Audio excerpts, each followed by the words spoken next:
Yes. Karibuni sana guys. Leo tunauliza kwamba should 2022 elections be postponed? Ndio swali letu la leo. Kwa sababu Ncck have raised concerns about the 2022 general elections. We kama Mkenya wa kawaida, mimi na wewe, unaonaje, should the elections be postponed ama tuende election 2022 kama ilivyoratibiwa kwenye katiba 2010? Karibuni tujadiliane kwa pamoja.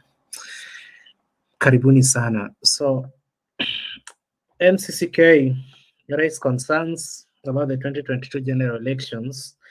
Ncck ni the National Council of Churches Kenya, ama ni of Kenya, the National Council of Churches Kenya. So wame raise concerns about the 2022 general elections. So tafadhali tujadiliane, alafu tuone itakuwaje. Pole.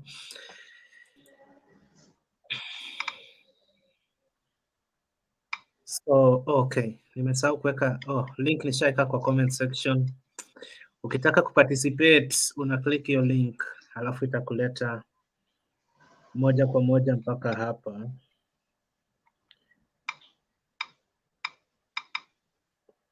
So kuna reverend wa hiyo council anaitwa Reverend Samuel Riungu, alisema kwamba everything must be done to ensure that the general election is held on August 9th, 2022 as scheduled in the Constitution.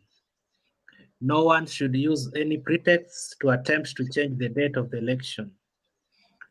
Maoni yake Reverend Samuel Riungu.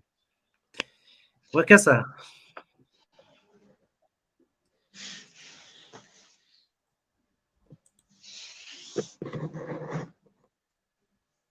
Wekesa, how are you, man?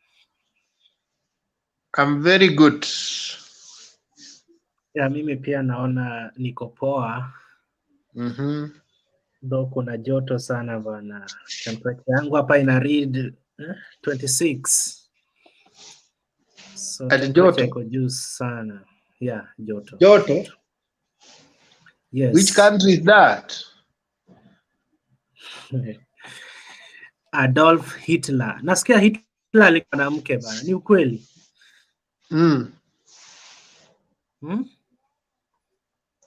I'm not getting you. Unasema? Kuna watu wanasema Adolf Hitler, yule wa dikteta wa Kijerumani, alikuwa mwanamke. Yes. Na hiyo ni secret, ilikuwa secret. Hawako wanataka kusema. Whatever that means. Sasa ni mwanamke alitutesa hivyo, whatever that means. You see, like even Semenya, we all knew that she was a she. Until afterwards, we saw her married to a beautiful lady. So she was not a she.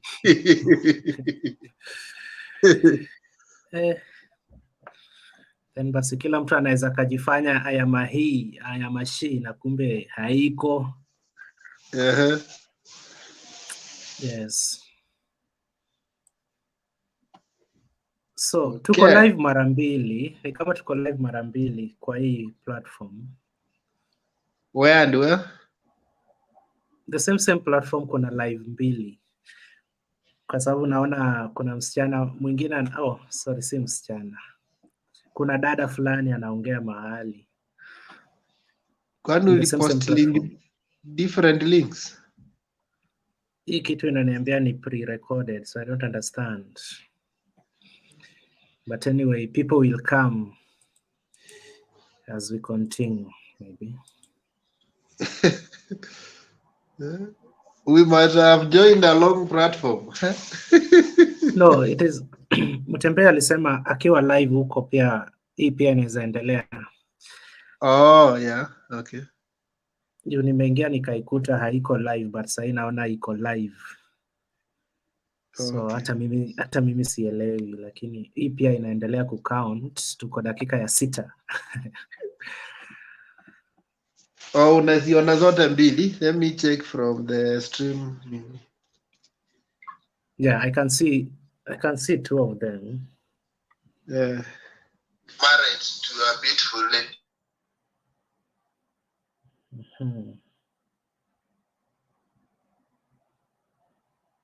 Akiwa live huko pia.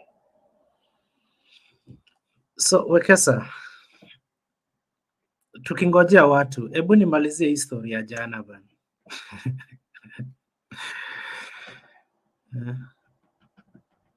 Jana tulikuwa tunaongea nini? Bring me to speed.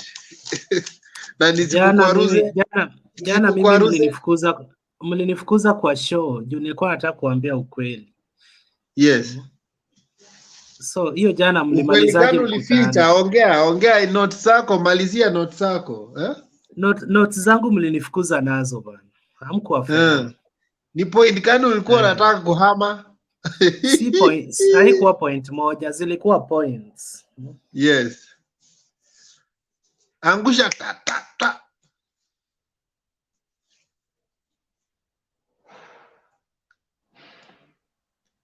I came when you were continuing, so niambie, leta moja. Sasa ulikuja tukiendelea na mimi mlinitoa jamii. Ilikuwa history na Alice Wahome kwenda kusema bottom up inamaanisha bottom down. Na wengine kushindwa kuexplain kabisa. So itabidi next time tuwaeleze what bottom up means mpaka muelewe. You are not there when I was giving finally I was telling people bottom up does not exist in utopia, neither the trickle down. They coexist, these methods or models or policies or whatever. What happens, and I was giving an analogy of rain. You see, when it rains, there is part of the mist that goes up to the condensation level and it forms the cloud. And that cloud is what brings another rain. So it's a continuous circle. Economy normally moves, there's money that moves from up down to the lowest part of the economic levels. Then in the production, wakati tuna collect tax. In fact, tukiangalia saizi, all the taxes from the counties, all of them, whether collected in Mombasa or Wajir or where, they all come to the central government. Then we again wait for it to be redistributed.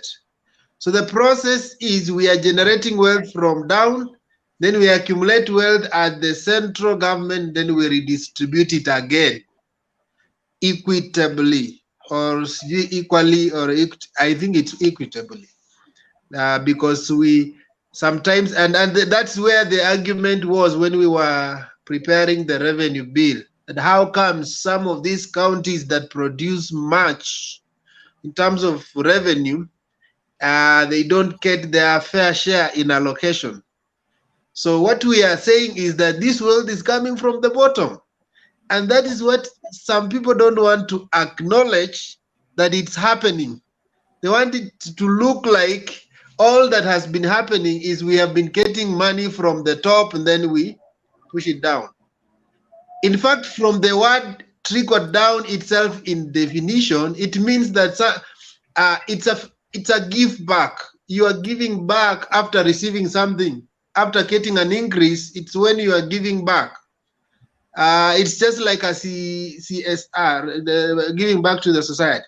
So trickle down itself means that you have generated the economy, yes, you have generated revenue, yes, it has reached at the top. But are you receiving something back to continue plowing back for the growth of the business? And when we talk about bottom up, it cannot exist itself. You know, there are people, it's like people are telling us it's all or none. It's either this or that, black or white. Some are thinking that, and that is the mentality, the wrong mentality we are feeding Kenyans.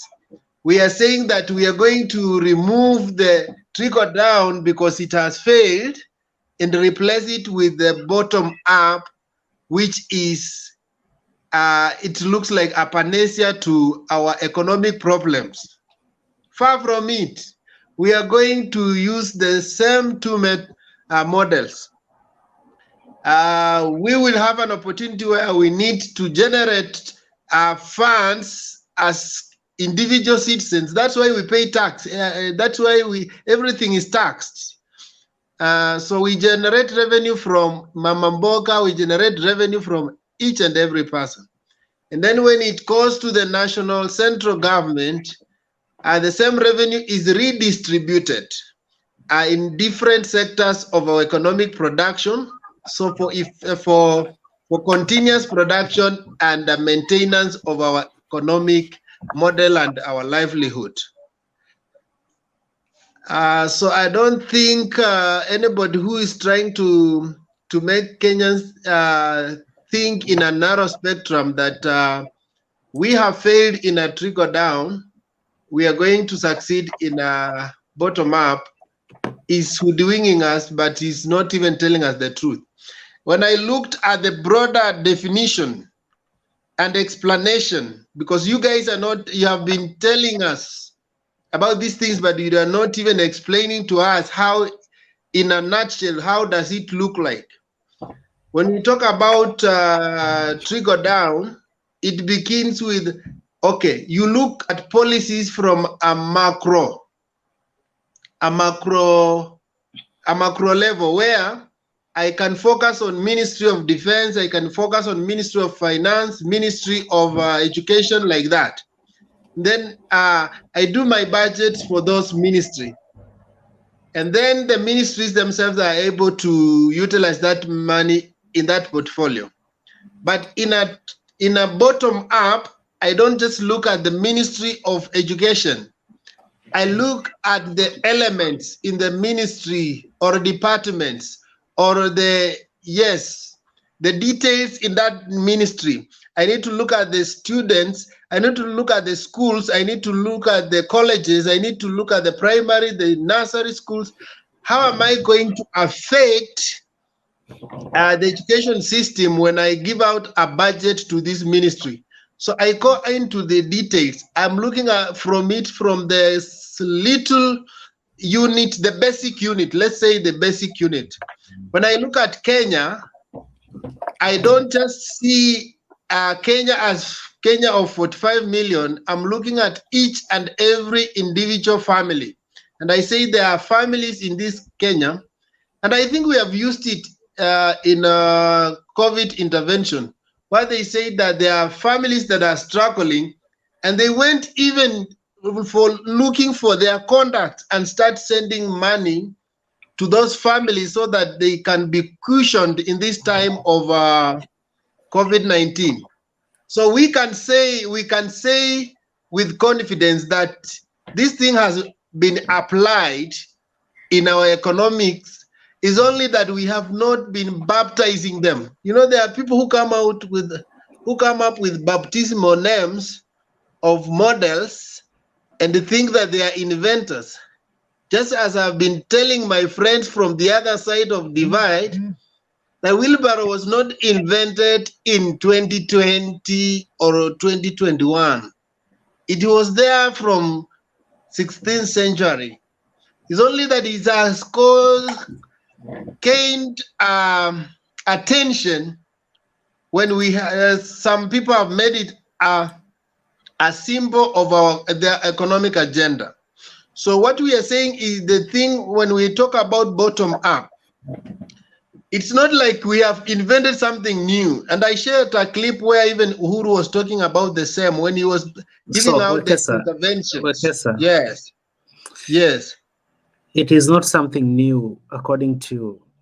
So Yes. are you against it because it is being propagated by the DP, or you I are have against never it been because against. I have been telling people, in fact, the provocators of this model don't know it, but I wish that they understood it and so that they don't tell us that this is something new.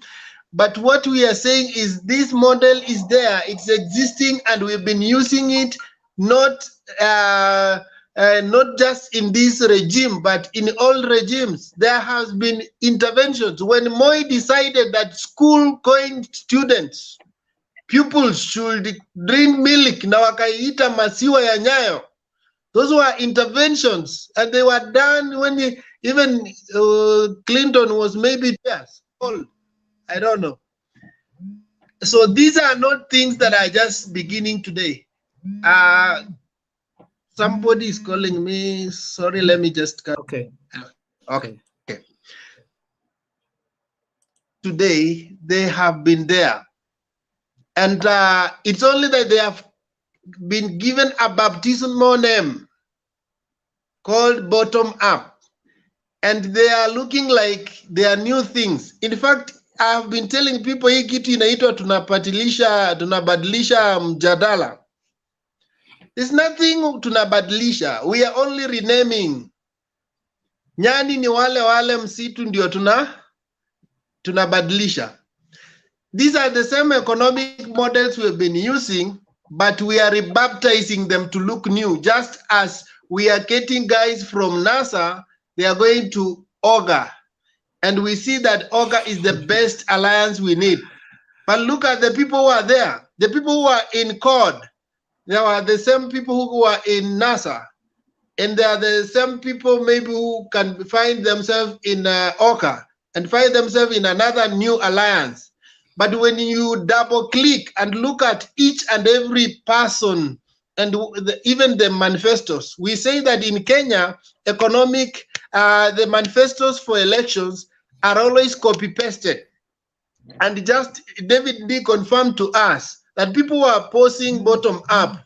Here is the place where we got the bottom up. And he went into the manifesto of NASA and showed us. So what do we mean? We are saying that these things are already there. We just pick 1 and 2 from this one and we put together and give it a new baptismal name. But because we know Kenyans hawatakangi kuchoka kufikiria, so wataona this is something new and they embrace it and they get excited, they have got a savior. But this is the person who have been with them. This is a son of a carpenter who grew with them in the village and they knew him. Umenielewa? Okay, so according to me, bwana Wekesa, umeenda. I don't hear anything. Mnanisikia kweli ama sina sauti? Very far. Hata nyinyi mnanisikia very far? Uko sawa. So kama yangu wacha nitoka alafu nirudi. Uko sawa Clinton. Okay. So mimi kitu naweza nikasema from how I've heard the deputy president speak about the bottom up, na mimi mwenyewe venye nimeielewa, I can try to explain it in my own words, alafu pengine tuseme kwamba tuna agree ama hatu agree. You see, this is a debate, we agree to disagree. Ukinielimisha vizuri nitakubali yenyewe it can't work. But maybe unaweza chukua 3 hours kuniongelesha na pia maybe sitabadilisha mawazo. According to me it can work. So maybe kwa wale ambao mlikuwa hapa jana, mlinifukuza na hizi points zangu lakini nimerejea. Bwana John, jana mlinilemea, ikabidi nilale juu nilikuwa peke yangu. Pole. Kwa platform kama mtu wa yellow. Naona kuna yellow mwingine kwa uniform hapa. Leo tuko wawili, maybe hamtatulemea sana. So guys, bottom up according to me venye naielewa, naweza nikasema kwamba when we get when we create an enabling environment for improved trade in services, then I think we can be able to raise the small businesses by creating that enabling environment where they can transact their businesses. Na hiyo obviously tukianza na yule mfanyibiashara wa chini kwa kumpea environment poa, tutakuwa tumemuinua, na hiyo kulingana na mimi ni bottom up. Another one tunaweza tukasema kwamba we should get an early mover advantage in e-commerce because this one will help reduce trade costs associated with distance as much as 65%.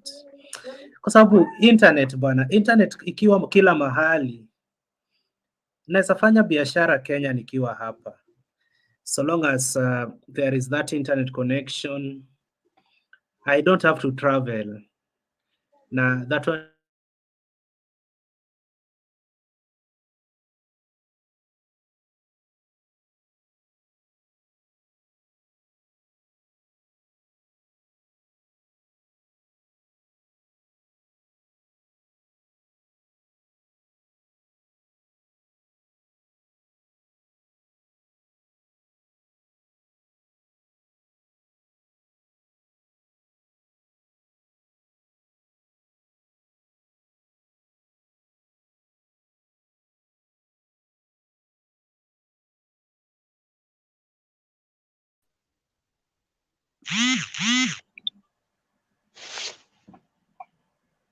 Hello. Yes. Mnanipata kweli? Yeah. Yes. Okay, naona network yangu ina misbehave but imerudi kidogo.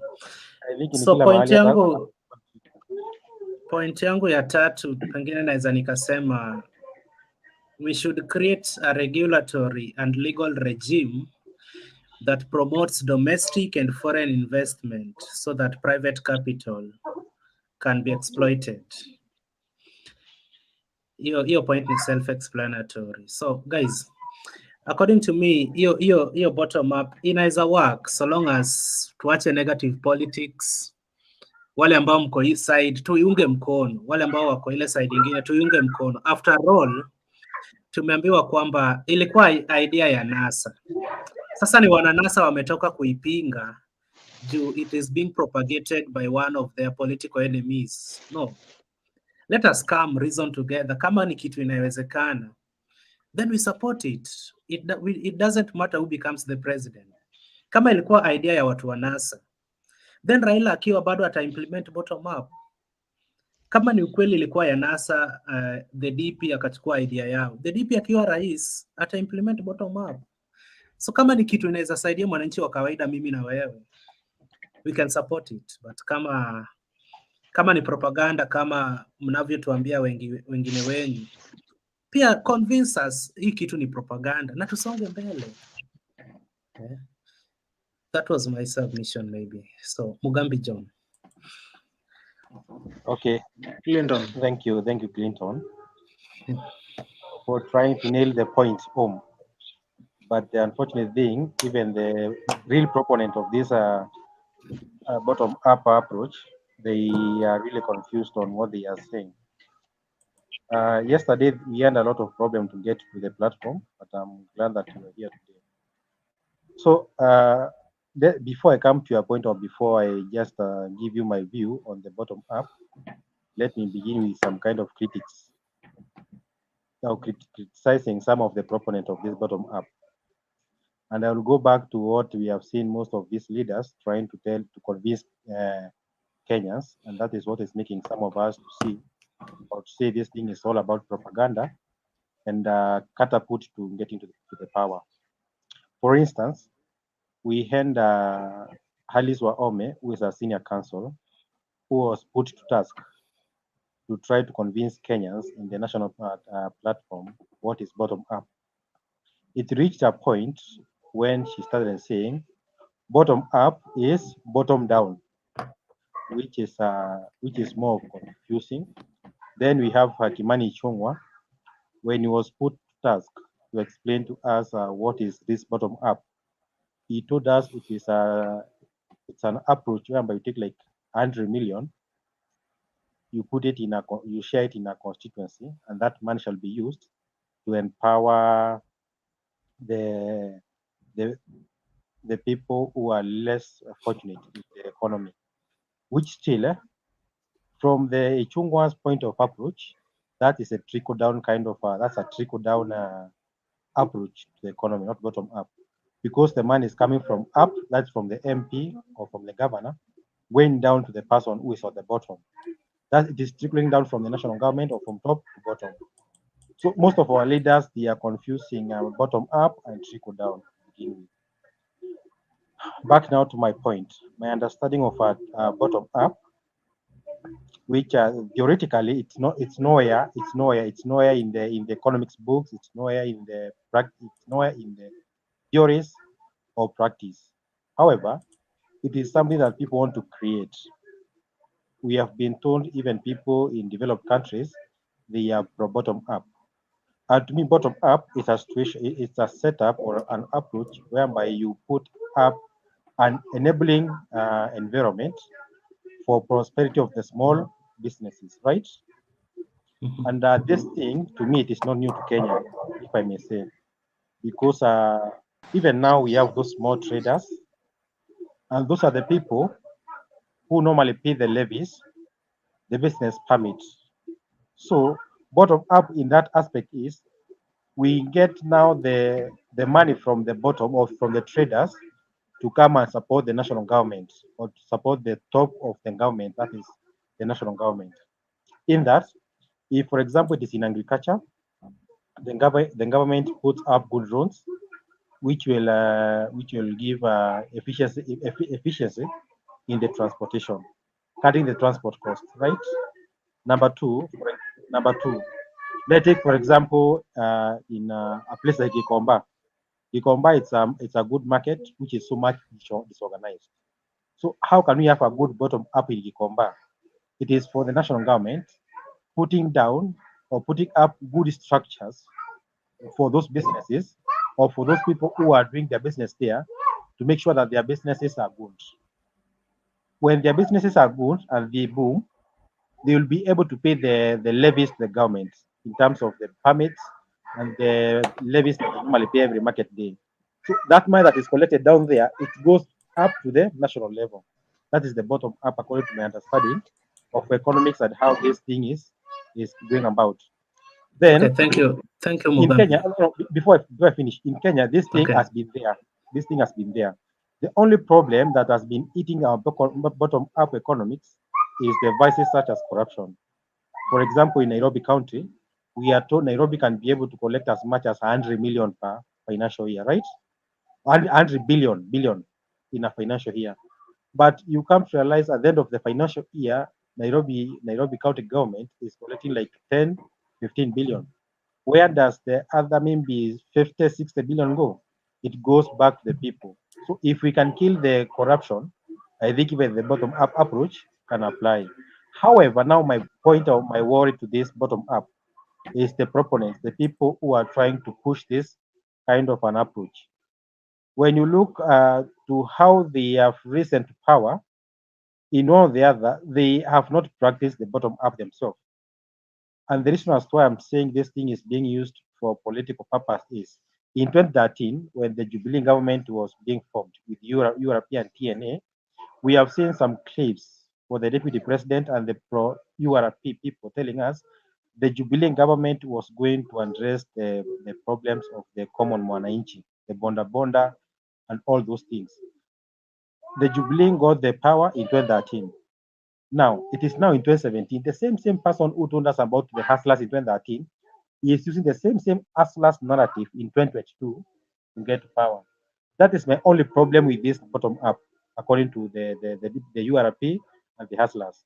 It is just being used as a vehicle to convince or to whip the emotions for the least fortunate in the economy to get to power. And after they get to power, there's nothing they are going to do. That's my point and my submission as far as the recap of yesterday is concerned. Thank you.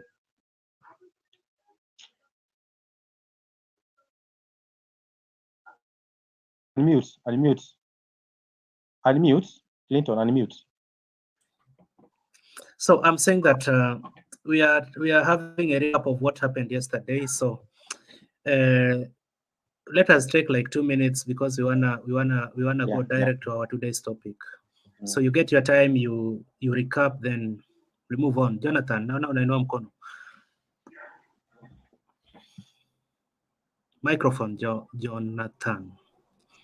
Thank you. How are you all? We are fine. Yeah, I want to ask, what is the meaning of this bottom up? You know, I don't understand what is the meaning. For me, on my thinking, I'm thinking like they say that they'll be giving Kenyans the money to put on their pocket. How long are they going to give people money to put on their pocket? As long as they are, and they're not telling us that they will do maybe infrastructure and other things. What's the meaning of bottom up? I don't understand this. So Jonathan, you can think better than this, you know. Tukisema kwamba tutapeana pesa, kila mtu awe na pesa kwa mfuko, unaweza ukawezeshwa uwe na pesa kwa mfuko. Kwa mfano tumesema by creating a conducive business environment. Kama unafanya biashara alafu pewe hiyo environment poa ya kuifanyia hiyo biashara yako, obviously your business will thrive na utakuwa na pesa. Na kama unauza sigara worth 3,000 na tax peke yake inakulemea na 1k, I think it's either utaendelea na biashara yenye haileti profit ama utaachana hiyo biashara yako kabisa. So generally tukisema tutapeana pesa kwa mfuko, haimaanishi tukitoa 100 million huko juu tutawaletea moja kwa moja kila mtu 10k eka kwa wallet. Na kama hiyo explanation yangu pia haikubambi, Jex, help me answer Jonathan from your point of view.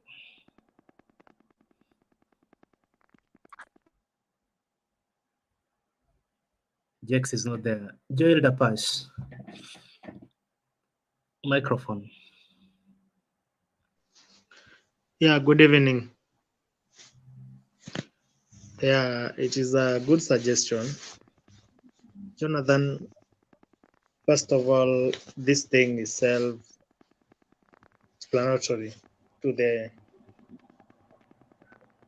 in a layman way, but it has a real meaning. This is just enticement to our politicians about this issue of bottom-up. Bottom-up means all the beneficiaries will be you the wananchi,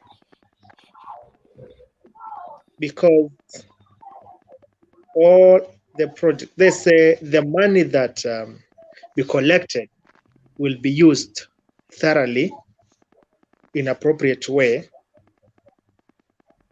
to develop all the projects that will benefit the wananchi. But that is just an enticement. That is just like a thing that will entice you, and I'll make you just like a chicken. If you want to kushika, you start throwing one mahindi ambako umshike shingo yani. Let's take example, the manifesto of Jubilee. How many stadiums yenye imejengwa from the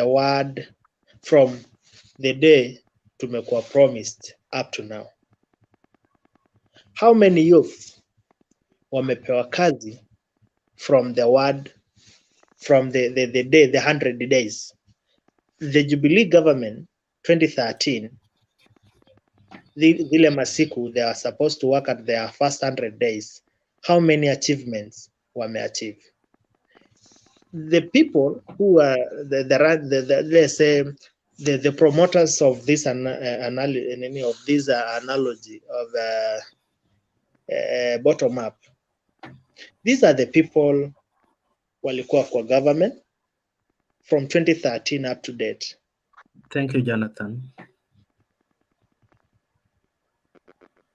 So these people wako kwa government from 2013 up to date. Thank Yeah. you, Jonathan. No, not Jonathan, Joel. Joel, you but used like five minutes answering what Okay. the Okay. guy So asked. now, if my time is up, I beg 1 minute. I do it. Okay, 1 minute. So definitely the issue of bottom up to Kenyans, every day this thing is being tried to be practiced, but there is a lot of things that hindering it. Corruption, nepotism, divide and rule, and capacity building. Because most of us, we are lacking capacity building because we have what you call, after divide and rule, we lack the capacity of interpreting it. So I rest my case there and stand to be corrected. Yeah. Thank you, Joel Dapash. Yes, Jonathan, in 30 seconds. Clinton, I mean, like this bottom up. I mean, like, are they going to give like all the have notes, the money for business to start a business or something like that? This is what I want to understand because I'm not understanding this. Okay. So the next guy to speak, you'll use your 1 minute to answer Jonathan's question. Jonathan, sisi sote hatuwezi kuwa wafanyabiashara, lazima nikuje ninunue kwako. So tukae tu rada, tujiulize maswali venye unatuuliza hivyo. So Maureen, microphone kama usi, washa mic na unene nasi. Okay, saseni. Poa. Hello. Poeni. Okay, a topic interesting about bottom-up economy. To answer a bit to Jonathan, it doesn't mean that you'll be given money directly to your pockets that they bring money for you. What it means is that, let's say small businesses will be empowered, like the mechanics, the watu wa chini will be given conducive environment to work and the taxes to be lowered for them. Hello? Yes. Are you people getting me? So that We're approach getting is, it's basically like the way DP said, they will build more polytechnics, more like just to empower small scale business people by creating a good environment for them. So basically it's that way, Jonathan. Not that you're given money directly. Thank you. Okay, thank you, Maureen. Okay, Malia, revolutionist.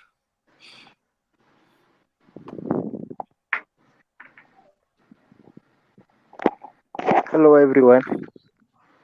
Hello. Fine. Okay, fine. Thank you for giving me this chance, actually.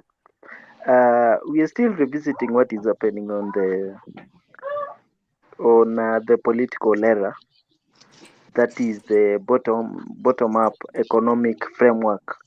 Actually, this is anchored on a deliberate program that promotes, get it, we are promoting investment of ordinary Kenyans and empowering them financially so that the country can generate taxes to spur the economy. Note, we are empowering the small businesses, their investment, so that the country can generate taxes to spur the economy. You see, the DP has just been a good example. You see, when the DP visits your area, you find that most probably huwa anatumia example mzuri sana ya anakuja pale kwa mahindi choma ama anaweza kuja kwa Mugambi, what is the problem? Okay, I wanted to Unless you have something. I have okay, just an observation or a point. Okay, okay, fine. Whenever you give out money, Yes. or we get money from the top to from top, like the DP to the grassroots. Yes. That's a trickle down approach, not a bottom up.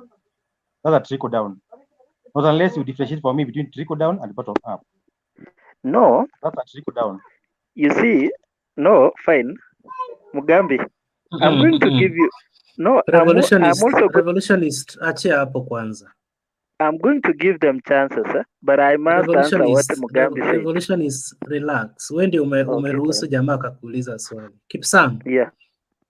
In 30 seconds, what do you have about what those people are saying? Okay, hi everyone. Nataka niseme kuna jambo jamaa alikuwa ameongea kuhusu these people have been in government for a while. Then what is the difference will these people bring on the table? Remember that all of us, we have a different opinion and different ideas at all. The difference between a driver and a conductor, a driver is someone who is driving. So at the same time, conductor is somebody anajifunza kufanya nini, kuendesha. So between Unye and Deputy William Ruto, amekuwa kwa government by then for a while, but ni ule mse amejua what he is going to do for the ordinary people. And bottom up, taking money to the grassroots is to improve those people wenye wakuna pesa kidogo, than tuongeza stock ikwe at least ikifika hata mwisho wa siku ameuza hata at least bado akuna stock. That's the way we go. Thank you. Okay, thank you, Kipsang. Revolutionist Malaysia. I was getting back to Mugambi. You see, actually, you're telling me that it's a trickle down. True, that can be your argument, but let us see what is happening. You see, the DP is working under the Jubilee's government, and he has no power. He has nothing to do with the what do I say? Ile that giving out money to various ministries. You're getting. We are talking about the government that will come. Then we're going to get a structure. On this structure, the president, the powers of the president, actually, we know that when the president comes, he himself, he supports the economy that is to be. He supports the jobs that are supposed to be given to people. He is the person to assign whatever much he wishes to upgrade the ministries. So we are talking about small businesses. Majority of our leaders, they know that we ourselves, the youth, and there is the marginalized groups, the PWDs groups, they are not given that much attention. So that, as much as you argue, but you must find that whatever comes, the DP comes, atakuja kwa pale mama mboga, ata-empower hapo, but the next time atamuita pale kwake. Do you know what else atamfanyia? Have you seen mamas wanapewa huba? Umeona wanapewa nini? So you're being called, unaulizwa ni kazi gani? What can you do? Yes? Like the mama was given a huba for the... Thank you. Yes. Thank you. Thank you. Eli Mwiti.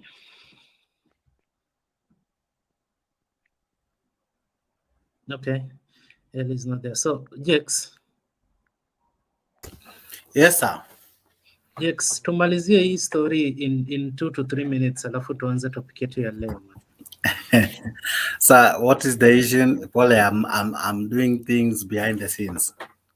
Yeah, tulikuwa tuna summarize the bottom up, hiyo tuliongelea jana. At least wenye hatuelewi tuelewe, halafu tusonge mbele. Like Saham and Collins yesterday gave us a lecture. I thought that was more than enough. They It is they just a recap. they told us that them in ODM they'll teach us in UDA how it's done, and we were okay, because by the end of the day, it really doesn't matter who gets it first. You know, we as the scientists, we are slow learners. If the ODM guys got it faster than us, it's well and good. But by the end of the day, it is our dream, our desire, and if we are able to achieve it, well and good. But on Jax, to the points. Jax, stop making me your memory verse.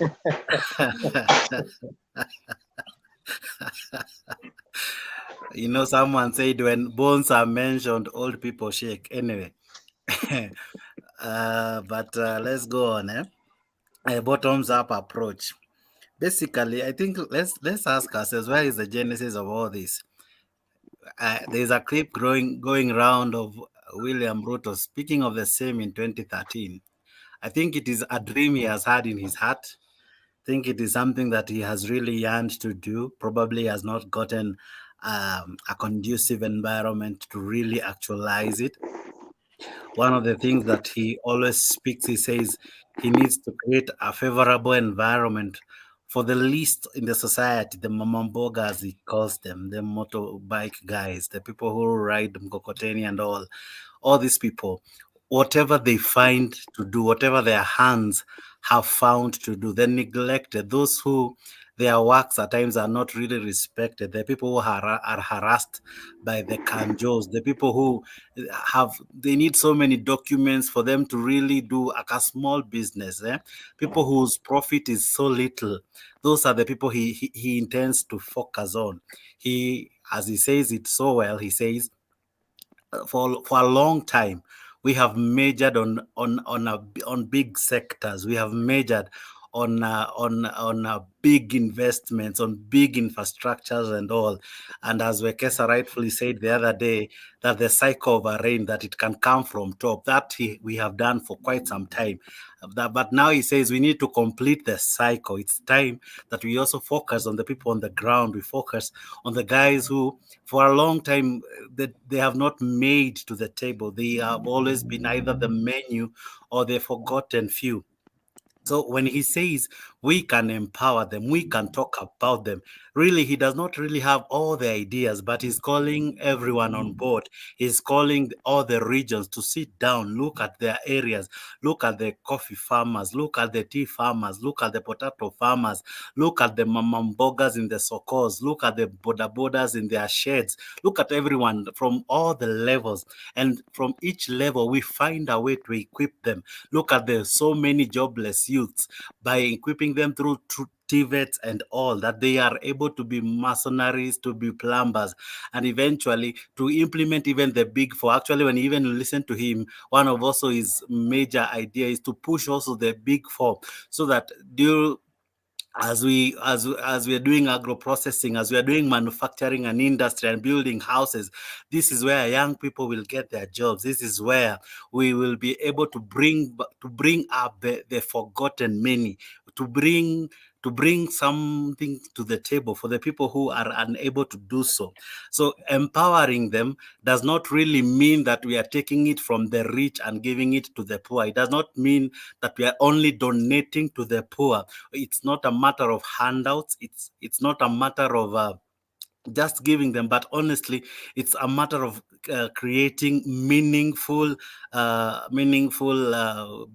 businesses, meaningful projects, meaningful ideas to the young, the old, the middle class. Actually, it is bottom up and middle out, so that those who are already doing something are better facilitated, so that the challenges that we go through of getting loans and all, even these other things that were earlier proposed, what do you call it? The Pesa kwa Vijana, not Pesa kwa Vijana, I'm forgetting this name, the Uwezo Fund and all, that the money being given will have more significance. It will not have so many documentation as those ones did. So he's creating a blueprint, and as one of the others said the other day, it is not yet fully out. In any case, we are just talking on a topical issue, or rather we're talking it from just an outside appearance, or rather atuingilili sana, but eventually after the blueprint is fine, because I'm sure we cannot just sell it at this hour because of our competitors. But basically, it is good that whatever we are raising has made to the table. He said rightfully that he will change the conversation, and of course the conversation has changed. I see those who propose and oppose. All of them are working very hard to either say bad things or good things concerning it, and that's a positive thing. We're no longer talking about Luya unity that Wekesa one time told us about. We're not talking about the marginalized or any 2 against 43. It is now a talk of uchumi, as Musale is now calling it, uchumi kwanza, as now Baba is trying to say Kenya kwanza, or made in Kenya for Kenya. It's a different conversation, and I love this, that he is one man who has been able to change the conversation. He has brought different things that have made many people to talk. One, we began with the hustler narrative. That one, they even tried to bring a motion to criminalize it, but Mungu ni nani, eh?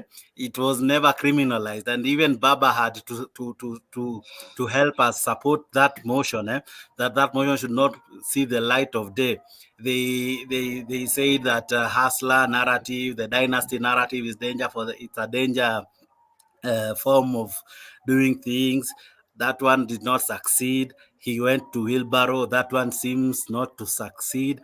Now it's bottom up. And I'm sure that before even 2022 will bring something else. So I love it that we are keeping even our haters busy. They're even forgetting to sell their candidates.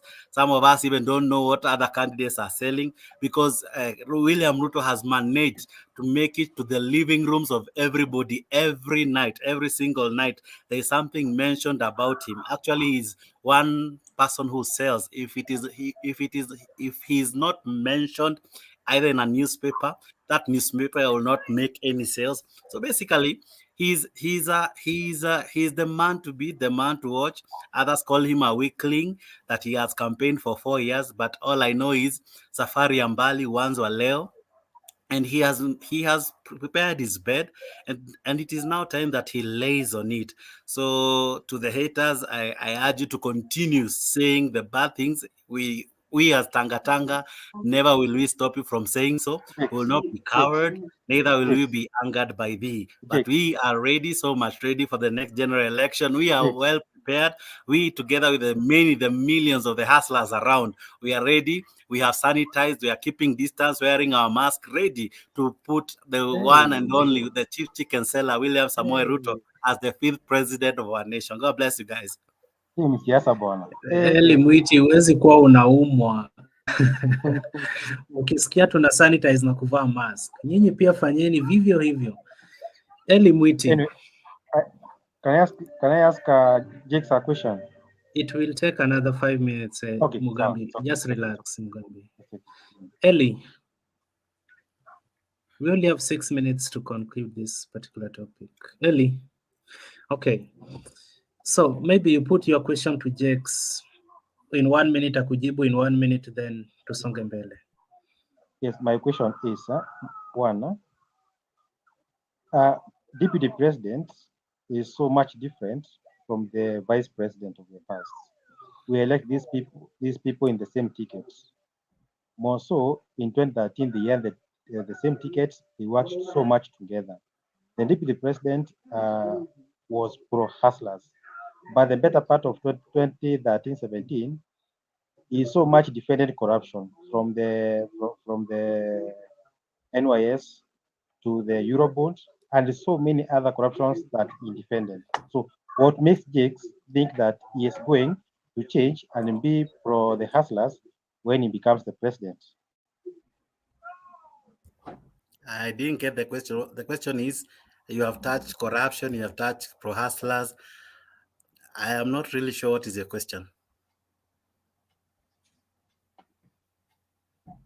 What makes you think he is going to be pro-hustlers when in his past track record, we have seen him defending corruption with seal. More so 2013, 2017, when he had quite some power in the government.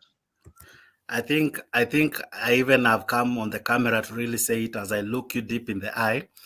He has not glorified any single day corruption. Actually, he has not made it a thing that he praises, as some of us want to put it. In any case, this is what he has said, and I rightfully quote him. He has said, number one, we need to remove politics from this. We need to remove politics from all corruption cases. Why is it that it is only those guys who are likened to him, who sing his tune, are the ones who are followed day in, day out? You know, at the end of the day, mwizi wa mask ni mwizi huyo wa Eurobank, mwizi wa sanitizer ni the same mwizi ambaye una mention. So by the end of the day, we don't need to politicize. We don't need to use Capitol Hill as a sanction hill where if I'm corrupt and I sing the handshake song, I'm safe. We need to call a spade a spade. If you're a thief of public money, you should be in prison. Actually, you should not even make to such a forum. This is a noble place. This is a noble debate.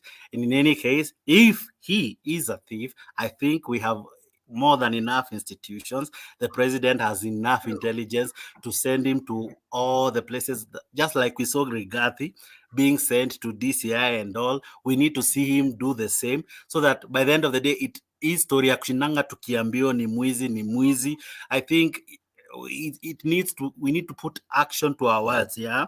So I have not heard him say he defends corruption. He has only said, let's not put politics in it. Let's do the right thing the right way. Let's allow all the agencies do what they are supposed to do in the right way without victimizing anyone because of the side they take politically.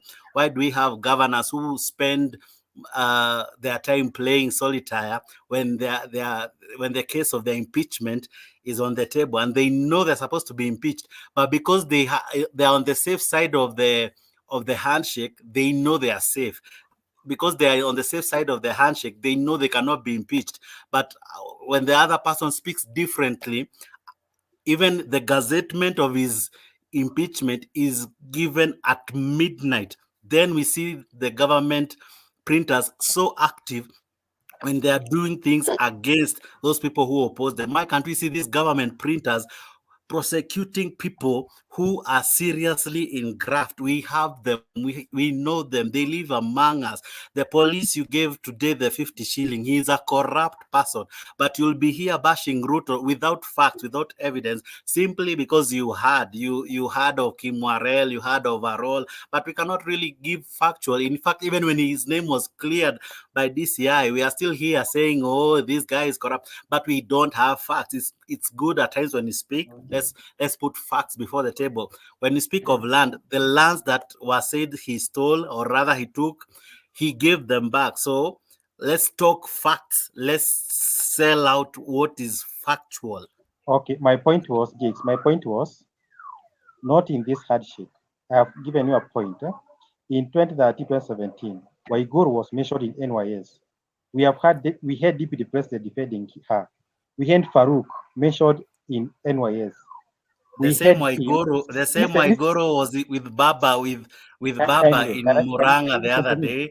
Baba never said anything. As long as they support Baba, they are clean. You know, that's the bitter part. At times it really pisses me off.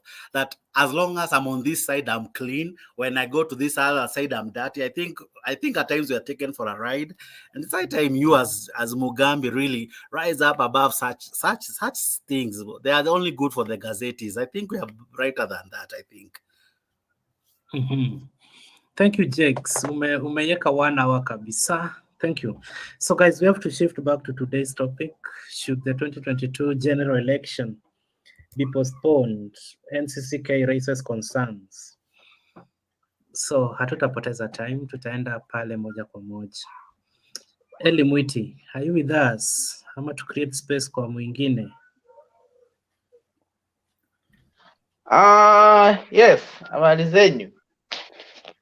Poa sana. Yeah, Hamia, niko tu hapa nasikiza vile watu wanasema. So far, I guess when it comes to hizi stories za Ruto, there are so much things tunaongeleagwa. So me, sina anything ya kusema anyway.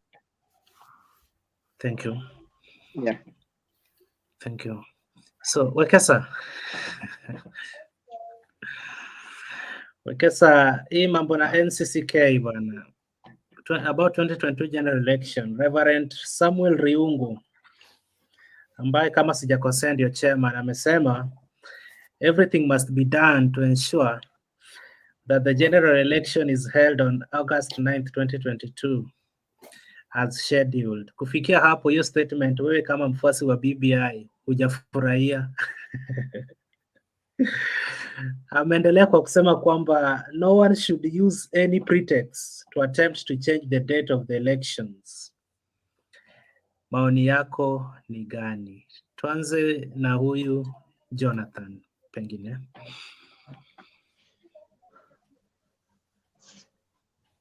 Okay. Anakaa mtu amehang. Oh. Yeah, for So, me, Jonathan. on my, yeah. For me, I think when the IBC is not ready, then it's important the election to be postponed, but it's not because of politics, and only because when the IBC is not like ready, like the way they are saying things, they have not even started to check the machines and everything. So I think this thing will be delaying. When they are not checking the machine, how will they going to conduct the election? That's my question. So at what time should IBC be ready? Why are they not ready right now? And they know very well next year is election day. Who is supposed to make them ready, or what do they lack? I don't know. I think by now they should have been start like checking those biometric machines and everything. They need to prepare by now, but I think they are not. They are just idle. They are not doing anything, and then they are telling us. We can hear them in national TV. They say that they are not ready to conduct the election. That they are not prepared. So I don't know where we are going.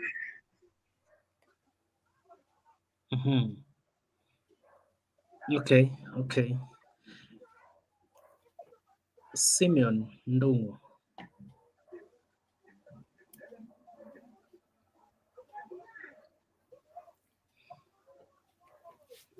Maureen.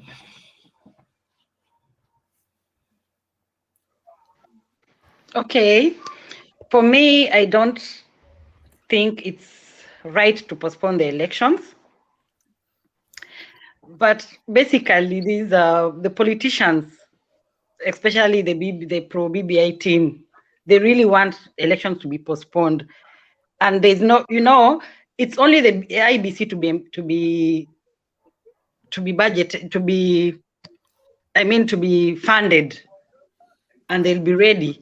But there's not that political will to fund the IBC and to create a nice environment for them to work. So they're using it that way so that they say that IBC are not ready because they are looking for a way of postponing the election. And as we know, Uhuru doesn't want to go home, They're strategizing something with Raila so that they buy time. Otherwise, I don't think it will be easy for them. We as hustlers, we are ready. We will do the election at the right time, according to the Constitution. Yeah. Thank you, Maureen. Simon Ndungu.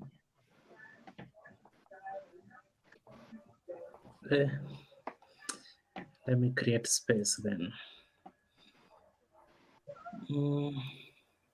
Mugambi. Yes. Mugambi, inasemekana mna buy time ndio mpitishe BBI kwanza. Okay.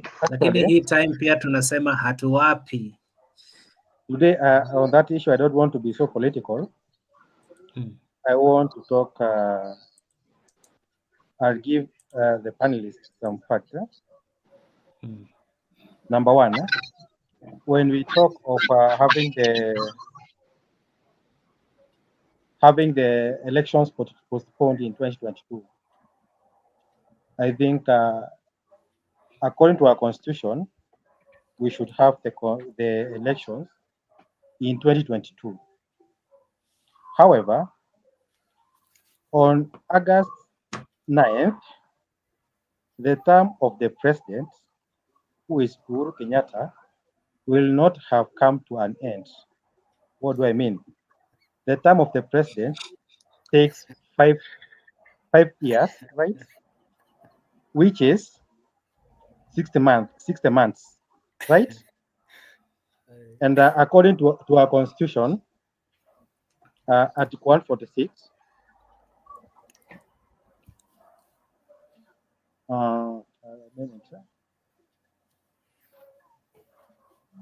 according to the constitution, the term of a president starts and begins when the person assumes the office of the president. Go to Article 146, Clause 3, which tries to define for us the term of the president. It says, when he assumes the office, Uhuru assumed his office as the president of Kenya in the second term in October 2017 after the nullification of the election. So legally speaking, by 9th August next year, the 60 months of Uhuru will not have come to an end. That is number one. Remember, I've not said that the elections should not be held on 9th. I'm arguing about the term of the president. That is number one. Number two, So before you continue arguing on the term of the president, umesema you've not said that the election should not be held. Yeah. Held on 9th. So wait. Up to that point, the election should be held. The other side of your statement. My point is, I've not said the election should not be held. That's my point. Wait. The election should not be held. The other side of that statement, the election should be held on 9th August 2022. But my point is, the elections should have not said the election should not be held on that day. However, wait bana Mugambi, leo tupeleke tu taratibu tukuelewe. Sawa. Yes. You've said umesema si eti unamaanisha the election should not be held on that day. Si ni kweli? Okay. I have not disputed that. Yeah. So however, if you don't dispute that, the other side of this statement is that the election should be held according to my point is not complete. I have not disputed the election should not be held on 9th of August. However, looking at the time as to when we should have the president's voting is after the end of the term of the president. That's my point. So looking at it, when we say to have elections on 9th, one thing, Uhuru's term will not have come to an end because his 5 years will not have ended. That's my first point. My second point is how prepared is IEBC? Remember, as we are having the 2022 elections, there will be two events taking place. Number one, the election of the president and the transition to the new government. Therefore, the IEBC should be fully prepared for, number one, to hold the elections, and number two, it should be prepared for any outcome so that we don't have the crisis in the transfer or the change of the government from Uhuru to whoever wins. So as it stands, we have so many debates around the elections for next year. IEBC itself has said they are not well prepared for the election. Remember, we have some kind of the protected constituencies in our country. These are the constituencies that does not meet the requirement of the constitution about the number of people in a given constitution, in a given constituency. Even that's an ending to IEBC. And those could be some of the points that the IEBC is saying is not ready or prepared for the election. To add my point on Kidogo tu Mugambi, a question for you, because as you're going, you're seriously misleading the nation. I don't know if you read the roadmap for the IEBC that they gave 3 weeks ago. Actually, I think 4 weeks ago. Did you see what they launched? Yes, I've seen what I've seen the kind of timetable. Yes. Very good. Then the other thing, I think they said that the elections will be held in all the 290 constituencies. That they said. In fact, they even answered what you're saying, that there are counties that are not protected? They answered that and they said the elections will be held in all the constituencies, right? 2, you have said that the president term does not end in August. Now, 9. what is a general election? As per what you are reading the constitution, it says it is an election for all the seats from the MCAs up to the president. What was nullified was not the entire election in totality. It was only the presidential election, which it is what was in court. And you see, it doesn't mean that now that aliapishwa days after the repeat election that the constitution ilisimama. No, in fact, this is what he said. He said, I am now the acting president until the election. That's what the constitution says. So he was still the president. There was no vacuum, because what you're trying to say is that between the 8th of August 2017 and the 26th of October, that since because the courts had nullified the elections, we didn't have a president. We did. We had a president. In fact, he said, I am now in charge. Those were his words. So he was the president. He was ruling. His term was still continuing. My point is, Wekesa can verify this. Does the president stop being a president when an election has been nullified? Do we have a vacuum when the elections have been nullified? My point is, if you answer that, then it will tell you for free that the constitution says like this, that the 9th of August 2022 is the said date. And about preparation of IBC, finally. I think you are bullying IBC. No. Let him talk. Let him talk. But my point is, anyway, Jakes has a point. Jakes has a point because if we can use the analogy of Mugambi, then we can go back to between 2013 and 2017. Yes. The time they were sworn in office is not the time they left office. So if they were to argue about the term limit, it should have happened in the first term. But in the second term, they cannot argue that way because they were still in the office. Even if the election was to be prolonged, they were still in the office.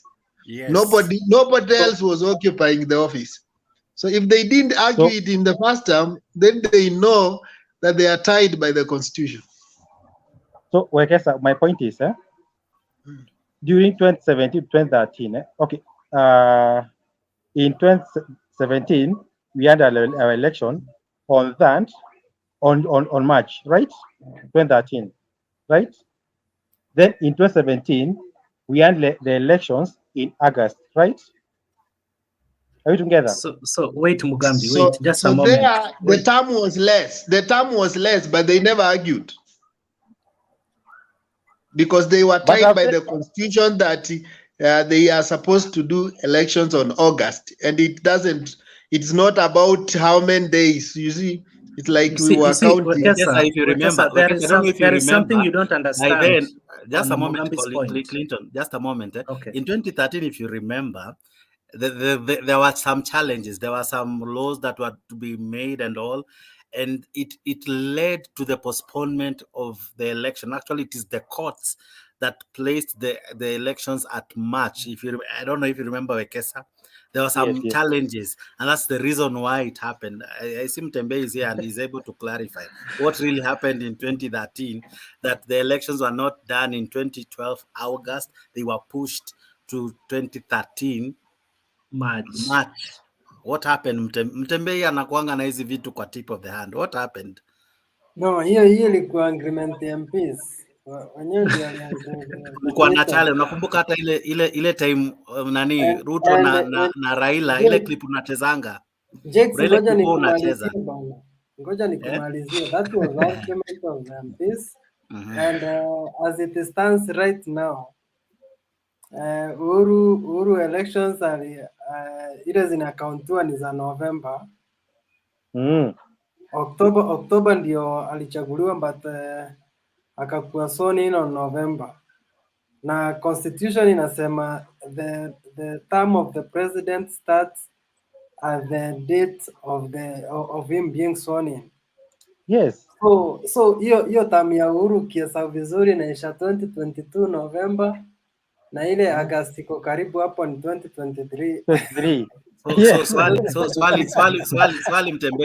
Swali Mtembei, kwa sababu general election inamaanisha vitu vyote vinafaa kufanyiwa uchaguzi, so inamaanisha magavana ambao kura zao hazikunalifaiwa, ma MCAs ambao kura zao hazikunalifaiwa, them they were in office. It is only the presidency ticket that was nullified. Do you mean we'll have 2 elections? Is it what you want to bring? Itaendelea ni just like unaona parliament sahi they are all illegal but zinaendelea tu, so zitaendelea mpaka that was an advisement. That was an advisement, was it? Ndio nakwambia it was an advice, but as it stood even currently we have an illegal parliament na itakaa hivyo mpaka when we have the next election. So the next election kutendeka before 2023 hiyo, na mtu anafikiria hivyo, na wale wote wanafanya tu wet dream, wako on the same nini level hivyo. And it may bring a lot of and it may bring a lot of legal. I love Mtembei. He brings arguments, but akiambia quote constitution mali amesoma hakuna. kama hiyo yenye anasema hiyo tu ni yake, unajua August yenye iko next ni 2023 August, hiyo ndio iko karibu. Hiyo ni yake, yani it is him, unajua. So mimi niko na swali moja kwa Mugambi, umesema 2013 election ilikuwa 4th March. Yes. Na presidential election inachukua 5 years, yeah? Yes. So ukiongeza 5 years haifai kuwa okay.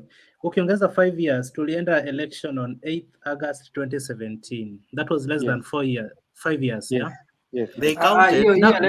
Wali count from 2022. Clinton hata kuhesabu election ilikuwa cancelled. No. Hapana, Mtembei, tuanzie 2013. Ndio hii August yako yenye iko karibu ya 2023 tuachane nayo. So, Mugambi, tulienda election 4th March 2013.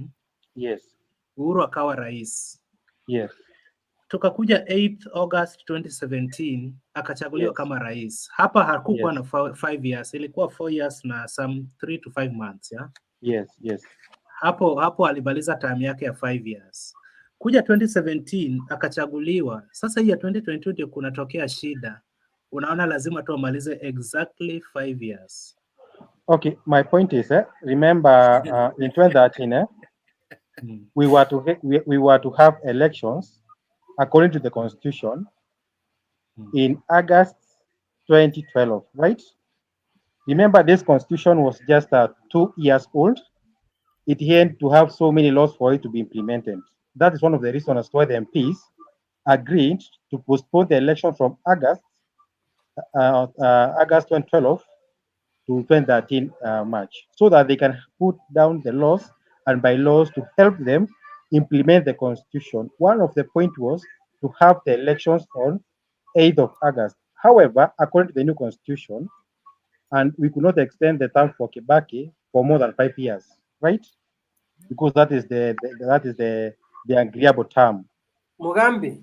Now, yes. Mugambi, acha niingilie hapo nikwambie you are genius. Unaelezea vizuri sana. Thank you very much. Sasa sikia look at mwingine. And in 2013 hey, yawa. Hey, my friend, if you go to back to 2013, there was even a court case. I wish I had kungekuwa na opportunity ya mtu anaweza cheza some videos. If you go back to Mutembea kuna hizo videos lakini ziko against him haezi zileta.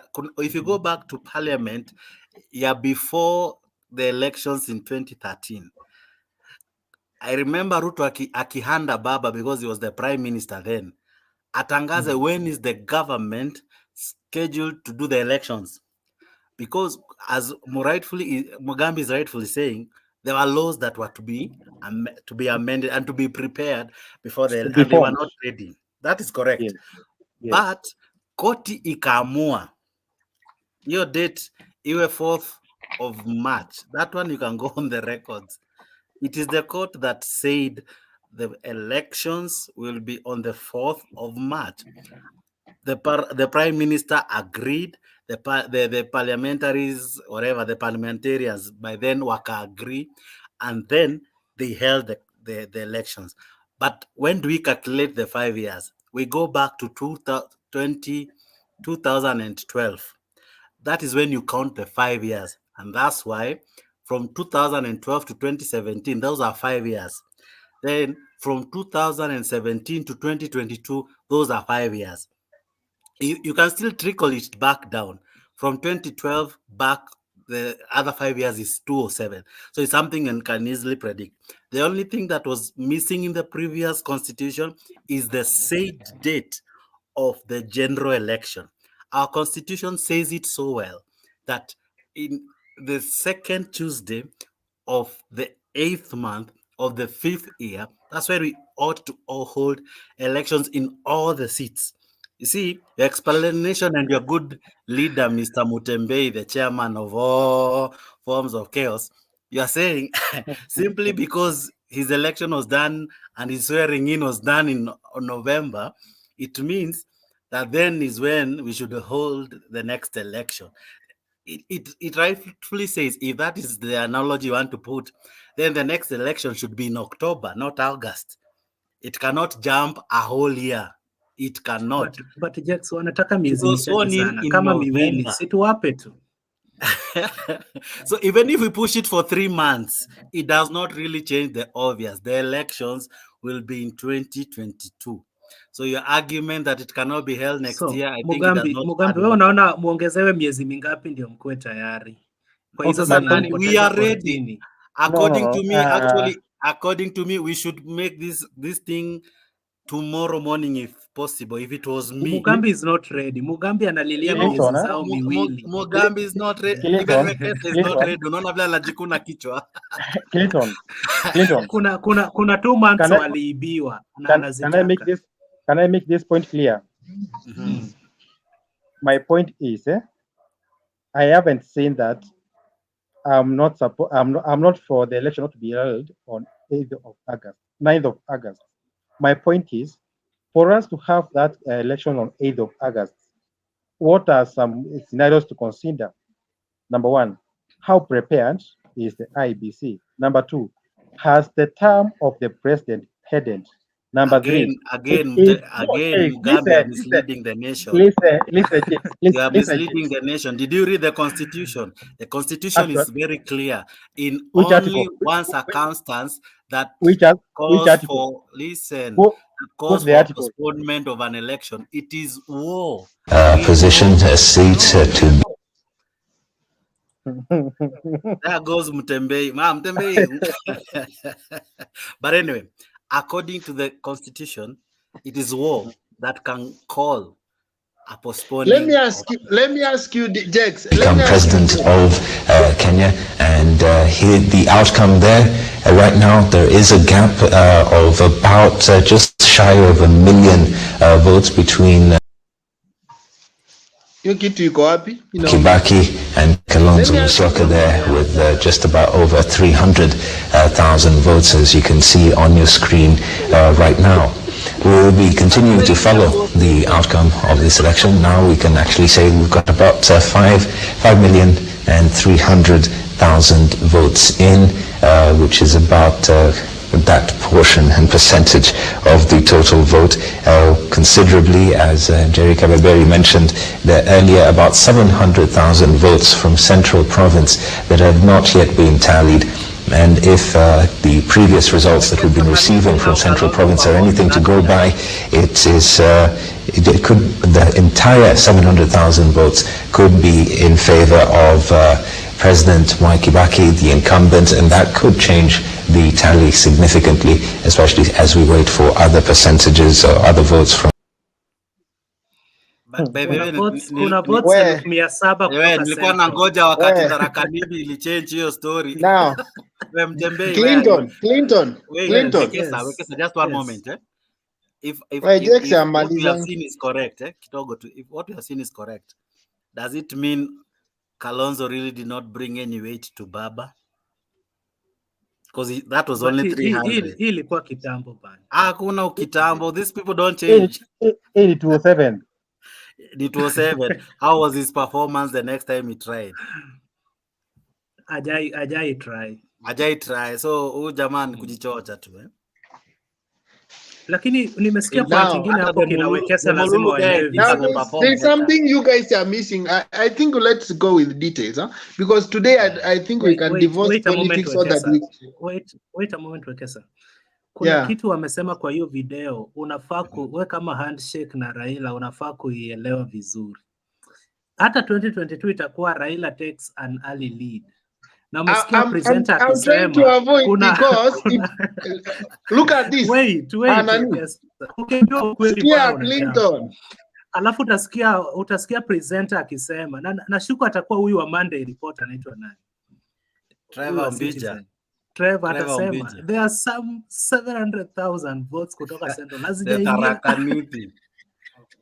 Home county to nazikiingia tu hivi. Mtakuwa mmeanza kukwaruza. Actually, Wekesa, you need to talk to Mtembe. Huko kwao ndo wizi huwa inakuja ya kura. Yeah, I like the way Uda is confident. In fact, Ruto told us that even if they told us that even if Oburu Odinga was made the IBC chair, they still win. I don't know why even the by-elections they had to hold meetings at night and start crying when they told us they are confident whether it's Oburu Odinga, they will still win. They should not complain. They should not be complaining. Now listen to the kettle calling the pot black. You see, it is only Jubilee that is I'm on using record. your own. I'm using your own analogy. It's okay, Wekesa. It's okay. You see, it's only Jubilee that is on record that has really been that has really adapted the behaviors of ODM. Because the other day in Kiambaa, they were crying foul, saying kimeibiwa or kimeongezwa, tumenyang'anywa, you know. But by the end of the day, it's only you guys who have been consistent with the stealing, actually, and you like it. It's okay. Unajua shida ya Wekesa tukishinda tumeiba. Unajua shida mumetwita wezi mpaka let me ask you, Jen. Mumetwita wezi mpaka wakati tumeipata genuinely. We are still this. Clinton, let me be given chance hata mimi niongee. Hata mimi niongee, sijaongea bwana. Sijaongea historia ya postponement. Acha waongee, but ni kama wamelemewa leo, Jex. Clinton, hello. Clinton leo hataki niongee story ya postponement. Kwa nini? Wekesa ongea. Okay, sir. Kidogo kuna watu wako kina Barmuriat, Simon Dungu, hujawapatia nafasi. Even me, I will not talk. Let Wekesa talk. Wekesa umeongea. Wekesa wewe. I was only asking questions. Wekesa pea mwingine haki waongee kiasi. Simon Dungu nimempea time hakuwa hiyo time. So Wekesa ongea, alafu Simon na Brian Nat. I don't know why Tanga fears me, but I will talk anyway. I will talk.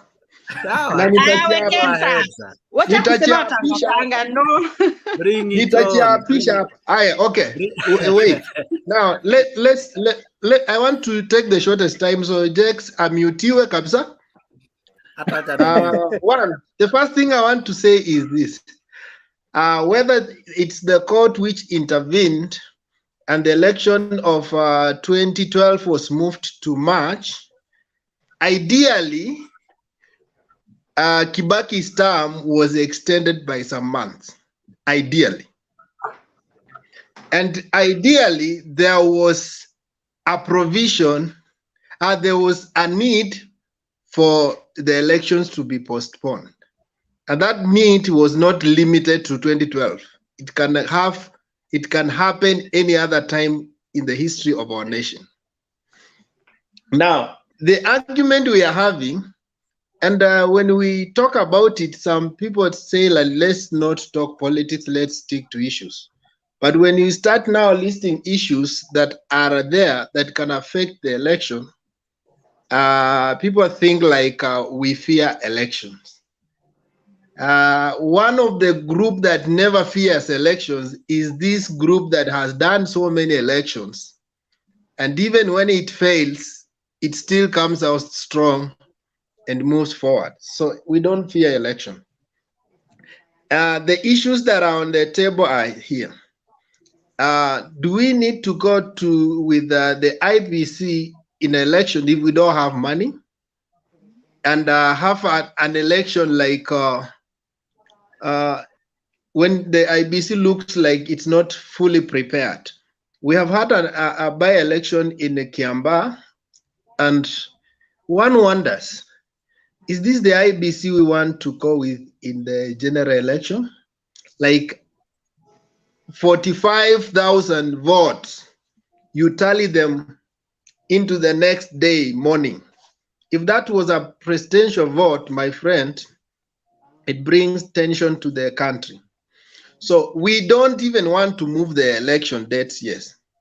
But can we now talk about the nitty-gritties that we need so that we can have a free, fair, verifiable election? And we need to talk from both sides. Let's not card it as if we have an advantage when the election comes early.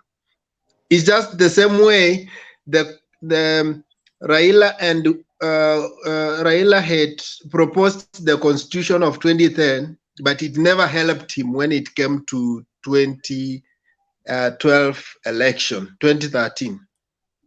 So it doesn't mean that when the proponents of the let the debt stick there, it doesn't mean that naturally they will be advantaged. It doesn't always work like that. So we need to ask questions. What are these issues people are raising? Okay, in terms of BBI, it's not a new phenomenon. In 1991, there was this clamor, no reforms, no election. And they needed the repeal of the constitution so that they can allow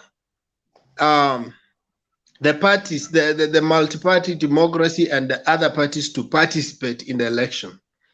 So there they tied the election to the reform.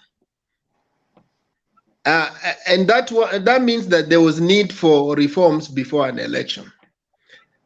Right now, when we talk about BBI, there are issues that we have galvanized as a nation, and we think that they are important going forward. Like this is the 12th or 11th Parliament has not been able to deal with the issue of gender gender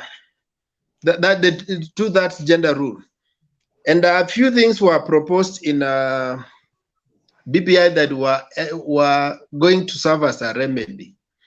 If we look at it, like, do we need to have another parliament that will have the same problem and be declared unconstitutional, and we just move on like nothing is happening? Or can we have some adjustments in the constitution so that we can be achieving that which we ourselves decided that we need to have a third of the other gender in our governance? So I'm just pointing out one thing because I cannot talk about the whole issues of BBI. But I'm saying that there may be need to amend a few sections of our constitution so that we can increase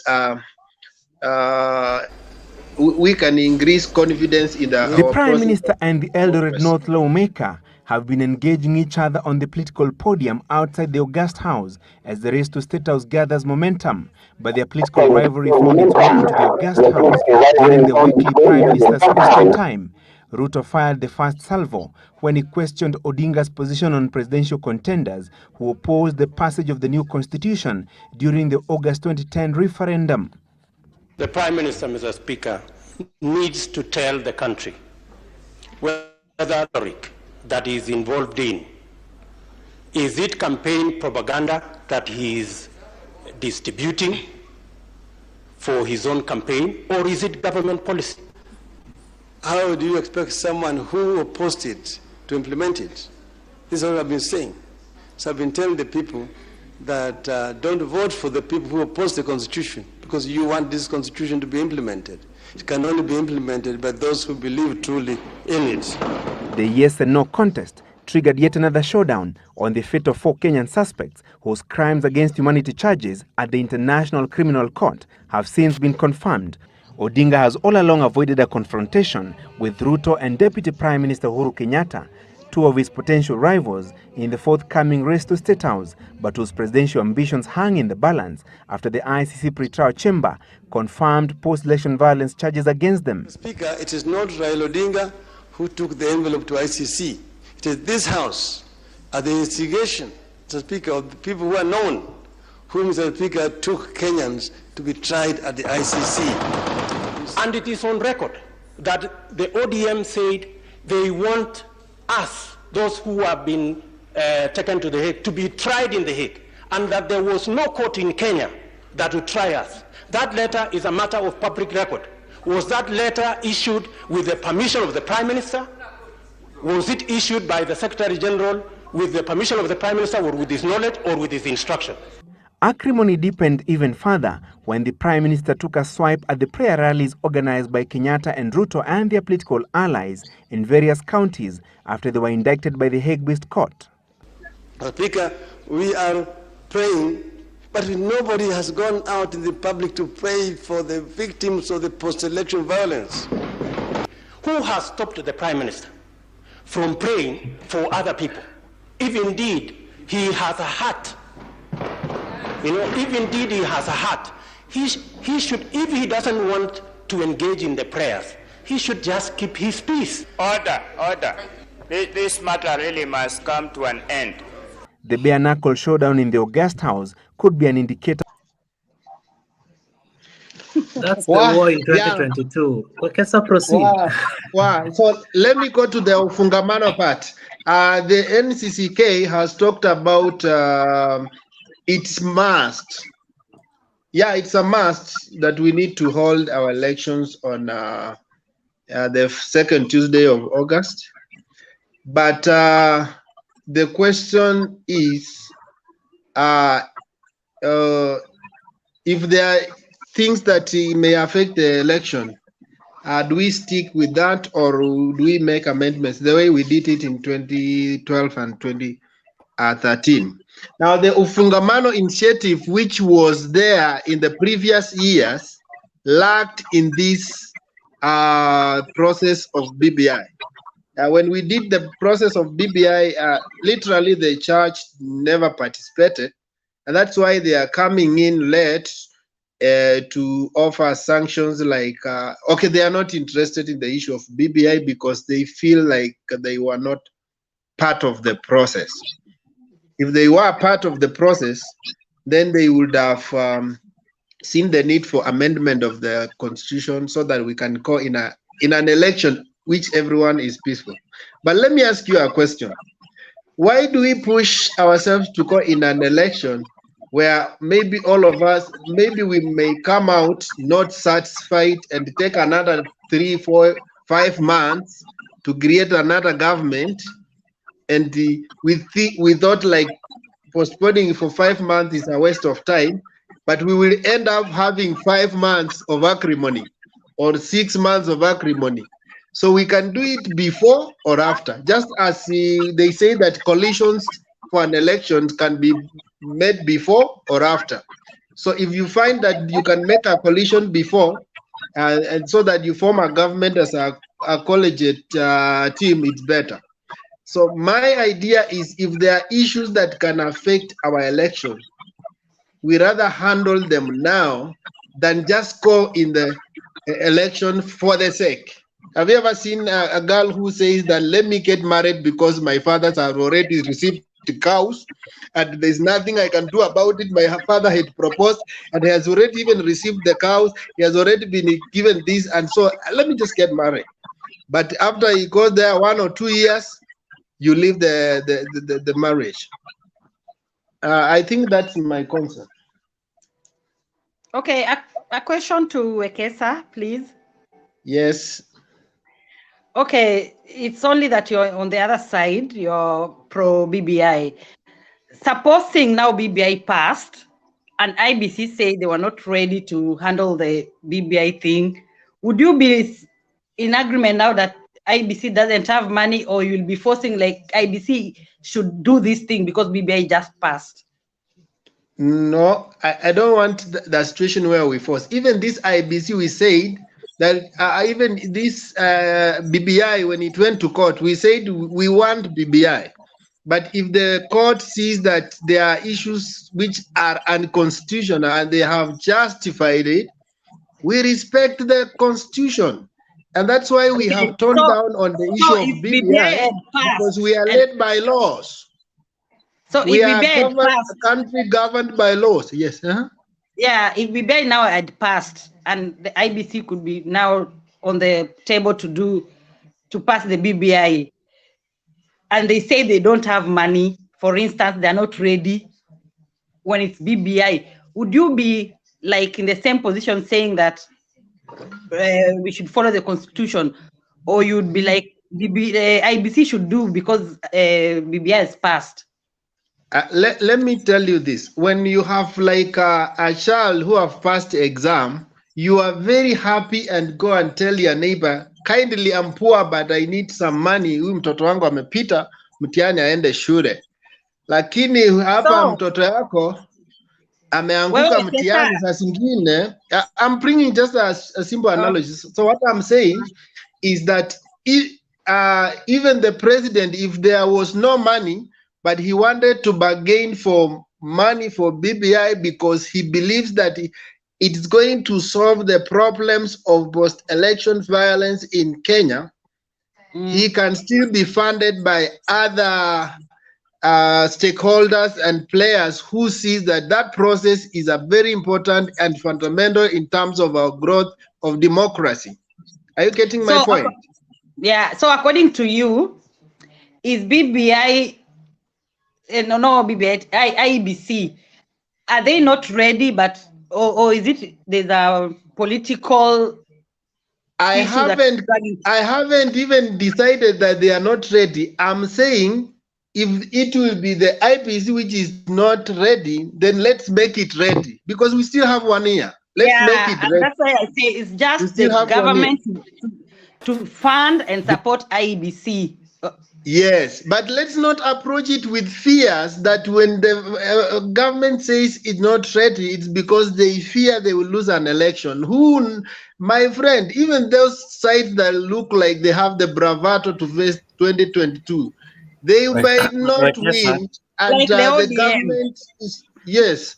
So, I think one of the things for us, history has shown that we normally make coalitions in 8 months and still we come up with as a formidable force. So we still have a whole 1 year. We cannot say that we want to postpone the election to create an. In fact, the more you postpone an election in terms of coalition building, the more you lose it, because coalitions are built for a short period of time. So if we are thinking about postponing election just because of on the coalition level of building preparedness ahead of the forthcoming general election that will be the most complex in Kenya's history, the election date round spiraled into a no-holds-barred political showdown. Can the Prime Minister give the real government position about the election date so that it ends this anxiety? Sections of the government prefer the March elections. The sections who prefer December elections, like myself. The electoral body IEBC has settled on March 4th, 2013 as the election date, following an advisory opinion rendered by the Constitutional Court. A ruling of the court does not stop us from thinking, and therefore as a thinking Kenyan, I disagree with it totally. This matter is already being contested in court. There's already a court case that is ongoing. And therefore, Mr. Speaker, we will await the outcome of that petition. But debate on the matter turned combative when the Prime Minister was challenged to state the government's position on the election date.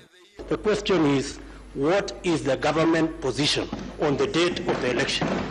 Not your opinion, not anybody's opinion. Mr. Speaker, I have a right to answer questions the way I want to answer it. Mr. Speaker, unless the honorable member want to answer me. Order. You have put on record a very dangerous statement. Members of the front bench who are led by you in the House have a right to give accurate information to the House, not to answer the way they want. How can the government then claim to have any roadmap that has no date on when the elections will be held? How are they planning?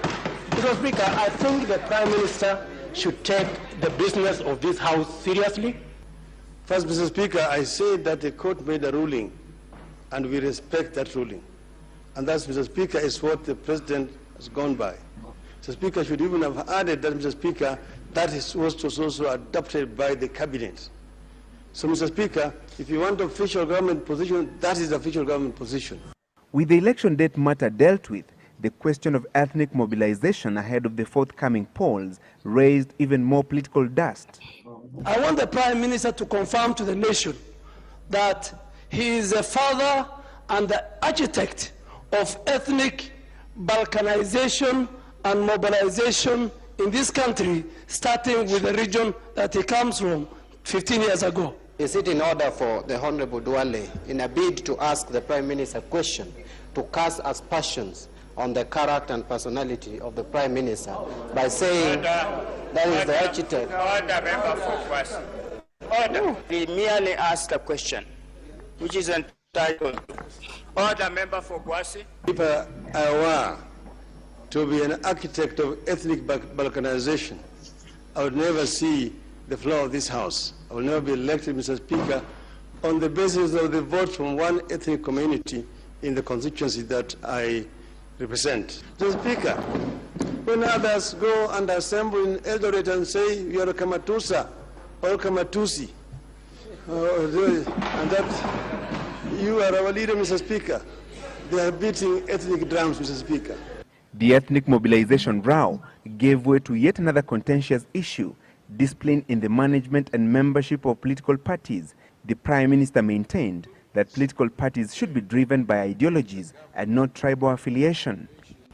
I do not know whether the Prime Minister was listening to himself, because the Prime Minister holds the record in this House for having changed parties. He holds the record. He hasn't told the House how he managed to change to all these parties. I think he must be in the 8th party. What drove him from one party to another? Was it the policies he was following, as he is telling the House? Mr. Speaker, the honorable member is saying that I hold a record. I have changed political parties 4 times, because Ncck was not a political party as such. We were only an LDP. Mr. Speaker,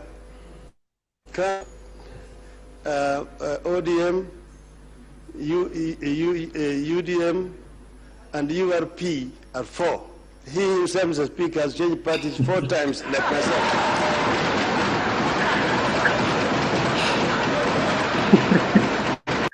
The climax of the political showdown was the Kolomani MP Dr. Boni Halwale's cheeky attempt to question the authenticity of Prime Minister Raila Odinga's latest honorary degree.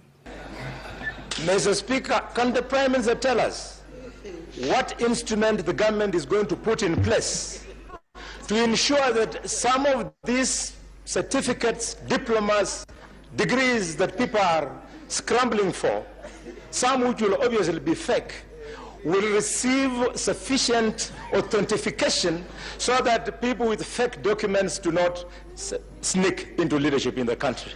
Mr. Speaker, well, I don't know where the honorable member is coming from, but Mr. Speaker, I was recently awarded a honorary doctorate degree by the Florida Agricultural and Mechanical University. But I'm also a holder of a Master of Science degree in Mechanical Engineering. The showdown was yet another reminder to Kenyans. Yes, baba ako na degree. Alafu nani aliambia Ruto achokoze baba kwa mambo na kuchange political parties? Okay, Clinton, eh? Nimeona amejibiwa sasa, amekaa na baridi. Clinton, I think. Anyway, Mugambi, relax. Hiyo clip imekuja, Wekesa ukimalizia. So Wekesa, finish your point and then we move on. Yeah, so I think I'm just summarizing in 1 minute. Yeah, kuna statement Martha Karua amemeka hapo, a ruling of the court doesn't stop us from thinking or doesn't stop us from doing what we want to do. Can it apply in today's society bana? Si Uhuru anaweza fuatilia hiyo statement aseme umenikalia huko na BBI na ulisemaga hivi. But you see Clinton, that is when the times change. That is when kidogo tu. That is when a politician becomes a politician. When it favors you, you speak loudly. When it doesn't favor you, you cry out loudly. So basically, back then it was not favoring her because she was the justice minister. But you see, it happened that day that the court said. The court said it was the 4th of March, and it did, just like the constitutional court said, so did it apply. So her wish, her disliking and all, I could say, so at times we are not led by feelings za mtu. We are governed by the rule of law, and I think that is what applied then. Yeah, just in my summary, I want to say that in America, there are Democrats and Republicans. Most Republicans are perceived to be conservatives, and indeed they are. And Democrats are liberal. And that's why even people question their values. And for me, I come from the school of liberals, where I think that having an election on 8th August is still okay, and even adjusting it is still okay depending on the factors on the table. I am not from the school of thought that things must be done this way. I normally say law was made for man and not man for the law. Yeah. I don't want to talk too much. The rest can contribute. Lazima muende nyumbani next year bana. Hii election lazima tufanye. Hii 2 months yenye Mugambi John analilia. Tunaweza wapa so long as election ikuwe 2022. There is something I wanted to say before Wekesa summarizes. Me, I think these people wasted time. They took too much time praising the handshake, telling us respect the president. The president was respected or not, that one I don't know. They told us there's a document coming like a big snake to swallow us.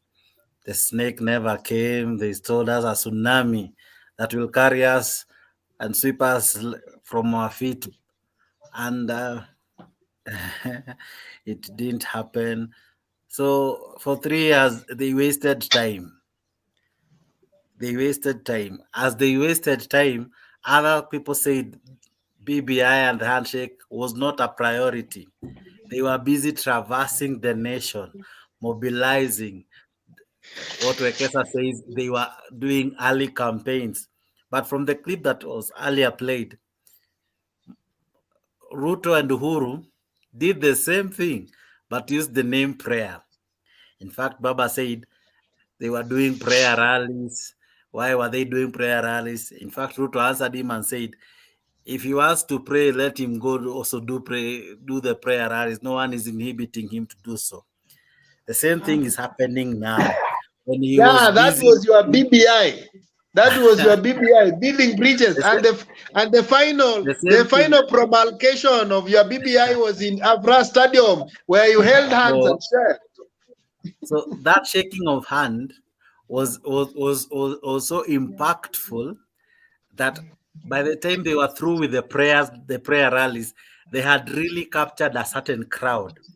It is the same method that Ruto really capitalized on. I think Uhuru noted, and that's why he coined the name Tanga Tanga. He knew this man will not settle, and for sure he did not. Unfortunately, Baba did not really see that, and maybe And let me, Jax, a little. Wekesa, you know that those prayers really build bridges. You know, Rift Valley, we were fighting for real, Kalenjins and Kikuyus. But due to Ruto and Uhuru, those prayers and everything, we are so peaceful in Rift Valley. Yes, So, and that's why we want to extend, and that's why we want to extend also for us Canaanites who have stayed in Egypt for long to Wekesa, we have experience no that problem. peace you Wekesa, guys the have problem was not. experienced. okay, our And the problem was to problem be at peace is, in the Rift Valley, problem and we are really is, enjoying the peace right now. So the problem is you guys say that you guys what say you're that saying, we Wekesa, is came to correct. your government and took all your goodies. We are part of your government. We are part of Kenyan population. There's no Yeah, we are all problem. Kenyans, but I was There's answering no you when you said problem. building bridges. The bridges were built at first. If Sorry, you remember sorry. correctly, Wekesa, No, we when didn't you have a build one problem. bridge, you don't Just a stop moment. there. You build another one. Even Thank there are you. You're other saying it African right. No, countries that's why which Baba are and Uhuru were also building another You're bridge, saying the it second right. bridge. In fact, Wekesa, you're saying it right. Just like the president said. The president said after he did it in 2013, he saw it wise, as per his reasoning, to extend the To handshake do to it Baba. again. Yeah. Now, But now the Baba and Uhuru is flopping. The problem that came in was this: he forgot the small threads that held him together. You know, you don't destroy your home in the name of building your neighbor's compound. By the end of the day, I think the handshake would have been even more sweeter if it had both The right intentions. Raila, Ruto, Kalonzo, everybody, Everyone. all of Yeah, them. But exactly. No he is on favoritism. record. He's Just on a record moment, saying that he Wekesa. refused them Just to a pick the call moment, 4 Wekesa. Let me times. finish. Who refused him? Nobody refused So, him. He only as a the only president, problem. But The anyway, only Wekesa, problem. for me, I'm happy because in Rift Valley we are Wekesa, peaceful. you're not listening. That is Even it. us, we are peaceful. We are peaceful, We are and telling we are you in what the problem Canaan. is. We All are the telling you what the crocodiles problem that is. were biting us, they died. Okay, okay. Then we are all peaceful. You know, Sorry for that. you Let's know the continue. problem was, and the problem still remains, the bridges that were made didn't really take care of the previous bridges, because you can't Exactly. have one part, you can't have one part peaceful and the other part And is burning the other rammed. bridges. You need to have the entire nation, because the president is a symbol of national, not unity. regional, not county, national unity. He's not a Jex, leader to favor the Jex, I have opposition. one question for you. Jex, I have one question for you. When we were in, was it in primary or secondary school? We used to say that if you have a leopard, if you have a leopard and you have grass and you want to transport them across the bridge, how do you do? Do you take the leopard with a and goat there? And the You know, antelope. it is very wait, easy. wait, It is the very easy analogy to is answer coming. you. The analogy is coming. Wait, I fast. Why do know you where you answer are what going. you have not heard? I saw that clip. Why do you I saw that clip answer in the what you future have state. not heard? Listen. I saw the Listen clip fast. in the future Listen state. fast. Jex, you have Wait. to wait to be asked a question. Okay. Yes, wait fast. So you are asked, do you transport the antelope and the leopard across the Nini and then you come back for the grass? If you do that, the antelope will be eaten by the leopard. So ideally, Uhuru had to be skillful. He knew that there's a challenge between bringing Ruto and Raila together, but he had to do it in shifts. He has to build the bridge with this one first, then he built the bridge with this one. And he said, by the way, he confessed in one of these meetings, he confessed and said, my desire is to have all of them on one table. I may not bring them all, but I will try. He said that because you see, there are so many interests that affect the national unity. But for him, he tried to bring all of them together. The idea maybe didn't work, but he said, I give it a trial. I have a point to add on Wekesa. Before you stop, Jakes. And give me time. Don't talk before I finish. When we held the handshake in the foot of Arabi House, we held the President Uhuru and Raila shaking hands. We didn't see Kalonzo and Ruto shaking hands again. But after they shook hands, Raila went and briefed Kalonzo, Moitangula, and Mudavadi on what they have said. And it is from there that Mudavadi, Kalonzo, and Raila and Weta embraced the handshake. Now, what makes you think that coming of Raila excluded Ruto? I'm very sure, beyond any sort of doubt, even Uhuru, after they shook hands, he went and briefed Ruto on what happened because Uhuru himself has confessed so. My point is, if Kalonzo felt so comfortable to be in this handshake with Wetangula, Mudavadi, and Uhuru, what is so special in Ruto that he wants to dismantle and disgruntle this handshake? Selfishness. Okay. Mugambi. Swali kwetu. I don't know if Maureen will start, then I finish. Okay. Mugambi, I don't know which point you look at this handshake, but to me, first, Uhuru could not sideline Ruto on doing this handshake thing. You know, he went and did it with Raila, and then it was like coming later. It was a handshake, but you know it's not handshake. It is just BBI thing coming next, you know. But if Uhuru could come out clearly and say, now, Ruto, we go and talk to Raila, we shake hands together, and we bring all those on board. It could be nice, you know. But there has been many handshakes, even including the prayer breakfast, where all of them shook hands and even talked nice things, and we thought like this was the salvation day for the whole country. But they became cosmetic. People just go there, give us lectures, and then after that they go back in their going forward. You're saying it, Maureen, this is what happened. After the March 9th, they still did a breakfast where all of them, all the five, they shook hands. We saw Kalonzo shaking with the deputy president, same with the deputy president doing so. And actually it was like a prayer function. I don't remember correctly. A prayer breakfast. Yeah, it was, yeah.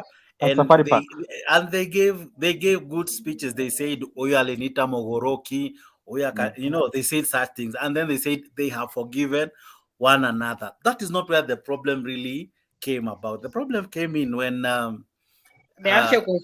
fears, you know, the fear of the unknown. As from the clip we have seen, we have seen that this from beef. Who in the fear? Let me finish, Mugambi. From the clip you have just seen, you see how Baba and Ruto were at each other's jugular on the floor of the house, each trying to outsmart the other. I don't know if you have noted that from the clip. So this is a beef that did not start today. This is a beef that even made Ruto leave ODM to join UDM and then URP eventually, if you remember correctly. So it is something that has been there in the offing for so many years. So Ruto has Raila phobia to start with. In fact, if you have ever heard him say, these are some of the things he says. He says, Mulinitoa ODM, lakini who could hamtonitoa. That's what he said, Wekesa. Yeah. Yes. That's what you want me to recite for you? I know it. I know how to I know you know that verse. Say it well, sir. Yes. Alisema mulinifukuza ODM, mukanifukuza Jubilee, mukanifukuza ODM, hamwezi mnifata mkanifukuza Jubilee. Lakini sisi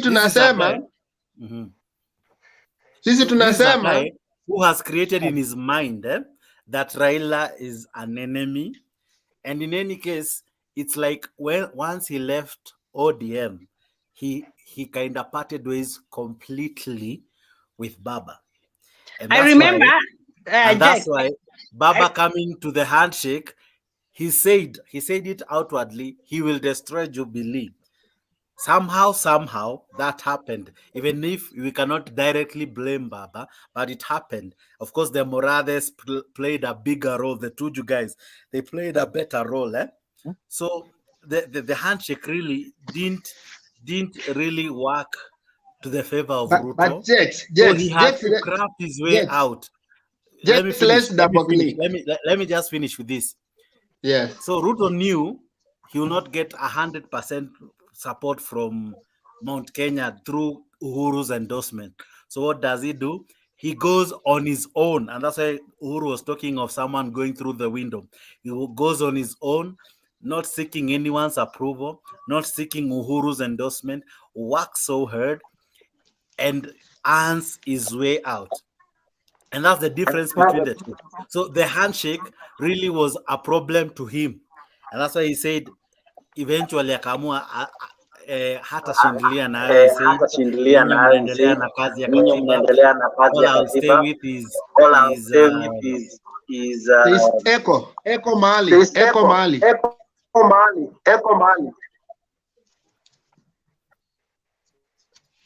So as I was saying, ikakuwa yeye akaamua kustick to his agenda. In fact, he said, if you remember when he went to Embu the last time, kwa ile barrier, that father, the sister of the father who died from Embu, he said like this, wenye wanataka kuendelea na kazi ya kubadilisha katiba waendelee nayo, hiyo kazi ni kazi, yeye ataendelea na kazi ingine, maana kila mtu ana kazi ya kufanya. So to him, changing of the constitution was not a priority. In fact, even William was to a come neutral to the guy. stage.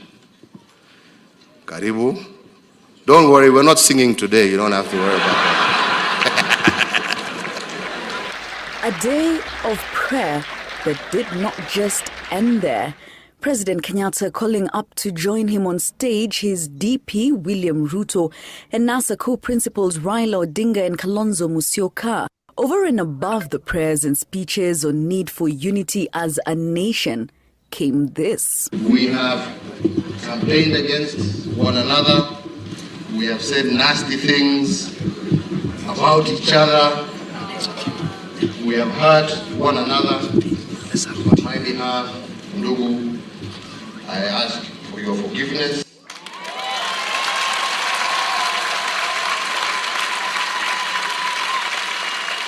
I tender my apology. The head of state nudging his second in command to pick the cue, albeit an awkward moment showing with the DP saying he had expected Kenyatta to do it on their behalf. Mr.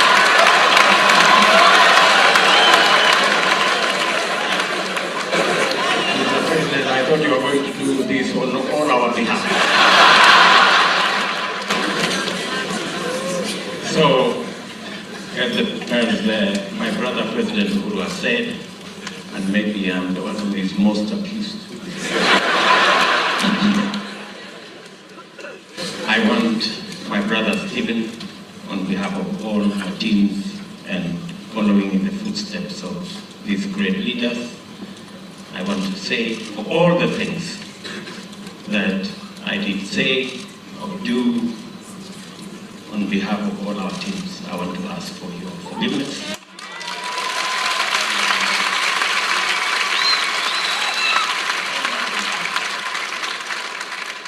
On my behalf and all those behind us, I tender my apology. The trading of barbs demonstrated in the highly charged political season last year caused to bury the hatchet, and the NASA co-principals acknowledging the same.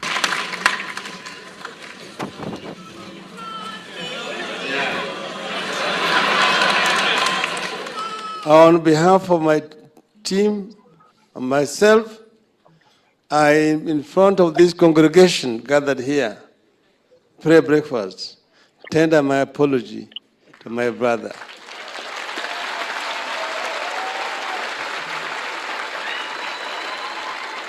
During our discussions, he accused me of having insulted him.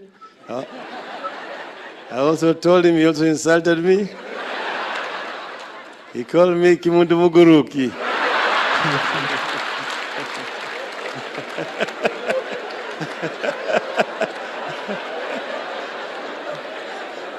Apologize.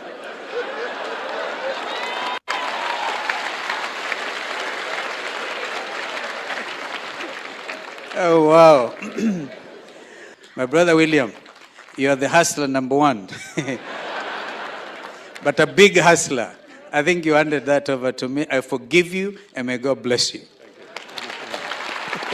In recent weeks, a simmering Odinga-Ruto feud has been evident, Ruto taking on Odinga over his calls for constitutional reform. But at the 16th annual National Prayer Breakfast, politics would not be served. The menu instead comprising of hugs, apologies and leaders who sought forgiveness in the face of efforts to unite the country. The Building Bridges initiative that Kenyatta and Odinga fostered blessed through prayer as well. For total reconciliation of Kenya.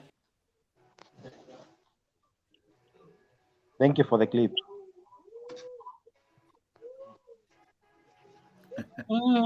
It's so emotional.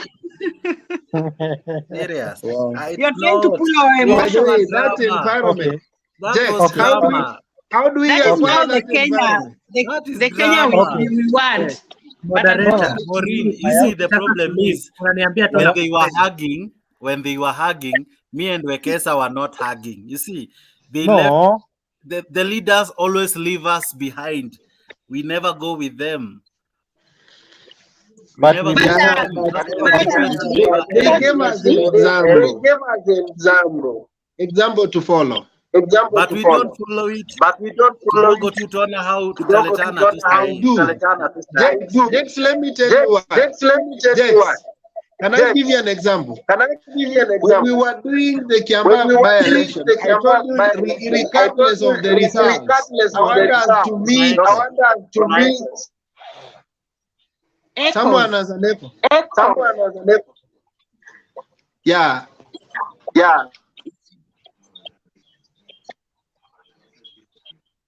Called Frank. Frank, can you mute? Yes. So I told you that after the competition, I've been doing this in me as a practice. After the competition, we normally meet with the guys and then take tea and we laugh at each other because it's never that serious. It should not. And me when I meet Checks, by the way, I don't see him as a tanga guy. I see him as my brother. It's just competition of ideas. Hiyo ni group, but tukikutana on the ground, saizi. I know. Okay, like for me, my first vote when I was voting, I voted for Raila. So much echo. Hello. I think ilikuwa younger. Okay, I was saying. I think ameasha ya YouTube na both StreamYard. Ayaga mute YouTube. YouTube yako iko on na StreamYard. Mute moja. Okay, nilikuwa nasema. Mbona iko na echo? Yangu iko na echo. Unasikia? Checks. One of the things normally happens sometimes mtu anaingia kwa nini twice. So ukienda hapo juu you delete all the names and then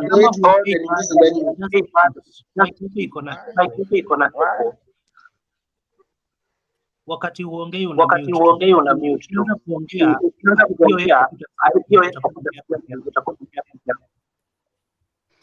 Okay, niongee kidogo.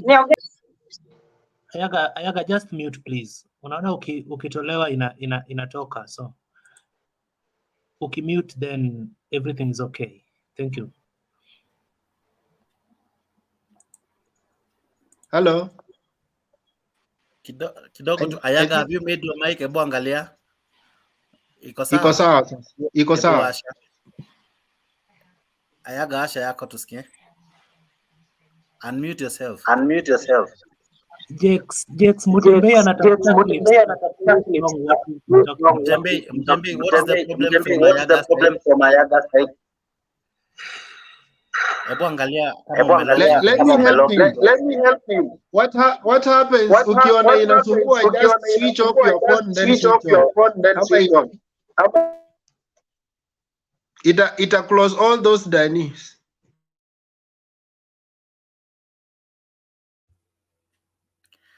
Unmute Ayaga.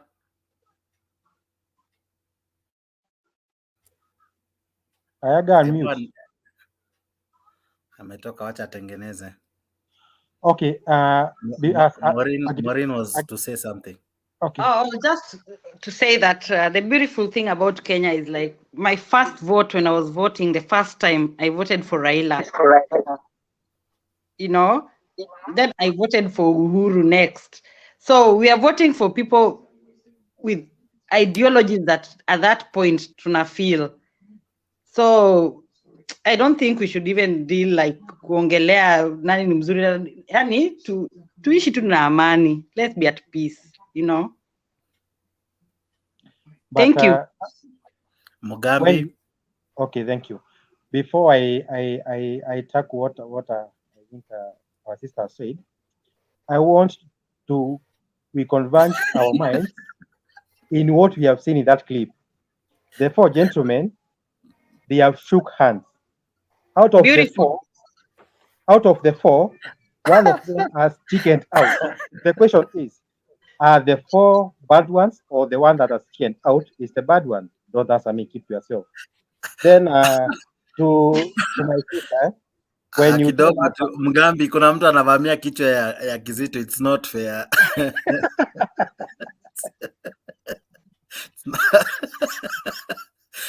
Hii si fair. Kizito inatoa light sana azime stima. Seriously. Ni sawa, Mtembei toa. Okay. Ni sawa Mtembei, it's okay Mtembei, we have read. Kizito, kuna mtu hapa anakuenjoy. Kizito that one lazima kuwe mtu wa asla. Hao watu wa asla unajua wanaogopa wakiona kila kitu nakuja. They complain about anything.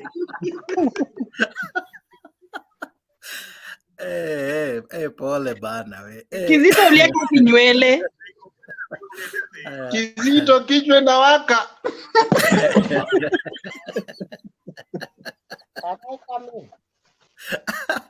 Sawa,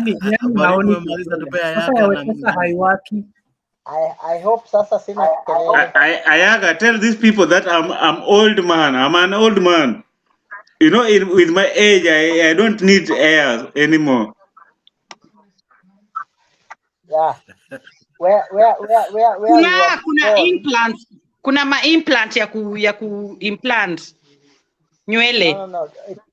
Kizito, don't do that, because where we were born, we were told respect the gray hair. Gray hair is if you have those gray hair. Thank you, Ayaga. You know, I don't want to marry anymore. Better have this glad hair so women don't come to me. Women look for people like you nowadays. Kuna kihara zingine ni ya shida bwana we. Hapana, kihara ni utajiri. Kizito. Kuna shida inakula nywele bwana. Maureen. Unaona hii ni reinherit. Hiyo ina max status mzee. Uko sawa, wewe uko na pesa. Two things you cannot avoid in 3 things you cannot avoid in life: having a gray hair, bald-headedness, and having twins. Those are genetically inherited. And having what? So twins. Is there? Mesema having twins. The last one.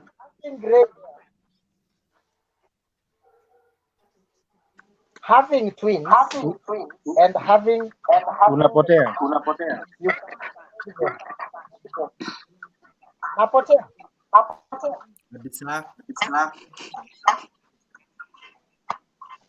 Ayaga uko pabaya leo kabisa. Unapotea. I think my voice. Yes? No, I had a problem with my voice. Because my net is very good. Karibia mic basi. Carry on. Maybe Ayaga is using Safaricom. And you remember Raila said last time in Gatanga that we are going to see these Safaricom people. And when Raila speaks, everything get kaput.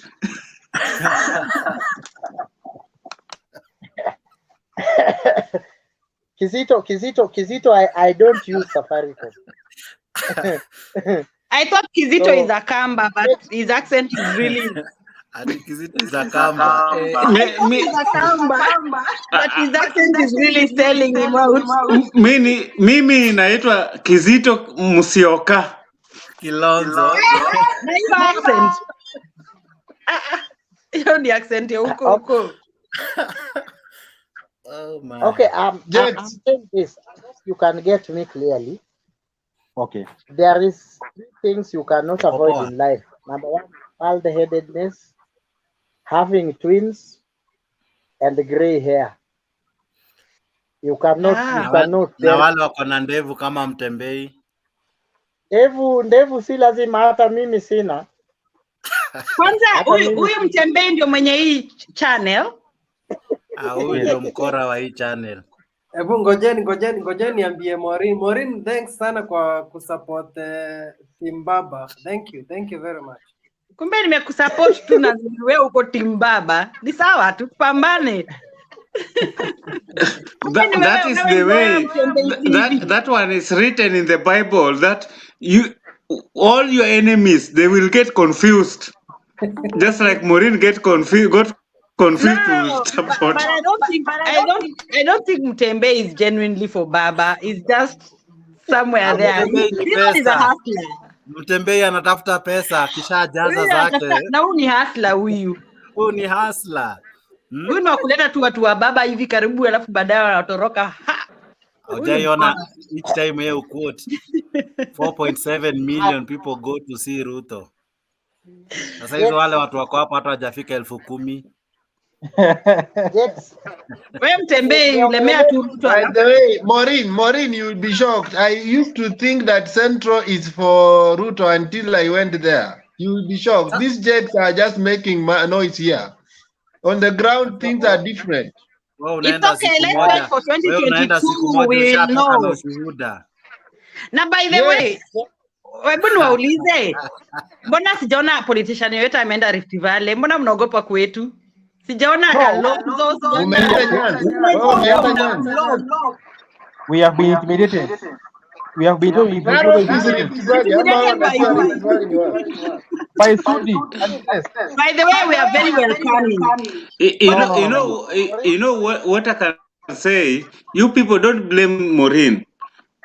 Kalenjin people, the Kalenjin, there are 9 tribes. When I don't forget my GSC, I learned it long time ago when it was GSC. Kalenjin people, they are so much rigid to an extent that even a woman, if you are going to put her inside the pit, she will enter the pit is when it's asking the man, what happened? That's why don't blame Maureen. They will they will follow Ruto, even if Ruto is putting them into the pit. They don't care. When we were in your side, when we were for Baba, he was putting us inside the pit. When we voted that's why I'm saying Kalenjin, they are straightforward. Even if you marry a Kalenjin woman, this woman will stick to you even if you don't have anything. Of course, we never steal and never do nothing. We're very loyal. Yeah. Anybody not married there, please go to Rift Valley. Maureen, you have echo. Echo? Yes. Echo is too much because like 3-4 mics are on Wekesa and Maureen. I should. Okay. Can we go back to the discussion for the day? Okay.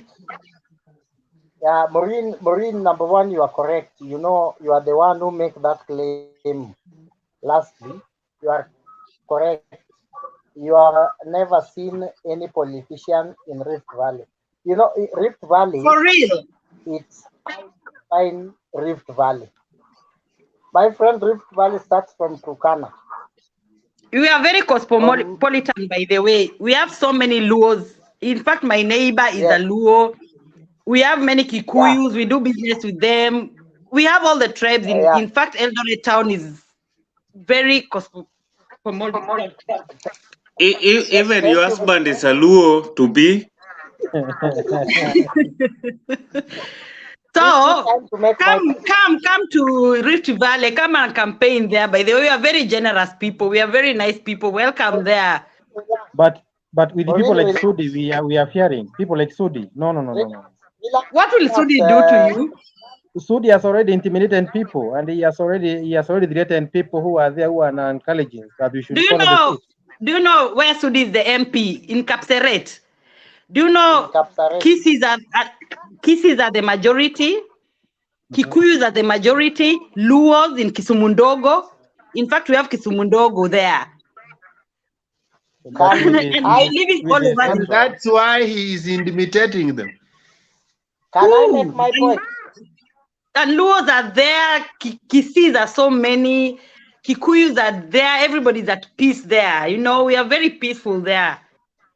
But yes, you are Linda, and they intimidated people. When? I wish you just visit Wasiningishu, then you see the way we live. Very peaceful, and we have many tribes. The only tribe I think I've never seen there are the Kurias and those from the coast, maybe. But you know, automatically Kuria cannot be in Usiangisu. Kuria will never. That can so forgotten. Kuria will never, because you know they are the same tribe with different culture. Repeat because that. You know Kuria and Usiangisu, they are all cattle rustlers. Where Kizito? You have introduced the 48th county. We are not cattle rustlers, by the way. Sisi tunapenda amani. Wacha tunikwambie ukweli. Yes, now you can moderate. We have had a commercial break. You can moderate. Ayaga, take it on. Okay. Thank you very much. Kizito ni Washingishu. Hizo vitu unasema hizo ni zako. Hizo ni zako. Ayaga, you have to know, you people from Central Africa, Central Kenya, in fact, what you speak is not even a Luo. In fact, you people could be taken to Museveni. We people from South Nyanza, we are the Luos from Canaan. Kizito. Nilikuwa na chali mjaluo, ilibidi nimwache juu ya kiburi. In fact, you did a very big mistake. No. Right now you are regretting. It's only that you can't tell the panel. You are regretting.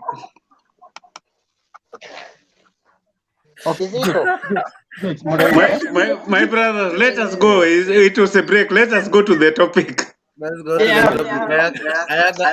Ayaga, go to the main topic. Achana na Kizito. Okay. Thank you very much. Let me tell Kizito one thing. Even if you go to history, the first Luo after Uganda migration landed in Uyoma. So Ramogi reached Uyoma, then headed to Ramogi Hills in Imbo. So Kizito cannot be a Luo more than me. So you are lying to the panelists. So I'm telling Maureen, simple thing. I want to hit snake at the head. We have not come to Rift Valley. It depends which side of Rift Valley. You know, Rift Valley borders like South Rift, North Rift, go anywhere, Rift Valley. You know, as Kalenjins, we are like almost 10 sub-tribes and we are one. Relax. We were born here in, I know, Kenya.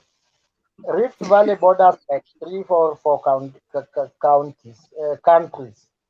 It borders Ethiopia, it borders South Sudan, Uganda, and Tanzania.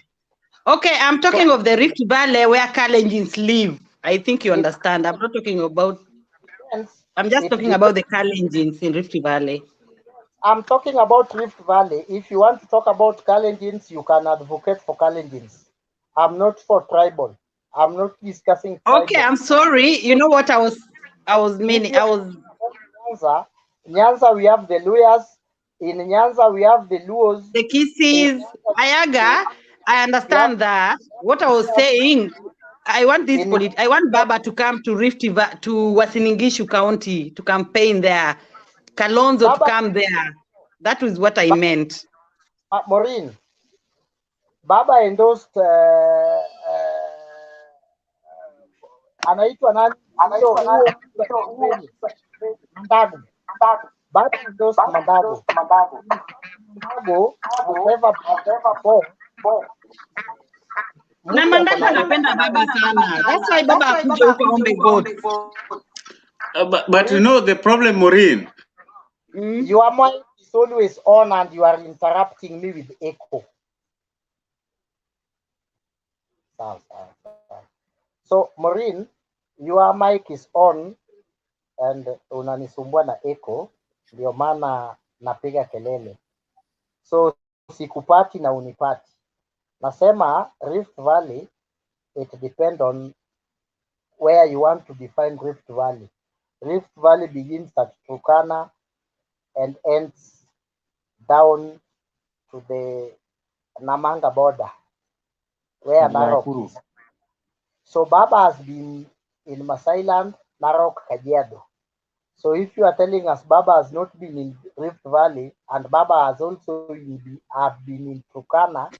Okay, Ayaga, let me just put it. What I meant is Wasiningishu County. Okay, Rift Valley is so big. I'm sorry then. I meant Wasiningishu County and Elgeyo Marakwet counties. That is it. So sorry, not the whole. And has Ruto been in Kisumu? Has Ruto been in Kisumu? Thank you very much. Wakesa, relax. Ruto has not been in Siaya. Ruto has never been in Siaya. Ruto was there the other day. It was what was it that they say that Ruto was making drama? That was a national function. That was a national function. But he's always sometimes in Kisii. Kisii is in Nyanza, right? Yes. Anyway, let's continue. And also has been in Narok, and Narok is in Rift Valley. So it depends. Of course. Okay, Ayaga. I'm sorry. I wanted to mean Wasiningishu. We are Kalenjins. I'm sorry, not all the Rift Valley. I was trying to mean. I've never seen any politician coming to campaign in Wasiningishu or Elgeyo Marakwet or the Kalenjin counties. We really want the Mudavadi to come because we are very neutral. Thank you, Maureen. Mudavadi will get some votes there. Kalonzo the same because we are, so that is what I meant. In politics, there is what we call the protected zones for the contenders. The two contenders. You know, we have 2 or 3, and these 2 or 3 must have what we call the protected zones. All this tanga, whatever, wheelbarrow, giving, empowerment, I've never seen them in Siaya, where I come from. They have never been in Homa Bay County. Neither Ayaga, if I'm not wrong, there's a time I saw Ruto in Nyanza, in Kondele. He was in fact talking with those people who were in the Kondele market some time back. You know what I challenge is, Ruto is so daring to go to Kikuyu land. He can go even to, why? Relax. Ruto have never been spoken with Kondele people. Ruto. There's a clip. I could show you. He was in Kondele at some point, and some group that were. He was in fact opening some office for UDA. Where? In Nyanza, in Luo land. You are lying. You are lying. No. You are lying. I wish I could get that clip. I could No. show you for My real. dear, there's nothing that happens in politics we don't know. Don't lie us. There's That is nothing we don't know. Where is this going? Where is this going? Bernard, be kind. Okay, okay, so it's between me and Ayaga. Let me finish with him first. Be kind. Ayaga, I saw some clip in Kondele somewhere. Ruto was Yeah, there. Maureen, Mhm. I went to Panthiri Primary School in Kondele. I don't can know Kisumu, even but I call- saw Ruto was there. It was on TV, and they opened a UDA office in there in wherever. The day Ruto was in Kondele, the day he followed Uhuru Muigai Kenyatta after that holiday, and the bodyguard. Okay, Ayaga, as a hustler, I'll advise Ruto to go to Nyanza very soon. Then relax, he'll be there. Leave alone propaganda. I'm good at that. If you take me to that direction, you will not like it. So the day Ruto. Okay, Ayaga, you win. You win. You win. You win. One day, if Ruto comes there, then you'll see. Mm-hmm. Thank you very much. I need Ruto in Kondele. I need Ruto in Siaya. I think he'll come there. So the farthest place Ruto have ever gone in Nyanza is Migori County, and he went in Kuria. You know, it is good. It is good to say. But he's been also in Kisii. Kisii is in Nyanza County, or in Nyanza or wherever. You the farthest from down there. You know, Nyamira is the 46th county. Followed by Kisii, 45th. And Migori is the 44th. But Ayaga, let me challenge you. Why are you so defensive? Like it's like you don't want him to go there. We are saying, that's why I say what's an issue. Everybody should come to campaign. Even Ruto should go there. Hmm? I want him there. But you know, Ruto is deputy president. A guy who is being guarded by the Reke squad is the only guy after Uhuru Kenyatta, the most safest person in Kenya who should go every part of Kenya. Who? Paid by paid government guards, a Reke squad, is William Ruto. William Ruto should go everywhere, not Raila Odinga. Raila Odinga has a personal No, bodyguard. Baba can go everywhere. Ayaga, stop it. Baba can go everywhere. Nobody can do to Baba anything. Maureen, let me tell you, when deputy governor of Kisii, when the father died, and there was a scuffle between Osoro and Simba Arati, the kind of people surround Ruto, and Baba was isolated somewhere in the middle of the crowd, can tell you Ruto is the second most protected person in this country. So Ayaga, you're lying. You're lying because Baba has enough security to go everywhere, and it's not an excuse that Baba doesn't have security. For real, Ayaga, you're not being genuine. Raila security is given by who? Raila. Baba. Yes. Baba has the highest security. Hey. Baba is in fact international with the security. I rarely argue with political fallacies like you. So let me make my point. Can you switch on your mic? Please let me make my point. Okay, sorry.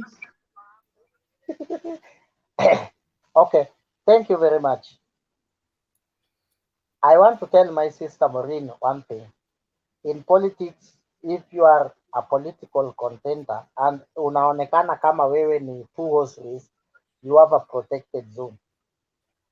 If William has not come into Siaya where I hail from and whatever, I don't know. Same way Raila has not gone to Elgeyo Marakwet, Kericho, or none. Okay, Ayaga, I'm sorry to ask that question, and I think wacha your topic. Sema sa point yako. We leave that topic, please. Okay. You answer me questions. Relax. Yes. No, Thank you no, very much. I don't want to answer anymore. Let's do this. Maliza to wherever your points, Maureen, then we Maureen, proceed. you In a are go. pushing me. You are pushing me into a point. You will not make your points, and you will blame me. You know, the panelists here, they know me. They will say I'm drunk, and I don't want to go there. You are pushing me into a point. You will not make your point. That's why Ayaga, Maybe I say you win, Ayaga, and I make your say we point, don't talk please. anymore And about that topic. I'm sorry for saying if any other politician can come to a issue, and you Just said as a about. reminder, I'm the sorry topic then. was Sorry. We it's 2022. okay, it's don't talk okay. about Let's that. move on, please. I've been Can you trying move the to topic? find where you're going. I'm yet to find it, and it's like 3 minutes. Please make your point. Let's move forward. it's not even like 3 minutes. It's like 6 or 10 minutes. The lady is Ayaga, just Ayaga, please forget about Maureen. Maureen has asked for forgiveness.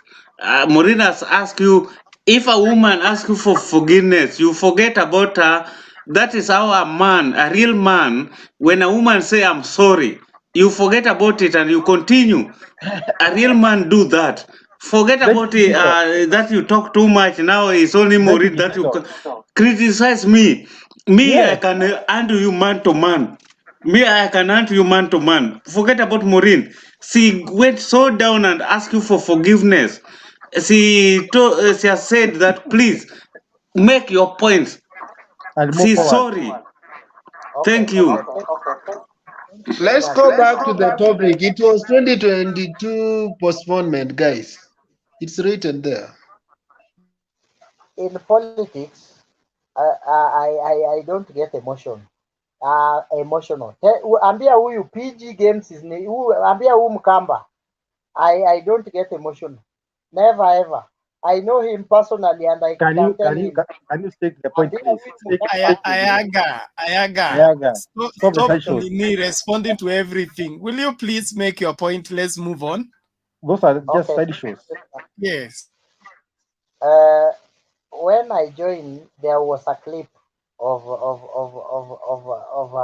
a safari park prayer day rally that Mutambei was playing.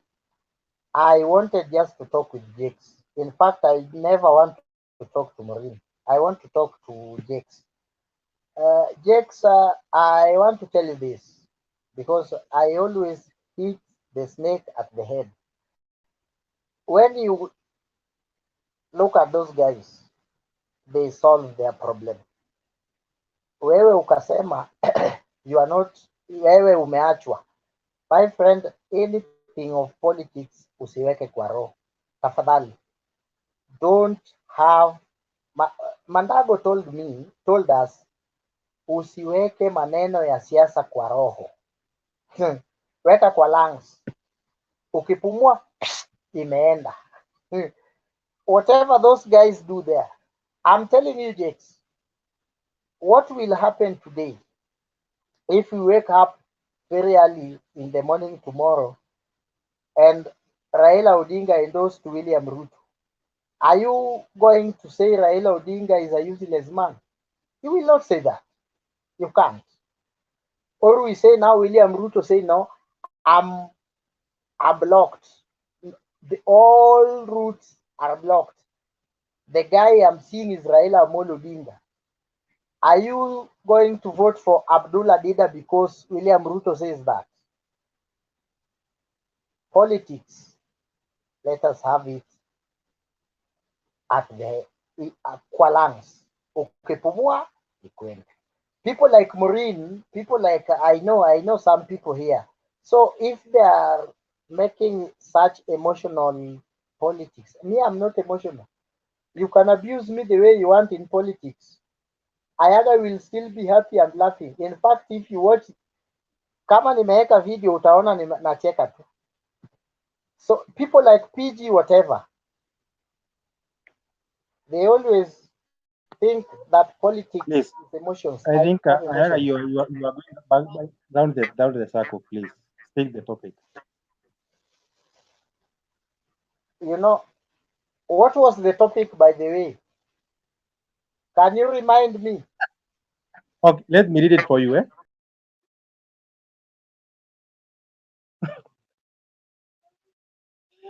Can we go on, please? Bernard, how are you? Jets, can I just say something 1 minute? It's okay, but we'll have Bernard Yes. next. Go ahead. I'm just, you see these clips. Someone was telling me he normally checks in YouTube, and sometimes you can go through it the first 1 hour, and somebody gets bored. I think it's good to have those commercial breaks, but not very long, and we focus on the topic.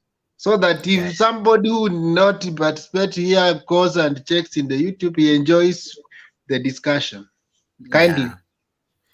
But now you see, at times it's challenging because when Ayaga says picks, you anticipate atangusha points mzito, and then he takes us in a merry-go-round, and eventually he's not even sure what was the topic. So even almost ask, when what were you saying, you know?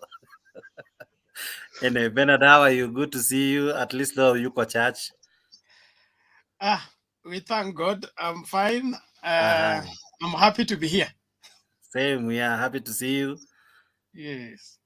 Sasa mada ya leo ndio hiyo.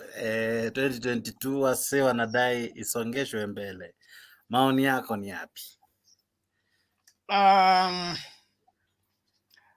If there is a reason for that and the reason is valid, there is no harm with that.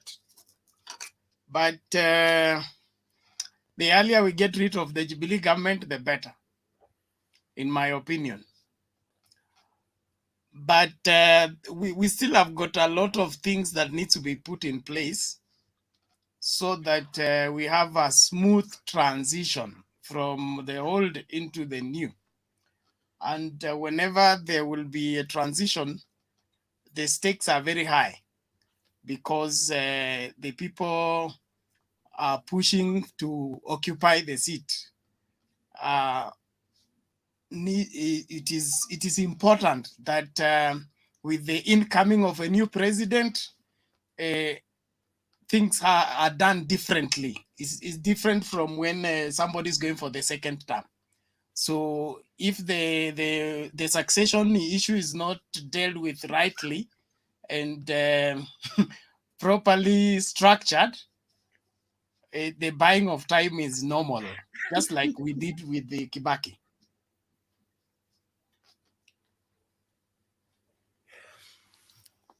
Go ahead, sir. We are listening. I don't know what's funny. I know it's the look of Ayaga. Ayaga, you are my neighbor. I don't know what is happening, but what are you naweza vuka fence nikuje kuona huko. What are you on today? No, Bernard, let me Yes. tell you one thing. Always, and I always speak my heart. When Clinton is controlling the button, I'm always in trouble. So he's just removing me for no reason when I ask about the topic. Because, you know, Maureen, amenichanganya. When I'm now coming to talk about the point. Ayaga, by the way, you're a comedian. Unafaa kushikana na kina Jalango huko mwende na wherever you comedy. But anyway, mi sina beef na wewe. I just asked a question, you took it the wrong way. Tuendelee na show bana, we acha zako. Mbona unavuta bangi? Nakaa ni kama mtu navuta. Aki unakaa. Okay, you guys. Yeah, I think Ayaga and Maureen. Kindly, you are destroying our peace. Hatamaliza. No, waonane nyuma ya tent wamalizane. Sisi tusonge mbele. These guys are Bernard, unanisukuma nyuma ya tent. Mimi niko naongea na nyinyi wote, usinisukume nyuma ya tent na Ayaga. Ayaga nimemuunderstand. When the two of you have scores to settle, and you may not need us witnessing.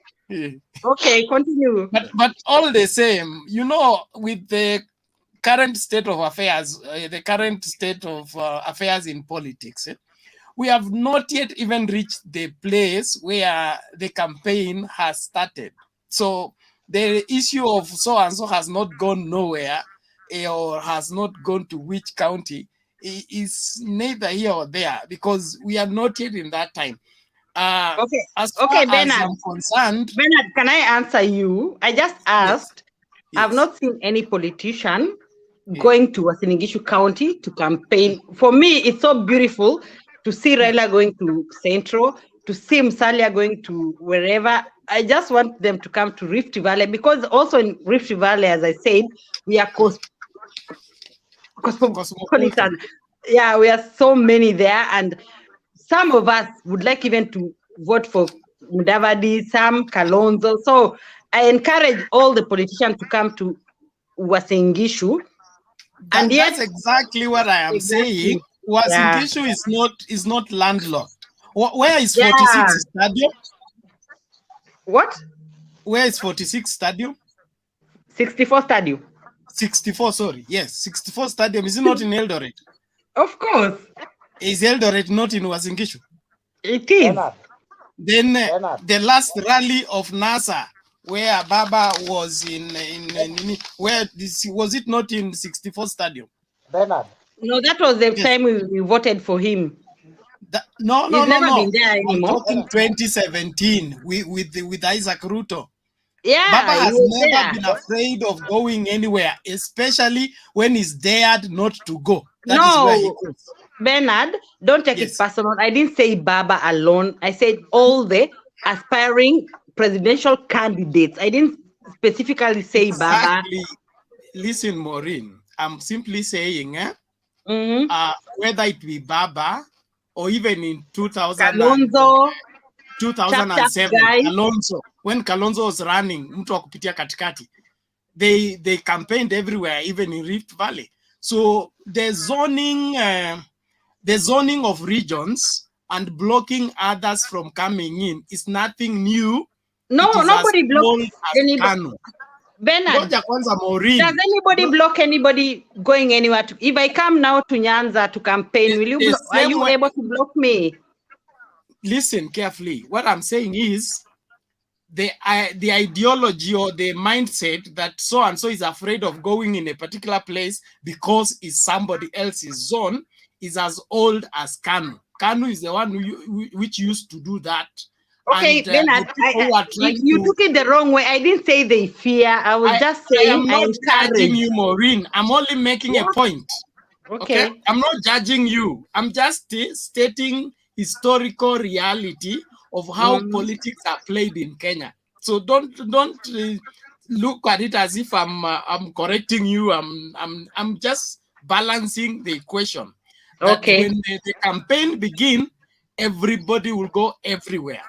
If you are able to foot the bill, nobody can stop you from going anywhere.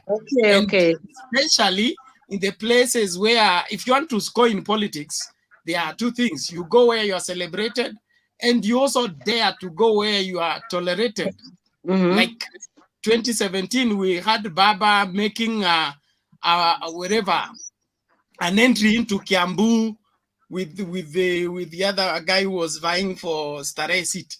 Okay, and it was in the heat of nothing NASA should be in Central, but Baba made his way there. So you gain by going in the opponent zone. Even when you not get, even if you don't get the vote, you will, the guts that you went to the place will give you votes elsewhere. That kama huyu jamaa ame-succeed kwenda kwa bedroom ya yule mwingine, he must be a daring person. And so thank you, Bernard, because you've answered me, because you've said at the right time. Yes. At the right campaigning time, people will go wherever. Nobody fears. Thank you. You've answered that. Okay, thank you. Now, back to 2022 elections being postponed. I think it's just a good discourse for us to discuss. And I think it is something that maybe Kenyans need to ventilate about. But I don't think is a serious consideration as at now. We have not had a crisis whereby we may be required to postpone the election. But when you hear politics, somebody say something, there must be something being cooked somewhere, either as a scheme or as an elaborate plan, and that could be caused by some people who are not ready to leave office in time, or some people who have their interests somewhere that have not been taken care of, and they're looking for a leeway to take care of those interests before that. But either way, there's no harm in either postponing the election or having the election in August of 2022. I believe we are a very strong country. We have we are very resilient as a people, and so even in the heat of the greatest crisis, Kenyans are strong enough to navigate through those crises and make their transition without them be resulting into whatever a standoff. In my opinion. Can I ask you a question? Yes, sir. Bernard, I think there is also a bill that Jeremiah Kioni was considering to table before Parliament, and his argument was that there are small constituencies risk being chopped off or being expunged because of that. The idea of this that inequality, and for him, he says he needed to propose a bill in where there's delineation of the boundaries, and so that they can create that 70 constituencies. What's your take? And for him, he said that is the situation that can prompt a delay of elections, so that the IBC can delineate the boundaries. That's a good point, because proportional representation is a very serious need right now in Kenya, based on the population is determining the devolution or rather the distribution of resources. And so if we have a constituency that has less people and is receiving the same money with the constituency that has more people, then we are creating a perpetual crisis. But even if they are postponing the election, they will postpone it for a whole term. They may postpone it for a few months, like Kibaki did. Instead of 2012 elections, we had them 2013 March. So 3 months will not have any serious effect. And it's a good thing to consider. And also the outcome of BBI will also determine this. If the judges insist on their stand, then things will be done the other way, unconventional. If we could say that way. So proportional representation is important. Watu wasikue, sisi tuko wengi, tunapata shilingi hizo 100,000, alafu watu wako wachache wanapokea hiyo 100,000. Tukidistribute, sisi tunaenda up kila mtu 5 bob na hao wengine wanapata 50k. That should not be. We will not be heading to an equal Kenya. We'll still be insisting on keeping the gap between the rich and the poor widening every day. Okay. Kuna la ziada ama? I have, yes. Okay, Ayaga, go ahead before we go to Caesar. Okay, thank you very much. The postponement of 2022 election is triggered by IBC itself.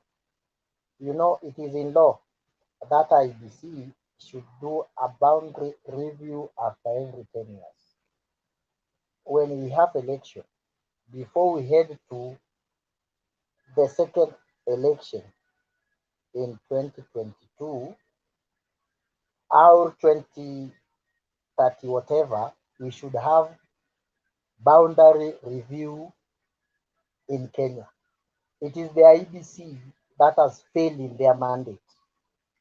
So the same way the Tanga, because they don't like it. People like Clinton, they don't like it because I know they will remove me before I finished my point. But I will just still come back. I don't care. I know them. and put some dirty messages there of Kuvuta Bank. I've never even taken bank in my life. So the fact is, there will be no election before we review the boundaries of elections in Kenya. We will not let the people of Madeira lose a constituency because Ruto want to be a president. Let me tell them, if they like, they can remove me.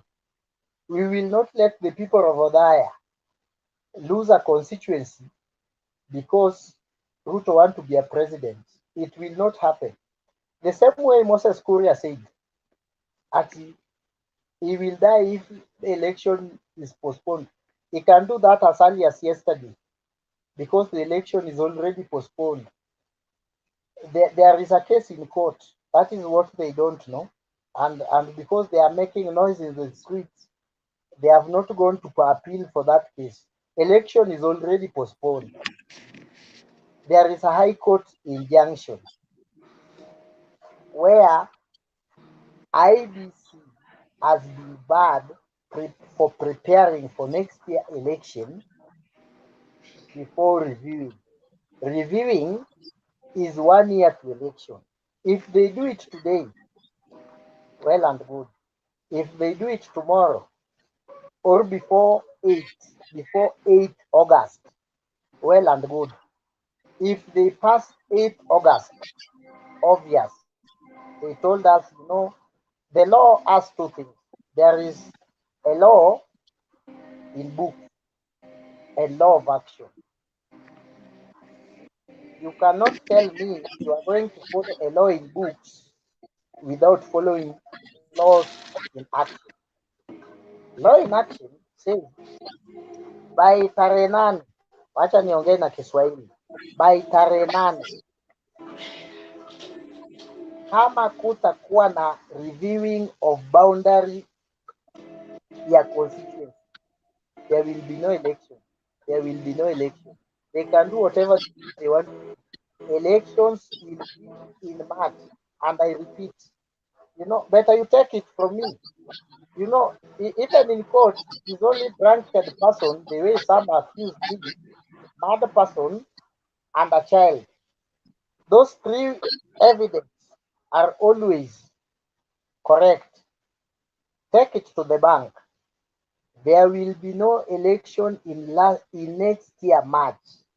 Whoever want to campaign for next year March for him to be a president, Kikuyus are not stupid. Same to us as Luo. Rarieda, we need another. Is it August or March? Is it August Why or March? March? Why March? August. It will be March 2023. That's where maybe the confusion is coming from. It will be March 2023. Unless they does that. Because you know why it is 10 years? Because after every 10 years, we have a census result ready with us. We will say where Bernard comes from, they are not even qualified to have a constituency. Well and good, we crap it. Where Ayaga comes from, like Uyoma, where I come from, there were 3 wards. Now the population in Uyoma is enough to have a constituency. Separate us with Asembo. Have Uyoma constituency and Rarieda constituency alone. That is it. Bottom up. Let me finish. Give me 2 minutes, Bernard. Only 2 minutes. Bottom up. I had my brothers from Tanga saying that they are going to give, apart from CDF, which is 100 million to constituency, they are going to have another 100 million, which they estimated to be around 30 billion. Correct and good. Look at BBI. What is BBI proposing? That every constituency to have a 5% of a national cake. Like Rarieda, where I'm coming from, we have 5 constituencies: Uyoma East, Uyoma West, Uyoma Central, Asembo East, and Asembo West. 5 per county. If let us take example like 5 is like 4. Ayaga, you are confusing constituency and ward. I'm talking about ward. Yes, you said constituency, Rarieda, so frame it properly. So each ward get 5%. Bernard, I want you to get me clearly. This is a pure arithmetic. Rarieda, where I'm coming from, we have 5. So if each ward get like 40 million, each ward get 40 million times 5, it is how much? 400 million. And 200. then some people tell me I should forgo 400 million. For them, It's they have a 200 bottom. 200 million. 200. 200. Oh, thank you very much. 200 plus CDF. It is 300 million. Correct? Correct. 300 million. Then some people want to tell me where I sat in Rarieda that they are going to do a bottom up. 100 million, yeah, MP, CDF, they add me another 100 million. So they give me 200 million. Now that is bottom up. They are forgetting the other 100 million that should come in Rarieda. My friend, when time comes, we will calculate and we will vary. Number 2, the difference between BBI is a law. If it passes, it is a constitution. It comes. Either you oppose president or you like him. But for them, it is a wish. Yeah. If Ruto becomes a president, if Rarieda, because where I come from, we have always been in opposition. Always obvious, we will oppose him. He can on his wish, he can give us or he cannot give us. It is kama anapenda atatupea ama atatupea. So there is 2 different, because there is no channel in bottoming up. Because the guy, I'm wondering where a president of Kenya will go to treasury. Give me 30 billion. Weka kwa lori. Call all 360 MPs. Queue in the state house. The one you get through the law, which law allows is 1 million, hiyo utapata kwa sheria. Lakini yangu nakupea kwa sababu you are queuing here another 100 million. My friend, we are not stupid. Lies can stay for sometimes, but cannot stay always. Hizi zote wanatuambia stories za bottom up, whatever. That is the easy thing to go against in politics.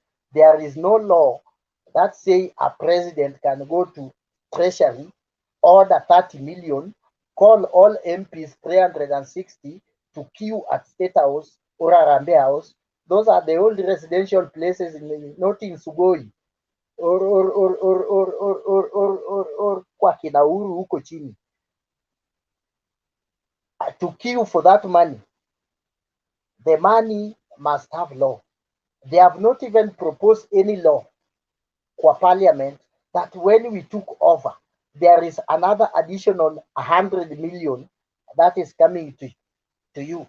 The guy has not explained if that money is from his own pocket, a donation from friend, or a grant from non-governmental, whatever, from whatever.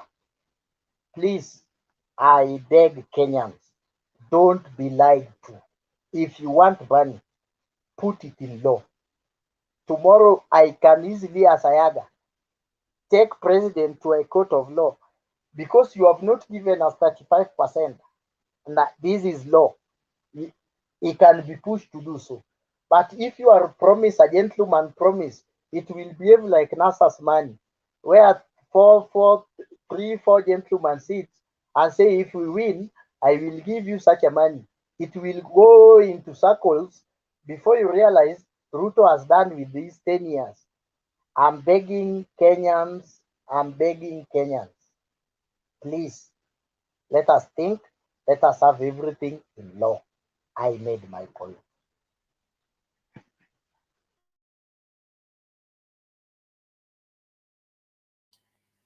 Thank you. Wekesa, you are the moderator.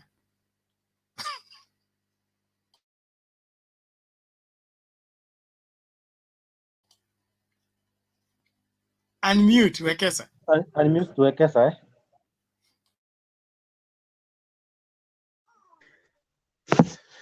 Jex aliniachia bila kuniambia. No. Ameweka hapo kwa private chat. Okay. Mugambi amenyamaza. Oh, kuna somebody called Caesar. Caesar, are you alive? I see you are behind the curtains. Caesar? Okay, let's go back to Mugambi before I want us to exhaust that topic and see if we can say one or two things on the other issues and then we go to bed. Okay, thank you. From what I've seen in the caption, it is Ncck's concerns on the 2022 election. I think their fear has come out of the declaration or signs from IBC that they are not ready for the election, number one. Number two, they could be fearing of post or pre-election violence, which has shown its signs in different parts of the country, if we can see, or even the slogans that are being ran by our politicians. I think as it stands, we can't clearly say we may have pre-elections violence because there is no serious campaigns as of now. However, as we head towards next year, most of us are aware that any election in Kenya from 2002, a serious competition for presidency comes 3, 4, 5 months before the election. Therefore, from February, I think from February, that's when we will start seeing very serious coalitions. Right now, we have seen like the party leader of the ODM, Raila Odinga. He divorced NASA, but today he met with the Kisii leaders today, right? Maybe he'll meet with the lawyers, the people from Coast. He is trying to find people to coalesce around him, right? The same case with the Deputy President, William Ruto. I think right now he is running his own show of UDA, Hustler. But the people or his appointment or his foot soldiers, they have their own thinking. They have their own take of issues. That is why most of his people, they have come up with their own parties. Therefore, by February, that is when you'll see also William Ruto coming up with his own coalition. Meaning by February, the Asla versus dynasty, the bottom up, it will have been whitewashed or overtaken by events. Because when you will have serious political conversation in this country, matters, hustler matters, party politics will end. That's when you'll see very big coalitions coming together with its own tagline, right? And that's what they are trying to sell. However, as voters, we need to be so cautious not to be brainwashed by the small semantic kind of good things that are sold by our leaders.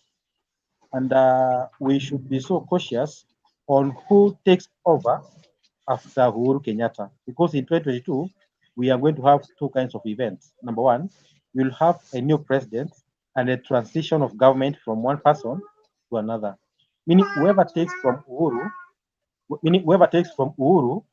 is going to determine how we are going to run for the next 5 years. So to my understanding, the ECCK's worry is valid about postponement of next year's general election. That is something that can be debated around because when we look at the constitution, it says that we should have an election, a general election for the 6 ballots, right? When you go to the election of a president, it says the president's term ends 5 years after he assumes the office. Uhuru assumed his office, or he assumed the second term in November of 2017, not August. Are we together? So if we are going to have a general election, what will happen to the term of the president? Will we have a president-elect on 9th of August, and then he waits until Uhuru finishes his term so that he can be sworn on November? Absolutely no. So such kind of discussions bring kind of some lacuna or some of the discussions around the law and the elections. Therefore, to my understanding, let us give this thing of postponing the elections time. Let us keep engaging until and when we have the real alignment. From what our guy has said, he has brought a very nice point of what is captured in the BBI, that is the World Fund. If seriously these people who are called Asla, they are pro bottom up, they should be the first people to support this BBI, because BBI is bringing money at the constituency level, at the county level, constituency, and then on. So if you are referring to the right trickle down effect of the resources, the BBI is the right thing. I know some people like my sister here may have some kind of different opinion about BBI, but let us not cover BBI with one blanket that BBI is banned. Look at the right things that are in BBI. Actually, even the courts were not entirely against the BBI content. They were against the promoters whom they perceive to be Uhuru, but the content is right. So let us have a candid discussion even after the ruling that is going to be delivered on 20th. We find a way that we are going to empower our people on the grassroots. If empowering our people on the grassroots means we postpone the elections, there's no hurry in Africa. We can postpone it for a few months and have it next 2023 March. I think that is my point. Okay. Let me ask you, Mugambi. Yes. The behavior of the voter today, who is to blame? I remember in the early 90s, there used to be, and this was a clamor for opposition and these other civils, these other unions. Yes. It was about civic education for voters, because right now we have energized voters who even want 2022 to be today. But I'm sure a day or a week after election, they are the same voters who will be saying Amalise aende. How do we navigate that? I think to begin with, everyone should take their own initiative as a leader wherever you are, to try and educate the youngsters who are having maybe their first voting in next year, or their second being next year. What do I mean? We need to educate our people that a country united is better than a fulfilled ego, because most of the youngsters that will say, watch Malaysia end immediately after the elections, those are just their egos have been so much massaged. So let us, as leaders at grassroots or whichever level we are, we try to educate these youngsters who think election is just an event. Election is a process, and a process takes time, and the time can give birth to anything. Thank you. So it's a personal initiative. It's a personal initiative. Yes, Maureen. Maureen, what should voters be thinking about? Okay, to me, voters should be thinking about just to vote for the right thing. As a woman, I don't want violence after elections. Whoever wins, we should be peaceful. That is what I advocate for. So this thing of BBI, as you try to convince BBI, we are not opposed to BBI. It's the timing. The timing, BBI is about changing the constitution. But to me, we have so many things to handle in Kenya. We have so many issues that we couldn't just use all the money to do BBI stuff. You see? Even the election, if it is not to happen on that time, maybe further, but we do it at the right way. Because at the end of the day, if BBI is to bring peace, if anyone wins the election and he rejects or there are issues and people fight, the BBI can't solve that. You see? So for me, what I was thinking is we prioritize what is really ailing Kenyans right now. It's poverty, lack of...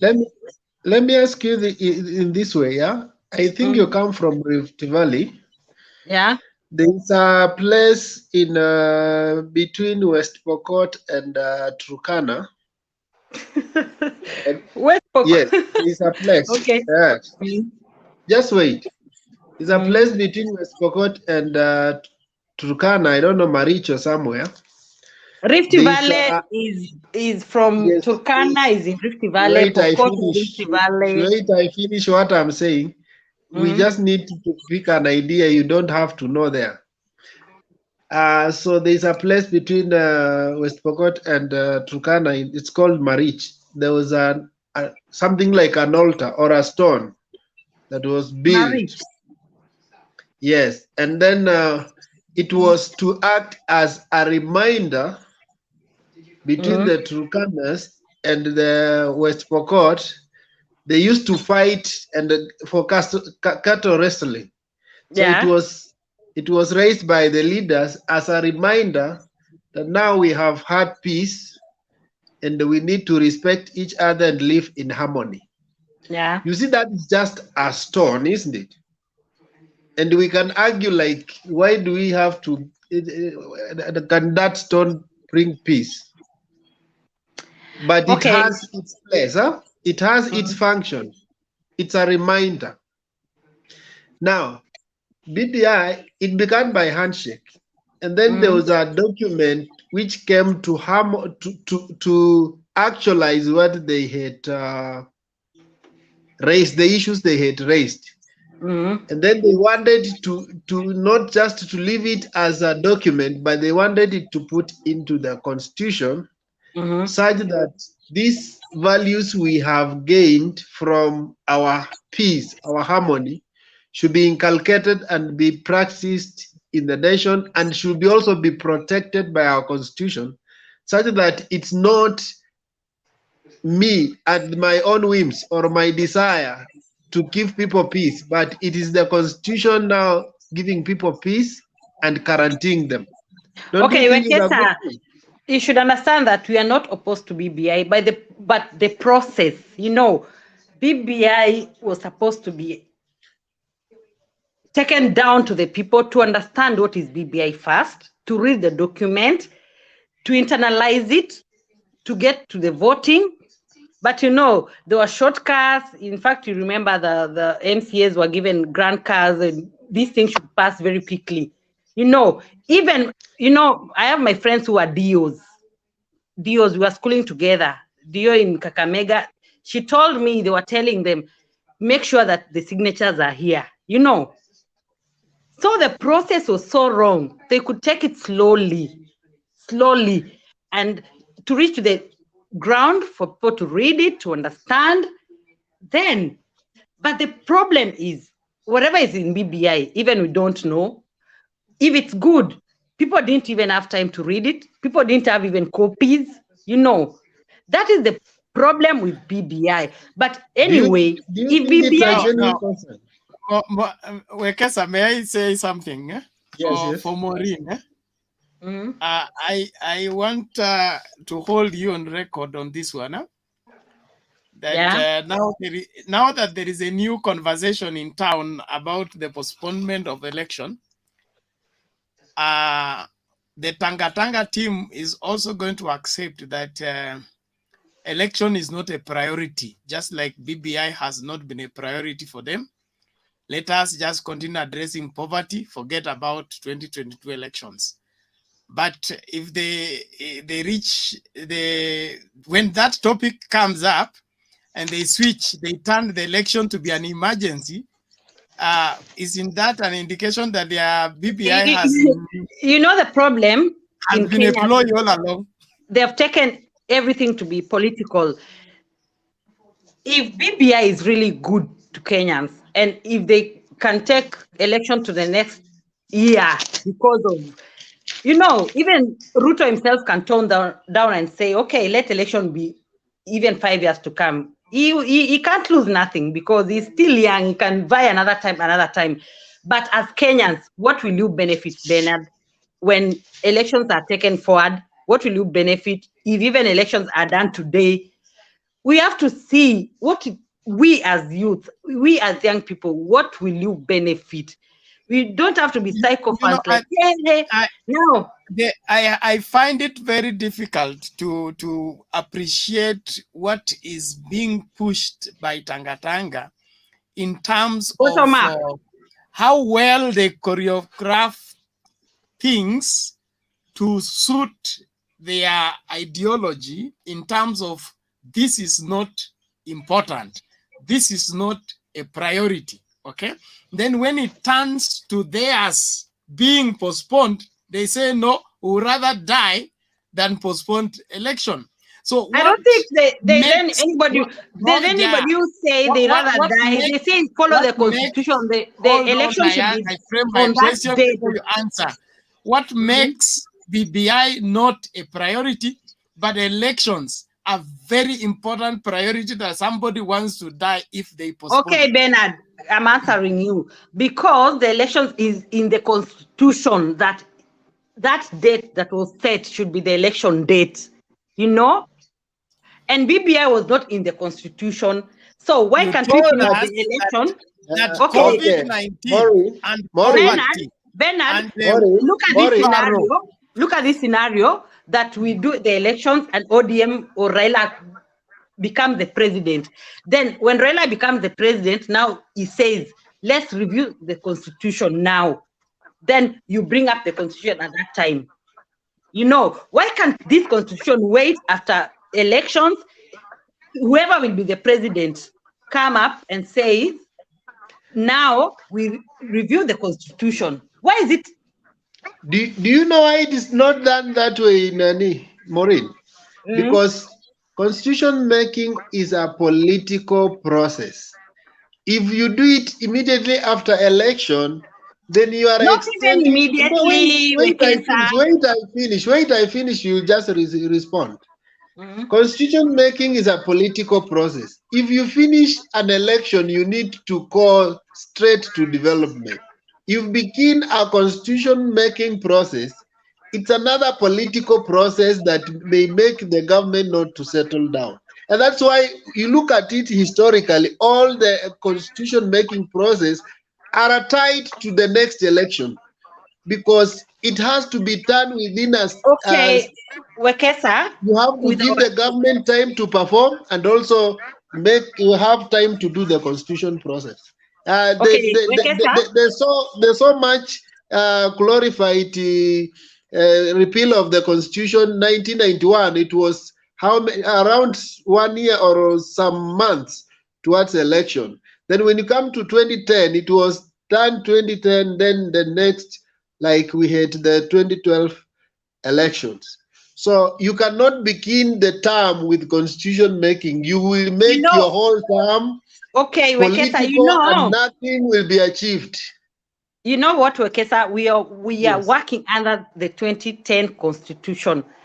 And the 2010 Constitution says that in August next year, we have elections. Why can't we follow that Constitution? Whoever becomes the president, be it Ruto, be it Raila, be it Musalia, or Kalonzo, we all sit down and say, our constitution is not right here and here. We amend it because we are burdening taxpayers, we are burdening ourselves, bringing in BBI. We don't have the money. Let me ask you, this constitution. Yes, say something. Let me respond to Maureen shortly. Maureen, what you don't appreciate is that constitution amendment is not just political, but it requires a political crisis and then a political goodwill. Changes don't come easy. Some changes have to be forced to come into effect. So like the 2017 stalemate after the elections is what necessitated the handshake and brought about the BBI. We will not have such a thing in 2022. There's no guarantee of that. Two, So Bernard, we may let not me have tell two. you, let me ask you, Hold Bernard. on, I finish my point, then you respond. We may not have two strong leaders like we have now in the person of Raila and Uhuru willing to go in that direction. It may take another 20 or 50 years to come to that place again. That is why it is important for us to take advantage of the two willing leaders who have a strong political cloud for us to amend what needs to be amended. If we lose this opportunity, we may never have it again. And that's just like the same way you're complaining about 2010 constitution. It is going to continue for another 20 years. We will all be crying. Okay, Bernard, I'm so sorry for my...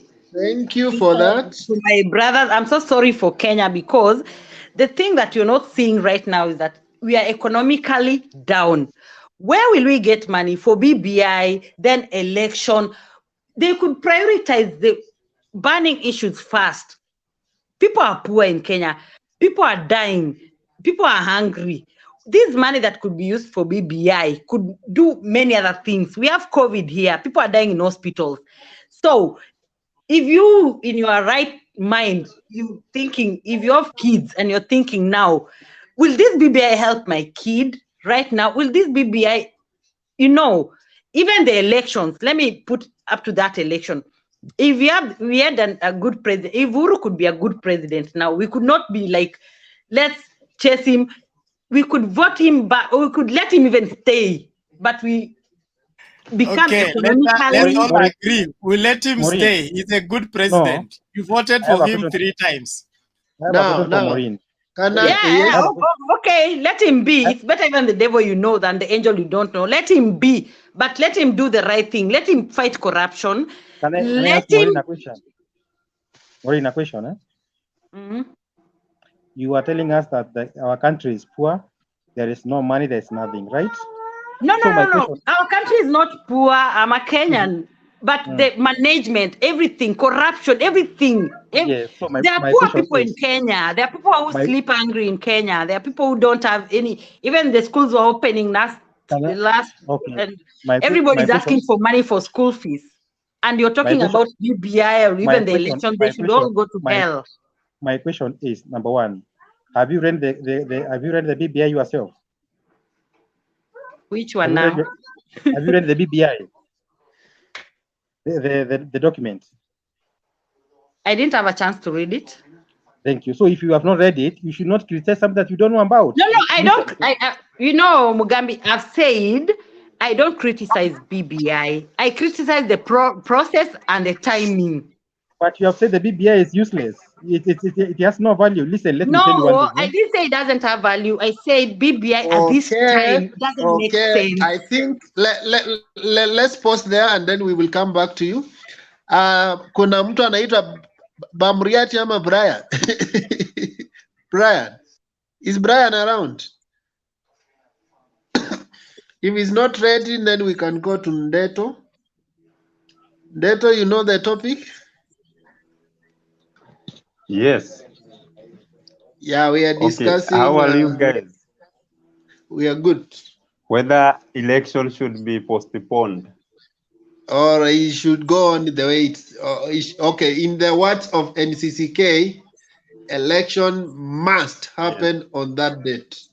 So what's your take? Okay, Pastor, thank you so much for this opportunity. And every time I join to this platform, I know we are here to educate people. And everything we say, someone is listening somewhere. Maybe those whom we support or those people who we oppose. Yeah, it's a learning platform. What I would say, the National Council of Churches of Kenya, it has a role when it comes to bring peace during an electioneering season. And I know we have very many contestants, but at the end of the day, only one will be the president. There are those who will be so close to winning, others will be so far from the winning line. And these are the people who brings commotions, saying that election was rigged, so which can even bring out to what we call the violence. So what I would say, I don't see any reason whatsoever why elections should be postponed. Reason being, we have experienced various big political coalitions as well as parties breaking down. It doesn't mean that these guys who used to be leaders and who used to work together in those parties, they are becoming enemies. No, politics is about interest. And if today your ideas are not taking me to Canaan, then I better leave your channel and get to another one. So it's all about interest that every person has towards this nation. There are those who are so selfish, but others, they stand there for the people. So what I would say is, from my own point of view, let us not have a postponement of elections, because after all, it will not add up to anything. At the end of it all, even if COVID-19 has brought our economy down, I think the key things to consider in any governance, one is the GDP, that is gross domestic product. Then there is also political stability of a nation and also human development. And in terms of maybe investment by foreigners, those people who are in USA, those who are in UK, you know, those are the superpowers where we get business from, especially we in the third world. So if we do not stabilize our political atmosphere, then be assured that those investors will not come here. Why? Because they know after every election, their businesses will be brought down. Maybe to those who are opposing, or maybe to those who are in the government. So what I mean is, after all, it's not if Ruto will win, Raila will lose, or Mudavadi will lose even more, or Kalonzo will never get there. It's all about good leadership in this nation. If it is a certain candidate who will take us to the right place, let us all join that, because if there is something that has really brought even our country down, is balkanization in terms of tribal extracts. And I am happy to see that despite class war maybe being so bad, at least right now we have a different narrative. It is not that Deto, you come from this tribe, Bernard, you come from this tribe. So we start getting against each other because we do not come from the same tribal extract. I think if all of us, we are united by our problems, or we are united when we are trying to search for solutions to our problems, then we are heading to the right direction. And that's what I see so far, where even these guys who do not have manifestos, who do not have something to tell Kenyans, at least they have started, even if they are not talking about bottom-up approach. Some are talking about bottoms up. I don't know what kind of economic model is that. So others are talking about vitendawili and the rest, and also the thief narrative. So let us not postpone our elections. Let them remain. Let ourselves, as young people, let us do what we are supposed to do. Let's also all the agents or organs involved, may it be the church, may it be the political space, or those from the corporate world, let's all get united towards a peaceful election period. I think that would be my take.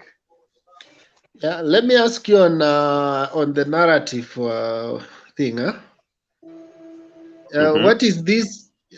Okay, tumesikia tu tumebadilisha mjadala. There's a change of narrative.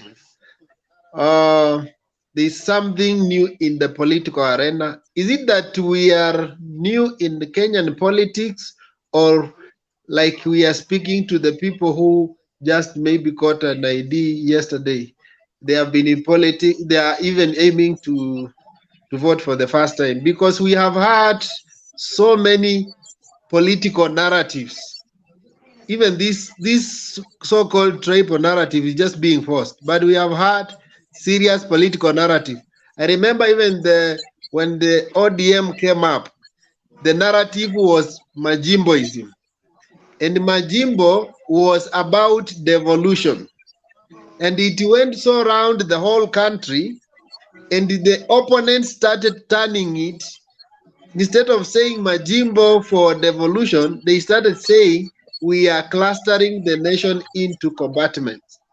So is it that we are bottom up is the first model that we are hearing, or we are just devoid of our own historical accounts?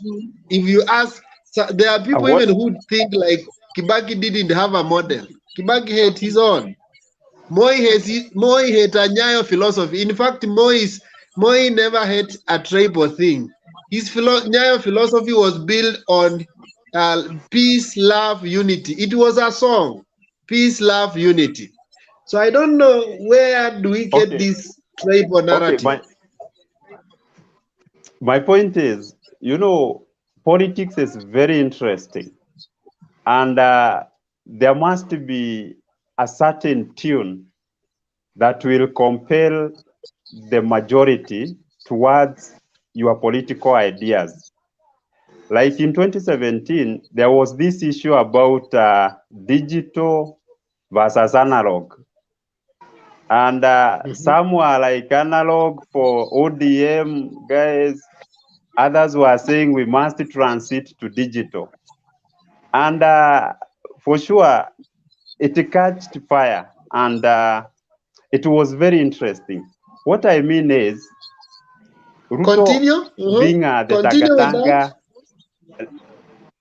No, continue with that first. No, it catched fire.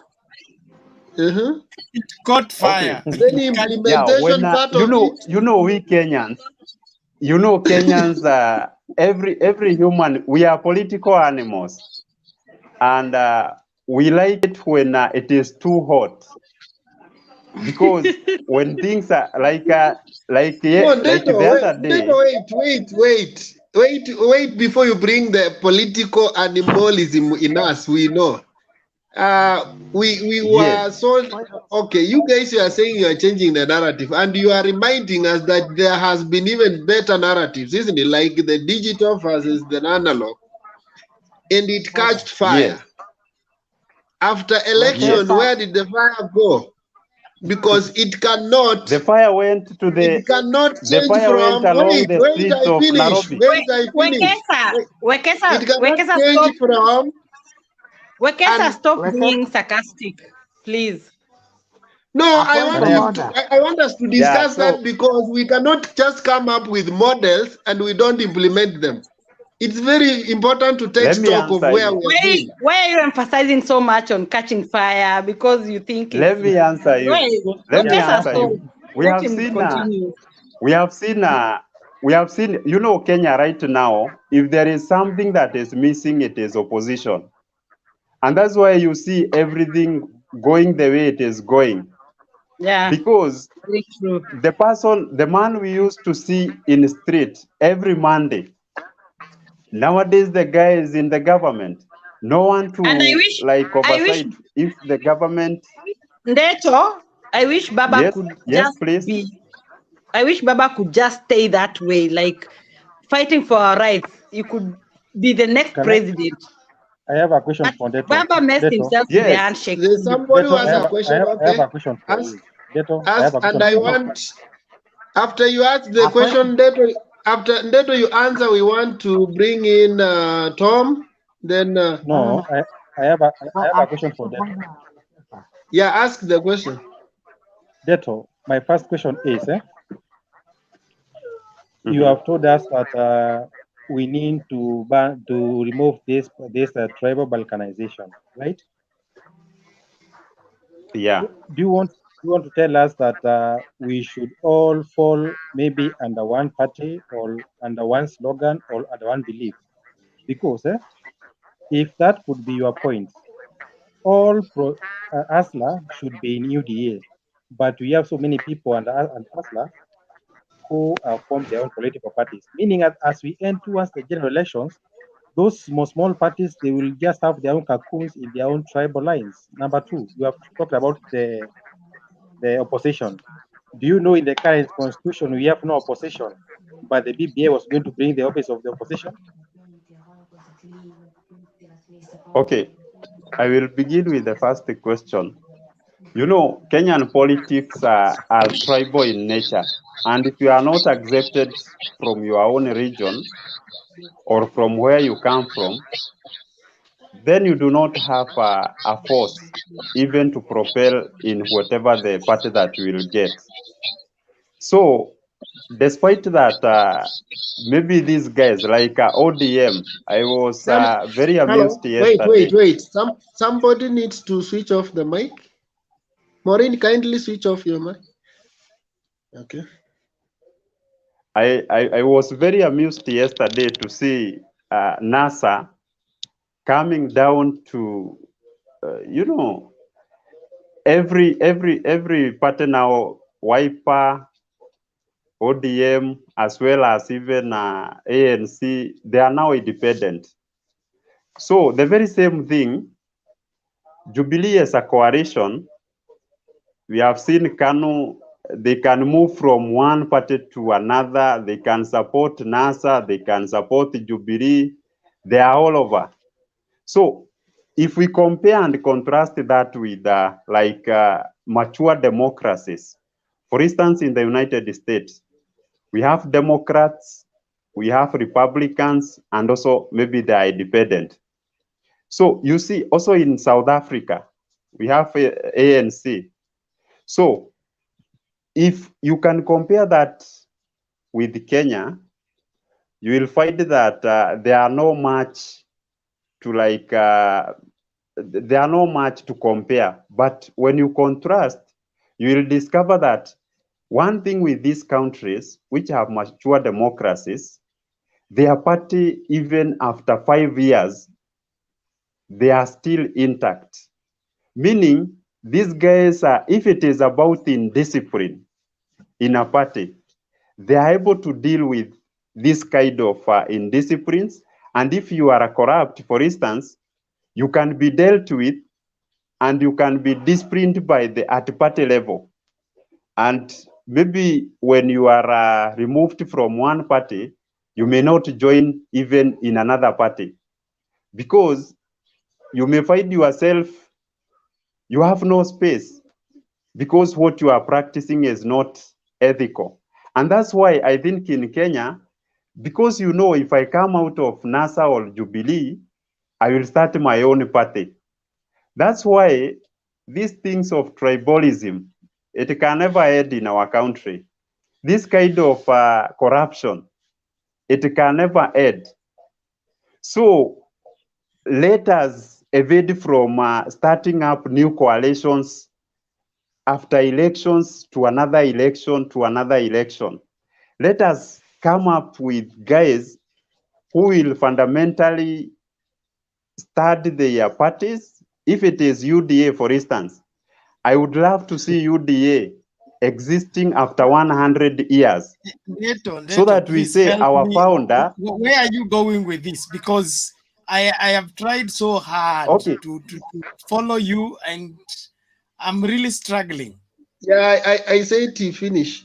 So you are responding to the question. You are giving us analysis. Please. Yes, Bernard. Because what I was trying to ideally, project, even what you're bringing so many things that will raise so many topics. I'm trying to project on something that can come out from a certain maybe coalition if it is strengthened, so that to evade from this tribal politics. Because this guy Mugambi has just asked, how does that help us in terms what do you of our mean by elections? tribal politics? What do you mean by tribal politics? Let's start there.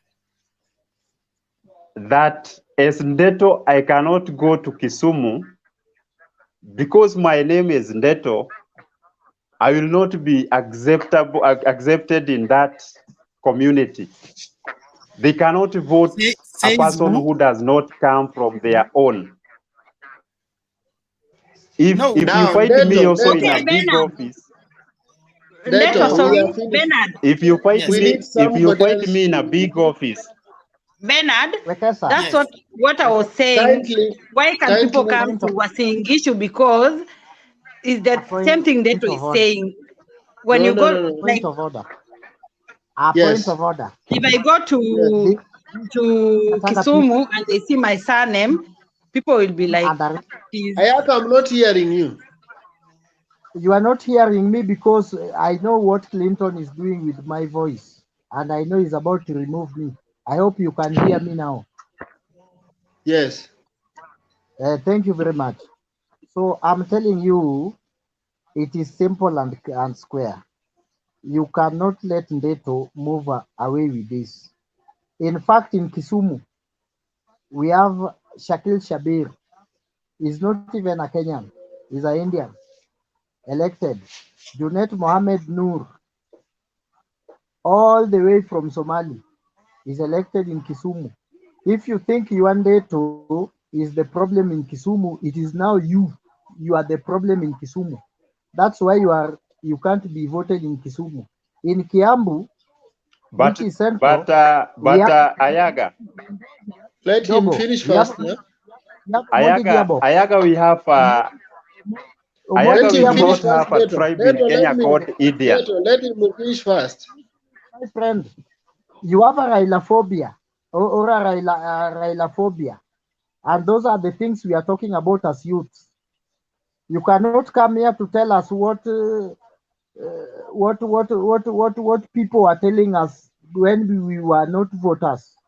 We are tired with those silly nonsense. We are now wake up. We are now new generation. In fact, we are calling ourselves golden generation. You can't come to me. Ayaga, Omondi was a MCA in Kiambu.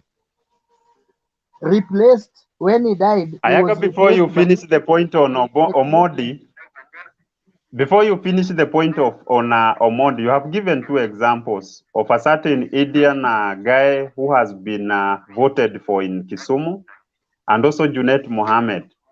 But you have talked about he is a Somali and the other one is an Indian. What I mean is, I do not say that it is bad because I'm a Kikuyu to seek votes from that region. No, I'm saying the way we have been brought up by maybe from our various cocoons tribe, it has been entrenched into us that, this guy, because he is a Kikuyu, maybe we have this history, political history, and they should not do this for you. What I mean is, if today you find me in a big office, I should serve you without asking you your ID. If today you come to Mount Kenya, I don't need to know even your surname. I should just listen to you selling your ideas, how you will bring us out of poverty, because our common denominator, after all, is that we are all poor. For instance, I don't mean all of us are poor, but I'm giving an example. Every region has a common denominator. And in Kenya as a country, we have various consistent problems, which all of us, we should not close our eyes, but we should come together as people from the lakeside, people from the central, people from coast. Ndeto, We organize all these things together and Ndeto, try to you are find missing solutions. Ayaga's point. Respond to Ayaga's point. Okay, you said because your name is Ndeto, you may not get a vote in Kisumu, or you are not safe in Kisumu. Ayaga has told you that we have an MP in Kisumu who is of Indian origin, another one who is of Somali origin. Why would such people get vote in Kisumu, and you, who is an indigenous Kenya, Kikuyu by origin, you are not safe in Kisumu? What makes you not safe in Kisumu? Respond to that. Myself, I would And feel very debrief, safe. debrief. I would feel very safe. It is only that the only problem is the perception. Exactly. Maybe because This it is all perception, is about it from perception. your end or Because from the Kisumu people's end? Because according to Ayaga's even narrative, from my which I support, is that the Kisumu people, or the Nyanza people generally, they have voted in somebody who is an Indian origin, they have voted in somebody who is a Somali Bernard, origin. So if there was a perception issue, it would have gone against these people. Bernard, can I support Ndeto? What Ndeto is saying is that all of us were brought up in our tribes, so that me as a Kalenjin, when I come to Luo land to ask for votes, Luos will be like, hey, no, we have to give to a Luo. Ndeto is saying he himself has no problem to come there, but no, Maureen, you people are running away from the real thing. The picture is clear. Yeah, the real thing is Okay, I think we have made the point. I think we have made the point. Hello. The matter is very clear here. We have certain tribes in Kenya who think they are superior to the rest. Okay, because of that, they have a fear in themselves when they go to interact with other tribes. There's no superior. They are the ones that have the problem. They need to sort out that problem. Okay, Bernard, can I come to you? Can I come to you? Each other, support each other. You see, Bernard, like in Wasilingishu, we have Mishra, an Indian, who is a Maureen Bernard. We have had you. An MP. We have Luos. We have Guys. who are Guys. So, Can we wait first, Maureen? We have had you. You have made the point. Bernard, you have made the point. Next, Tom, can you make your point in 2 minutes? No, please, I want to ask a question. Tom, then we come to you. Just a question. You will ask when I give you opportunity, because I see, the discussion is rotating within two people, and you are the guys missing out. I want to give you opportunity. Because I wanted give it to Tom. Tom has been here for long. What I'm saying, give it to Tom. You can make your submission and still ask the question. Okay. Okay. Because the discussion will remain in one corner and we will not move on. Storm. Okay, thank you very much for this opportunity. I'm loving the discussion. I don't know where to start from because you've been touching on a number of issues. But The main topic was postponement of election, but in the discussion, a few issues come up and people emphasize. okay, of course, the postponement of the election, as it stands now, I haven't seen any serious issues that would warrant the postponement of election. And if there is such an issue, then it would, in my view, majorly it would be an artificial issue, meaning that the politicians could decide to create an artificial problem that would necessitate postponement of an election, in which case we may find ourselves in a constitutional crisis because the constitution, I think, is express and very clear on the election dates. So I think that would come with a number of challenges as well. So I think on the postponement of the elections, I don't think it is a wise thing to do because I think Uhuru Kenyatta is finishing his term. There is no major crisis that would prevent handing over of power to the next leader, regardless of whether he will prefer the particular leader who will be elected or not. I think it is important that the dates remain, and that is regardless of whether the BBI goes through or not. So I think on the postponement, on that one, I don't necessarily agree with the postponement of the election. And then Tom, let me ask you. Uh-huh. You have said there's no major crisis. We had the emeritus Maraga, who said that the parliament as constituted is unconstitutional. Supposing the president honors that and dissolves the parliament, will he be making up a crisis or will he be responding to already a constitutional crisis? That's a very interesting question, and I do agree. I always say Maraga gave Uhuru an open card, and if Uhuru decides to dissolve parliament today, then I think the law is predominantly silent on what would happen in such a situation, because there are people who are arguing that if Uhuru decides to dissolve parliament, then we would go for a general election, and if we go for a general election, the question is that does that mean that the MPs who will be elected at that time, will they be continuing with their term or they will be starting fresh terms? I think that is the question that needs to be asked. And if they start fresh terms, Just a moment. the question is, Tom, the dissolution of parliament does not result into general election. It will only be parliamentary elections. yes, whether it is parliamentary election, but the question is, are they finishing their term or are they starting afresh? They start a new term.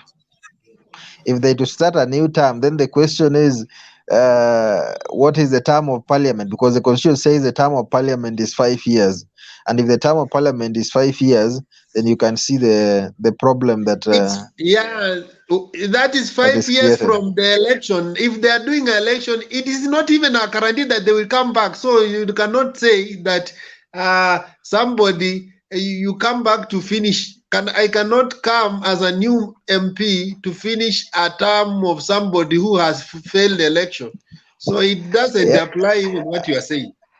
And that's what I was saying. That's why I was saying it is a crisis. It's a crisis because allow me to finish. I was saying it is a crisis. Wekesa and Bernard, you're asking so many questions. You don't give even time for somebody to talk. Wekesa and Bernard, leave him to talk first. Please. Just a minute, please. Can I have No, just give me a minute because I can see you are chipping in. You are asking questions when you say you should not ask questions. Where Kesa, if a by-election is held today, is that person given 5 years? The people who will come after the dissolution of the parliament, they will only be able to finish the remaining period of time. And that cannot be done within a year, as the Constitution says. That's why they cannot dissolve it. If it's solved now, it means they have to wait until the general election which will be coming next year. But the truth is, Uhuru has used to do the same, so we cannot hang on that. Thank you. Okay. Proceed, Tom. Point of order, Wekesa. Before Tom Yes. proceed, the main problem, and let me teach you EMFF style whatever melodies, he is making a lot of mistakes. Why the president refuses to dissolve the parliament? Because number one, if president dissolves parliament, how sure are you that Kenyans are going to vote member of women in parliament that will acquire 2/3? If what if they decided to vote all men? You dissolve again and held another election. Those are So the you want questions to we say, should ask. There is you want to nowhere, say Mr. those people who propose that. Listen to me. There is no guarantee. You cannot choose to Kenyans how they vote. If today, North Mugirango or South Mugirango, where you come from, they vote a woman or they vote a man, and all constituencies, in fact, now 360 vote men. Another Chief Justice will come from nowhere, not even from Kisii, and tell us, now dissolve it again. Will we vote, dissolve, vote, dissolve, vote, dissolve? When the law is dissolving, the law should give us a pattern how to vote so that we don't make the same mistake. The same mistake you are asking in the inbox here, that there is no nationality called Indian in Kenya.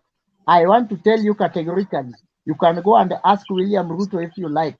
We have Indians as national of this nation. Where do you get William Ruto here? Where does William Ruto come here? Ask me. First people, they were the first people. I've read it. I've read that whatever. Okay, you know what, guys? Indians were made a tribe in Kenya. Indians are part of a tribe in Kenya. Please don't argue about that. Yeah, they are 44th or 5th. They are 44th. Whatever, they are 46. The last tribe, I don't know, but they are one of us. Indians are one of us. So very correct. They are Thank you, Maureen. Very correct. After that, what about Somali? Somalis are Kenyans. Somalis are Kenyans. Somalis are They are Kenyans. Somali, Somalia, and they are Somali Kenyans. The ones who are Kenyans are Kenyans. Nobody has denied them any right. Just as we have Masais in Uganda, Tanzania, and Masais in Tanzania Kenya. and Masais, yeah. Relax. I should teach this guy here beside me. He doesn't know. It was Tom to speak. Wekesa, you're not a good moderator. Kindly, Ayaga. Don't teach him, just respond and then Tom we move. finish first, then we go to this guy lifestyle. Yeah, please, we follow the order. Not ask a silly question. A silly question. Go away with it. And I also want to do correct. this. But Maureen, relax. I'm the only lady in this show now, but I have to keep you on order too because I'm a mother to be. You, Ayaga, please. Wekesa, it is citizenship. After Makonde, the other day, 2 days ago, EMF CG lifestyle melody. Even we had the Shona community. I saw the Shona community being given. It's the 45th. Shona is the 45th. Okay, Ayaga, okay. please. I think you've made let the point. Tom finish his point, then we come to Melody's lifestyle. Who is Tolos? Sometimes kama ajui kitu ngoja afundishwe. Usikuwe na mdomo. Wewe enda shule ufunze Wacha watu. kelele mingi bwana, sio wewe ndio unajua kufundisha watu. Wacha kelele mingi. Ayaga, wewe ni mwalimu. Don't know because what you wrote you don't know. You don't What know. you Okay, know, Ayaga, what let's just be in order. ENM, have you finished your submission? when did you give me a chance to Tom, submit? Tom I had not told you finished. submit and ask question. I had given you the opportunity, and then the people When did you give me disrupted you. submission?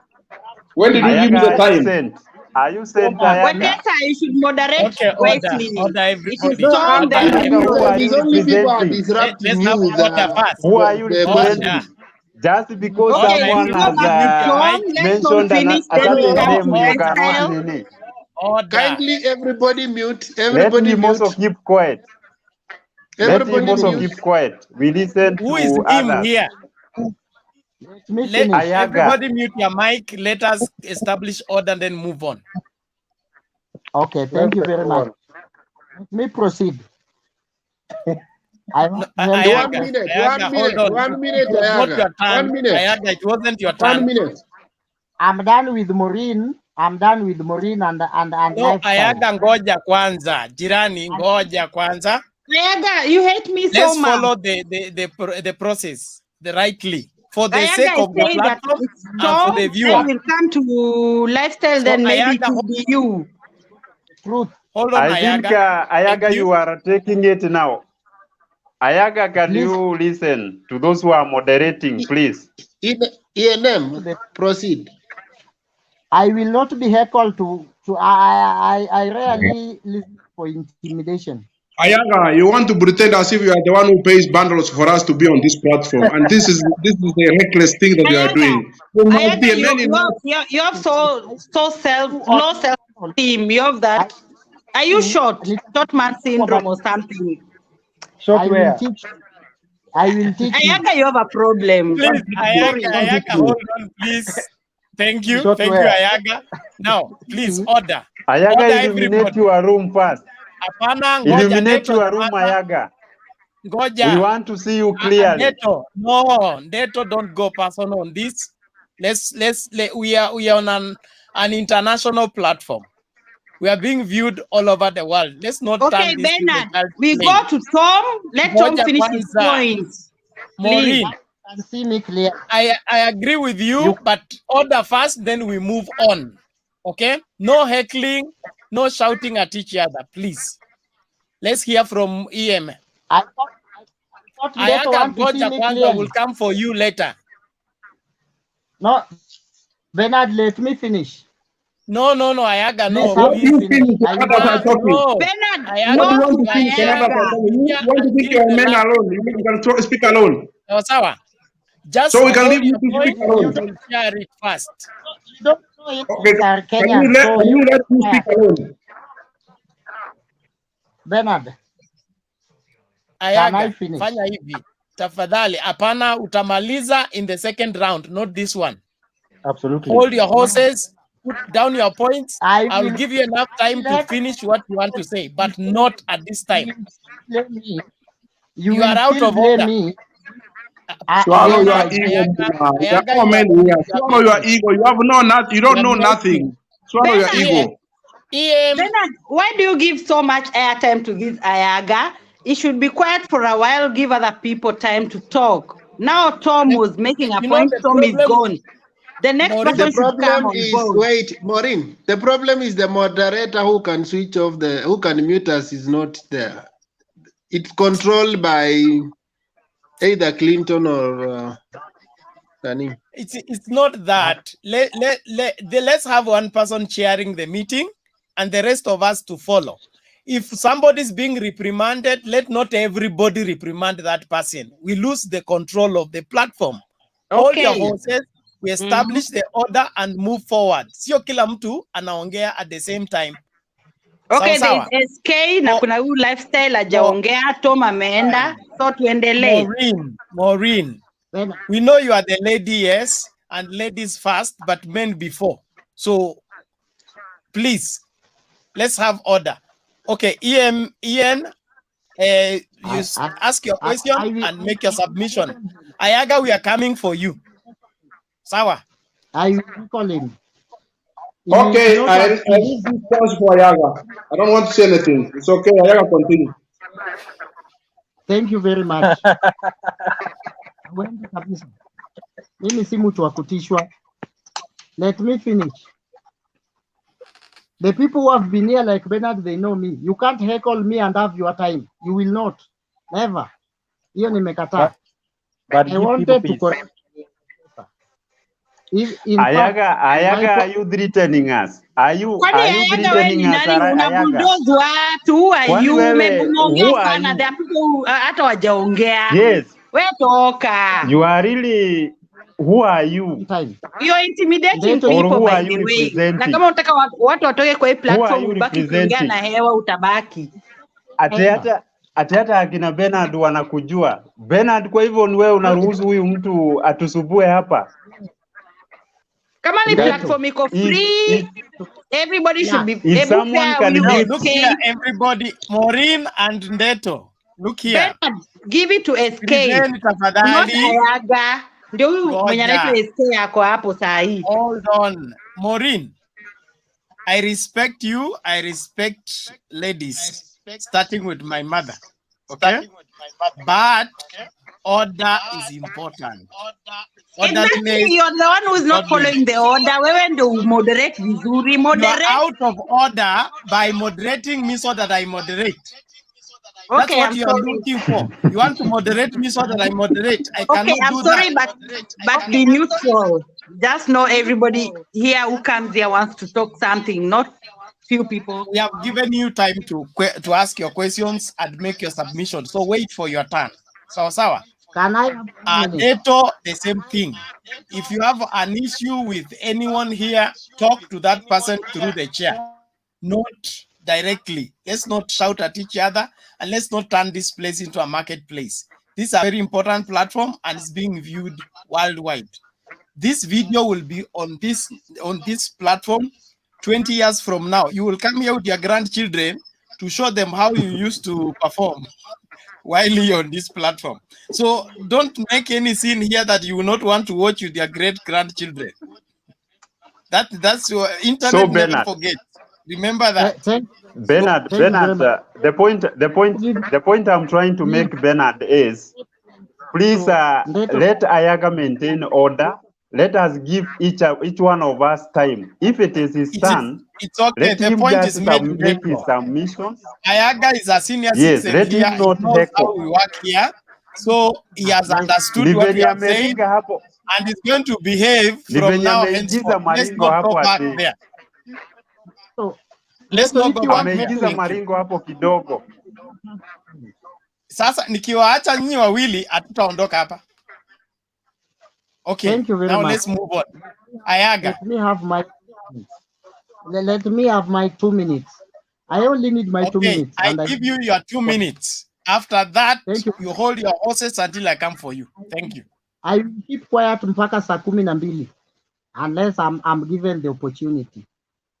I had, in fact, I don't have problem with Ndeto. Ndeto is just spreading the whatever he has in his mind, which I respect so much, and Maureen. I only had a problem with EMF and Wekesa. Wekesa told us about ODM was talking about something of federalism is county. Is very wrong. You know, it is the problem that you don't give me a point of order. If I ask a point of order, I should correct you. Neto Wekesa, federalism is not county. Federalism na Kiswahili tunaita majimbo. County government is different with federalism. Tafadhali. Only that. You didn't understand me. I said Majimbo gave birth to devolution. That was the first debate and people argued. And then the second stage we went was for devolution. It was Majimbo which gave birth to devolution. And if you check the history, you will see it. That is the time people argued and argued and argued. Wekesa. Wekesa Majimboism was being advocated by Moi and Gala in 1963 when we are attaining independence. While Jaramogi and Kenyatta were talking about central government, capitalist. Yeah. Sasa mimi So nilisikia wapi? Majimbo is very different with the county. Don't mix the two. In Somali, they are using Majimboism or federalism. In Ethiopia, they are using the same. But in Kenya, we have never applied that. Majimbo was talking about region where Nyanza province will have a system of a government and their military. Rift Valley the same. Coast the same. Central the same. Northeastern the same. Eastern the same. So federalism is very different, my brother. Take that point to the bank. The federalism is very totally different with the counties. Tafadhali. Counties are the former districts. Like where I come from, Siaya district. Siaya district includes Ugenya, Alego, Game, Bondo, which is Siaya, Sakwa, and Imbo, and Rarieda, where I come from. Those were purely districts. So don't mix the two. I only have that. Check your facts and talk another day. I'm done. Just check. It was I said, and in a brief way, I said that at that time we had a conversation about Majimboism, and it gave birth to devolution. There are those who didn't want the model. And you can check back, even it was not even very far in 2000, between 2005 and whatever. Yeah, that time both of you are right. Both of you are right. Let's move from there. The history of Majimboism is dated to independence, like Ayaga has said, and it has been resurfacing even when we are reviewing the constitution. We had those who are pro that and those who are against that. The reason they settled for counties is the same reason Ayaga is giving. Kenya is being is very volatile with the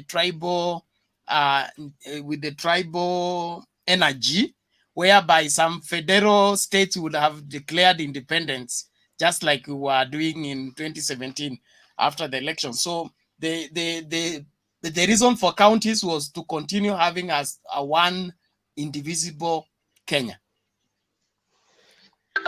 Yeah, I'm sharing a document with you, Ayaka. I will share with you a document on WhatsApp about the same. Kesa, go on. You are the moderator. I was just intervening. Hey, hii kazi ni ngumu, unaona hata mimi nilifika mahali nikanyamaza. So we next is ENM, ulikuwa umemaliza submission yako? No, he has come back. Let him continue. Yeah. Kindly, and let's stop attacking each other. We are just here for debate, nothing personal. I don't think, even if Ndeto is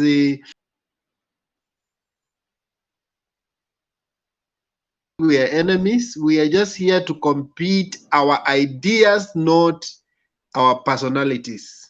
Kindly. Okay, thank you so much for giving me this opportunity. I just want to give my point, and that is my point, and that's what I know about what I'm going to say. So I'm just saying this for the record. If you know much more, let those who doesn't know say what they know. When you just say what you know, that's what I can advise people here. Don't be so superior that you know everything. We know whatever we know, you know what you know, we are sharing here, we are helping each other in one way or the other. So don't just be like you are the only one who knows and you are making all the points like you want to correct everyone here. But anyway, let me go to my point. What Ndeko was saying, I am saying this, as per the postponement of the elections, this is a clear fear of defeat. And when someone is fearing defeat, because for now, up to this point, we don't have anyone who is fighting or who can fight Ruto, because Ruto is the name everywhere here. So now the ones who are against him, they have feared defeat. So what they are looking for is the defense on how they can postpone this. They continue with the style which they have been leading or governing this country. the personal government like Jubilee, which they are putting in their pockets. So that's why you think now they are looking for ways of containing those powers and continuing that system. But the truth is, the Constitution of Kenya is very clear. Forgetting about the Malaga issue and whatever it is, the elections of Kenya are framed in the Constitution, and there is a way we can miss to have an election in Kenya. Only if we have a constitutional crisis, that is, we are fighting with a neighboring country or somewhere, something like that. So these other ventures which they are trying to venture, I know they might succeed, yes, because they are feared. They are not many enough to stand and go for an election and come back to parliament or to win. So that one, I can say that about postponement, let it rest there. What Indeto was saying about Nyanza, it's very clear that if you are in Nyanza, South Nyanza, not Nyanza at large, because Kisii is in Nyanza, so not Nyanza at large, South Nyanza.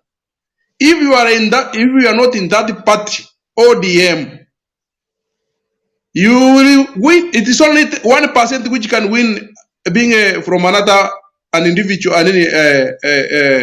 yes, from an independent candidate. It's not possible. So you can be a Maasai, you can be an Indian origin, you can whoever be. If you align with Raila, that is the end. And that's where we are saying that the only problem, we had two tribes in Kenya which were so tribal, Luos and Kikuyus. But Kikuyu seems to have gotten saved. They have changed their behavior now. They want to be with other people. But it's still Luos. They want to remain in that tribal arena whereby they must vote for their own. And this is what I thank God. This time around, I thank God. This time around, we have Hastara Nation. Okay, thank you. Thank you. Ayaga, no, hold on. I have a question for Wait till you respond. Wait till you respond, guys. Just let him finish. You will respond. I thank God. This time around, you will respond, we have guys. Wait, Ayaga. No. Wait, let me finish. We waited for you. Wait. I thank God.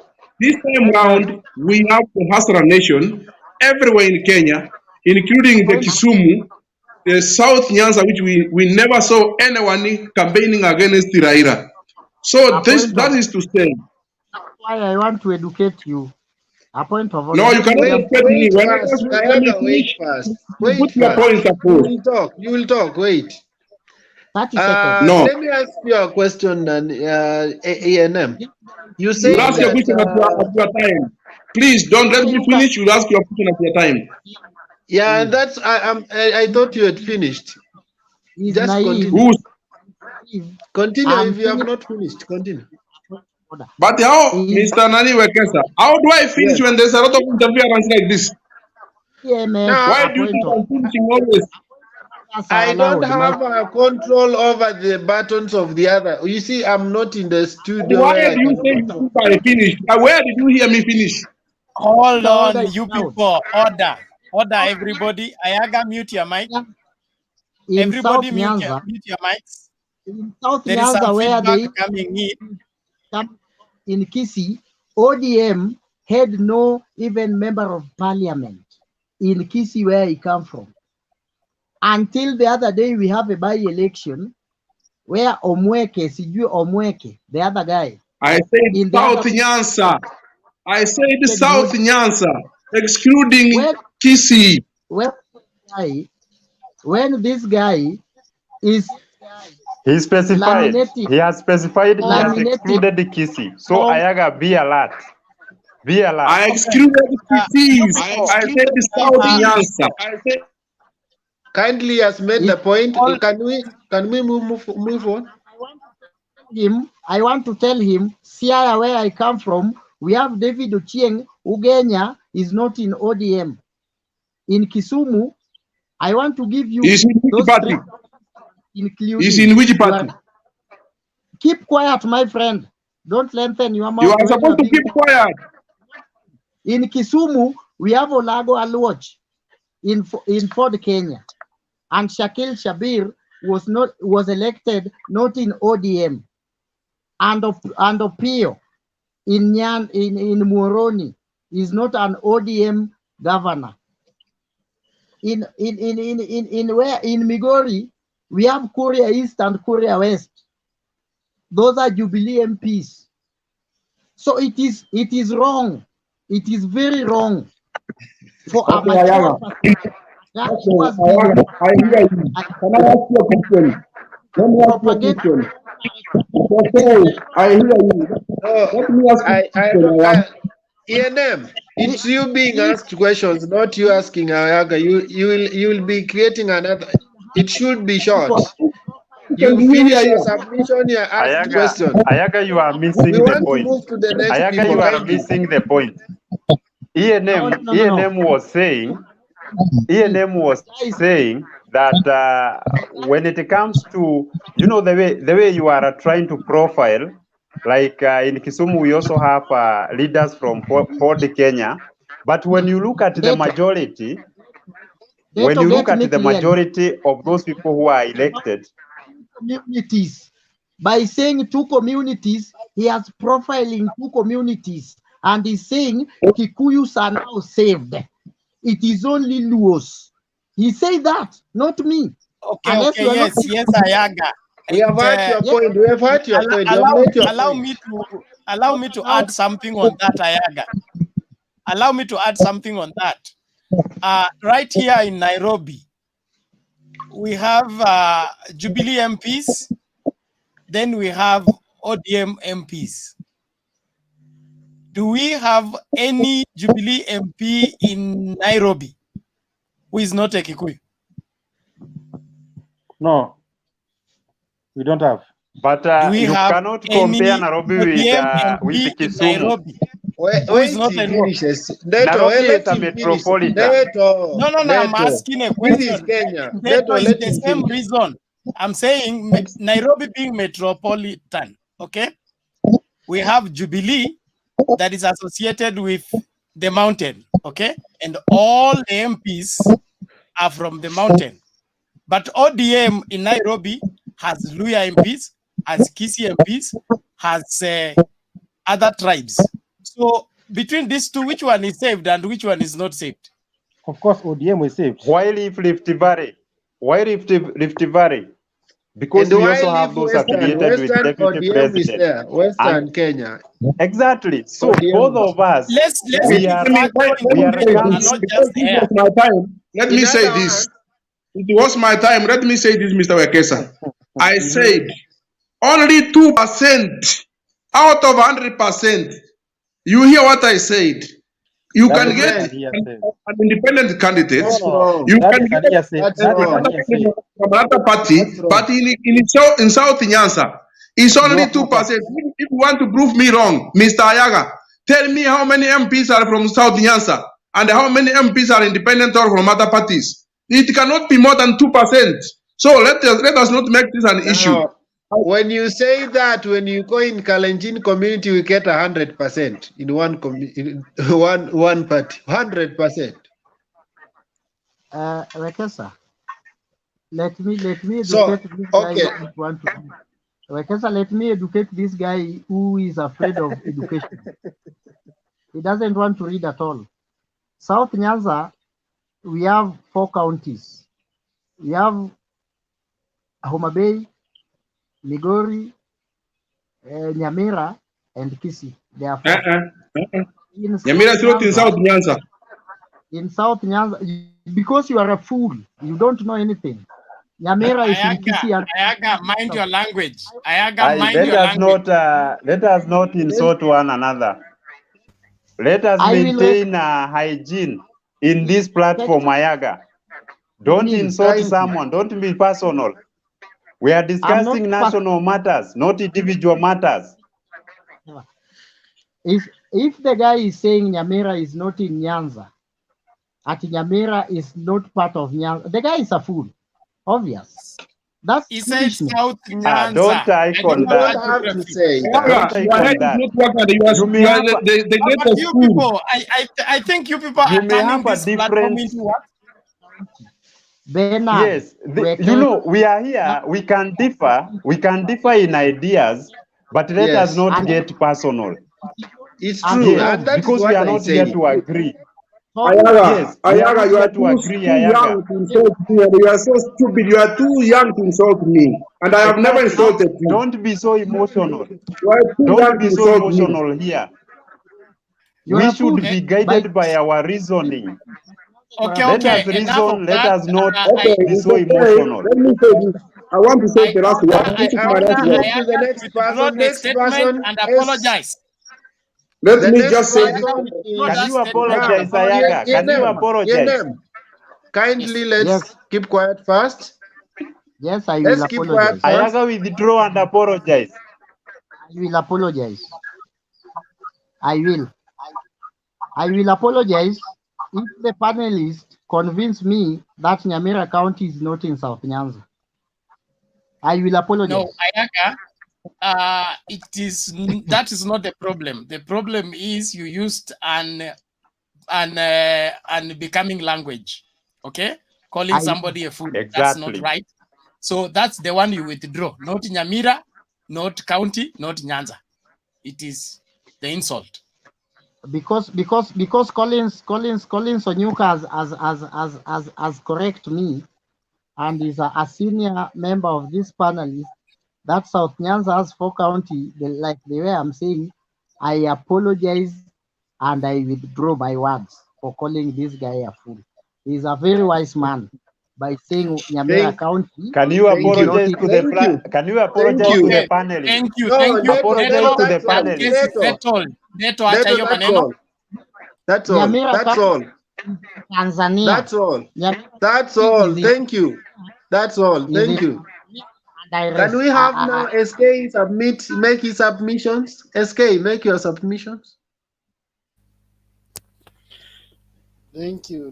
Najua nimenyamaza hapa, naona leo ni kama tunahitaji ile fire extinguisher ya JKL. Ya Jeff Koinange. Leo imekuwa moto sana. Sasa I don't know what is the problem. Today people are very emotional. Sijui kama wamepitia mahali. It's a Friday. Kwanza Yanga leo amekuwa so emotional. I don't know why. But all the same,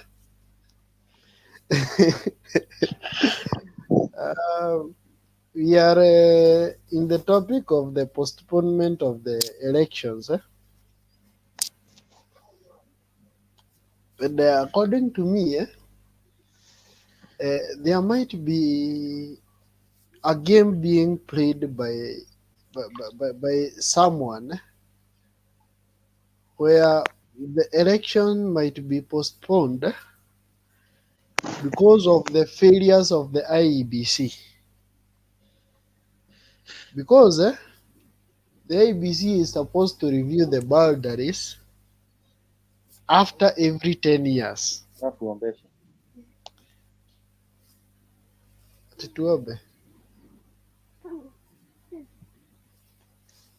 After every 10 years, after every census. And we are supposed to lose some constituencies, and you are supposed to create some others.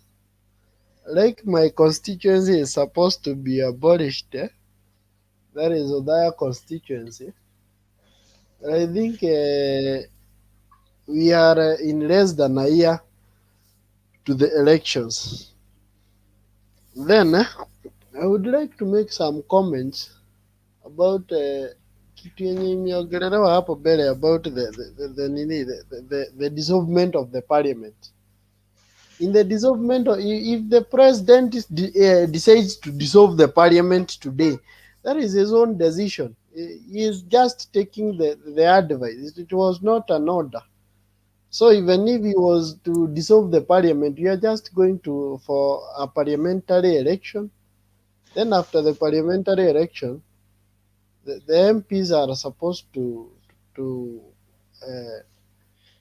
be in the parliament for the remaining term. That is according to my understanding. And that is my submission for now. Okay, thank you. Tom, had you finished your submission or you just dropped off? No, I had not finished. I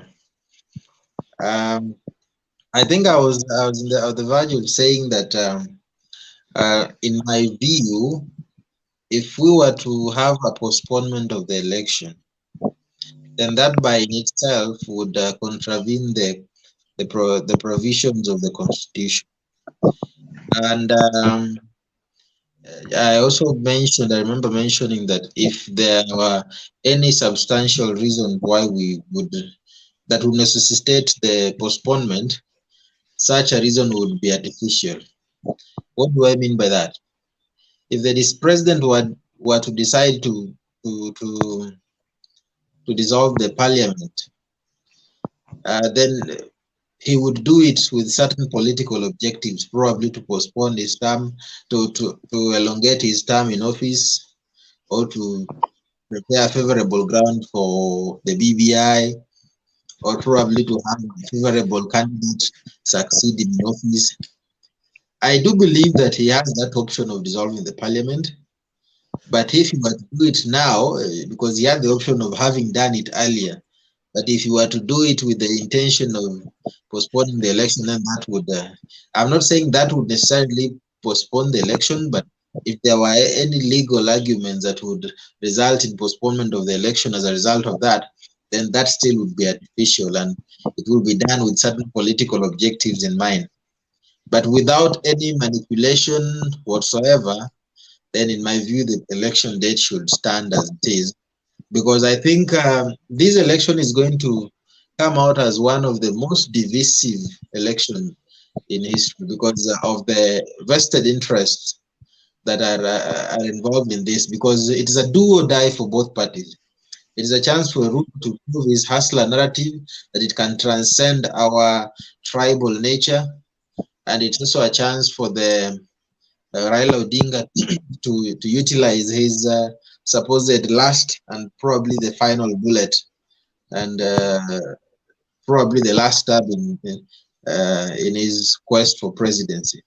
So I think it is likely to be quite emotive, and if we are not careful, we might actually end up in 2007 if we are not careful, because what we are actually seeing, in my view, if we are not careful, then you might go to a certain way, because you are seeing, based on the perception out there, that there is a conceited effort to try and derail Ruto's chances of ascending the presidency. And that is not strange, considering that has been done to Raila Odinga also before. And I think the only difference is that the shoe has now changed to the other side. And that's why I always say that what is happening to Ruto is not new. It has happened to Raila Odinga, and if you're not careful, what I perceive might happen is that the dynasties might even unite, have a favorable candidate, support him, and then the elections might be stolen in favor of their candidate, and then Ruto will come and say elections are stolen, and then what they have done to Raila all this while, they will give him names, you are a perennial loser, you can't accept defeat, what Ruto has been telling Raila. That may happen. So I'm not saying it will happen, but it may happen. Because if, the problem in Kenya is, even if it is true your elections have been stolen, and you come out complaining, they label you and say you are a perennial loser, you can't accept. So what Ruto was telling Raila may happen to him. Now, coming back to what has been mentioned here, I also didn't take kindly to what was said that by one of us, that is like the Kikuyus have finally seen the light. What is happening to Kikuyu is not strange as well.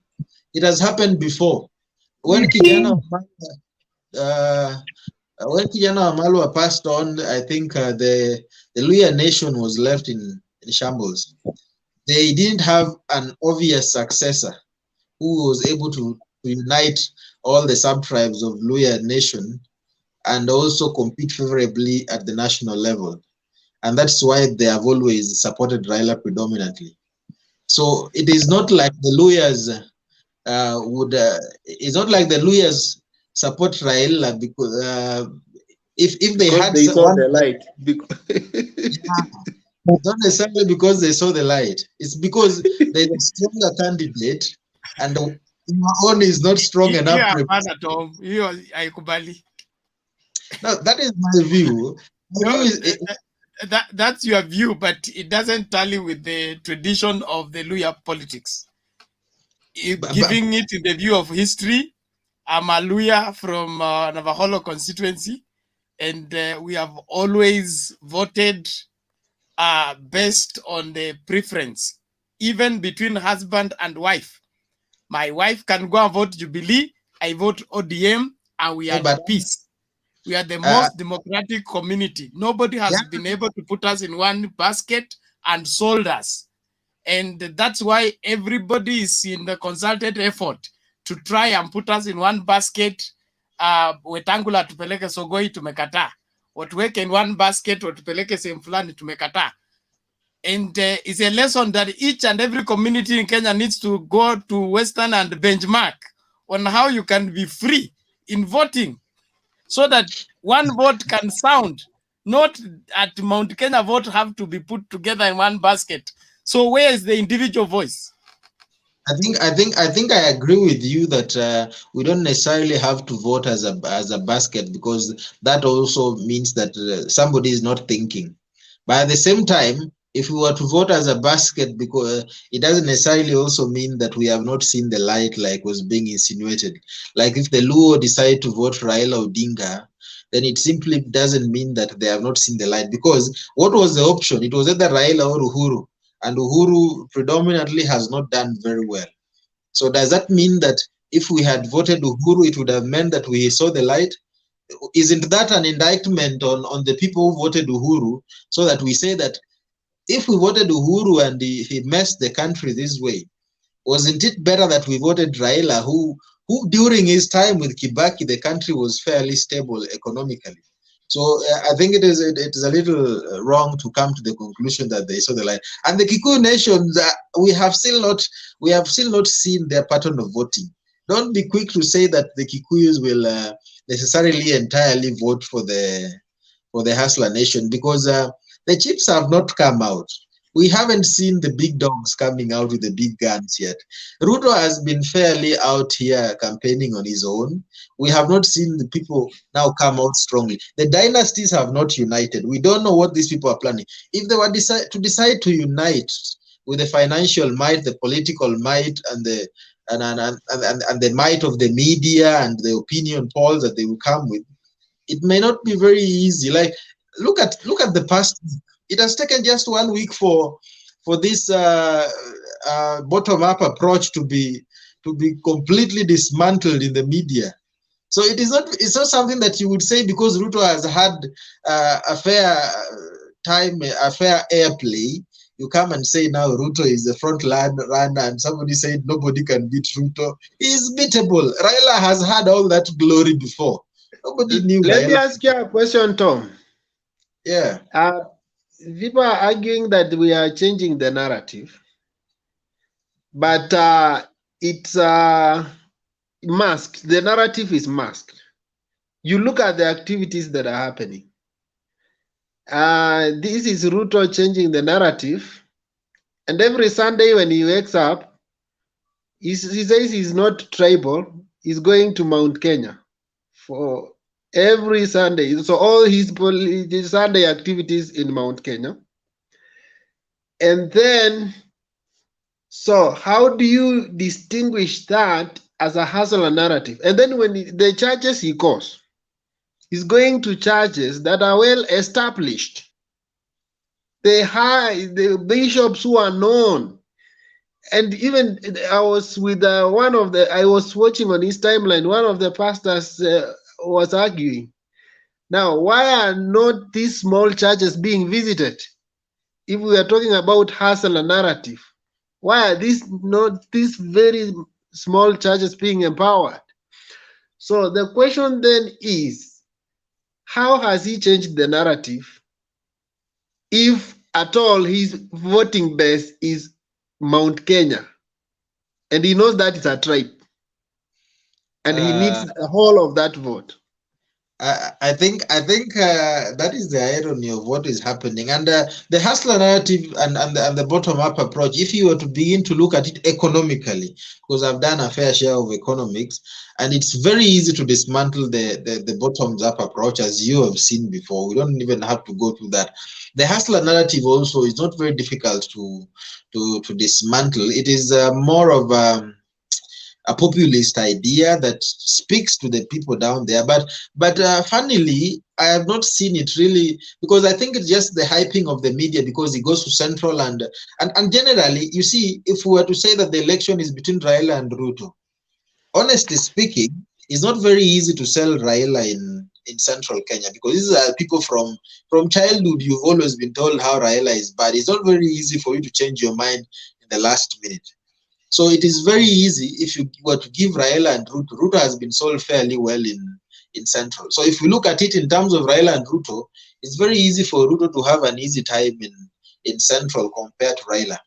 But if you look at other parts, apart from Rift Valley and Central, if you look at Western, Ruto doesn't have any serious person in Western. If you leave the Didmas Barazas and some of the political rejects like Alwale, may not have much for Ruto in Western. Go to the coast.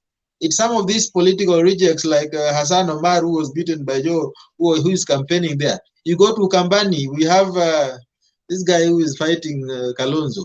So it is obvious that the Kambas will follow Kalonzo most likely.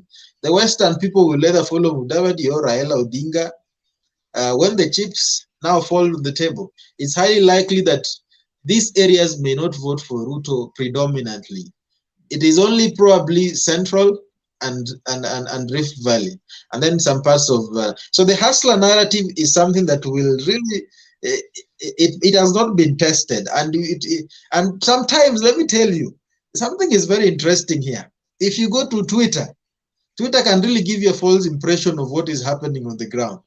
Just because you're able to pay a few bloggers here and there and people are shouting, and most of the people on the ground don't even have an idea of what we are discussing in this platform or even the streets of Twitter. You'll realize that Ruto has a long way to go. I'm not saying he doesn't have a chance. He actually has a good chance of winning, but it is not as easy as it has been made. I think the perception has favored him so far. There is a perception out there that is winning because, of course, the NASA is disunited and plus the BBI now having challenges. The perception seems to be favoring him, but I doubt that he is going to find it as easy as it seems. Thank you very much. That's only a self-created perception, which does not rally with the political reality. When you want people to believe that you are something and you market that image, people may begin to think in that direction, but that does not necessarily guarantee that they will decide in that direction. Secondly, Ruto has been running alone against himself. So nobody has challenged him seriously. When the real challenge begins is when everybody, water will find its level. And by that time, he will be tired because he has been running all alone. He has exhausted all his tricks and all his dancing style. So when the real dance begins is when now he will be trailing as others begin to unleash what they have been hiding. NASA's disintegration is very healthy and necessary at this point in time. It does not necessarily mean that there was a weakness on that side. This is a good time for everybody to go and find their place. Those who want to go to Sugoi, they can go. Those who want to go on their own, they can go.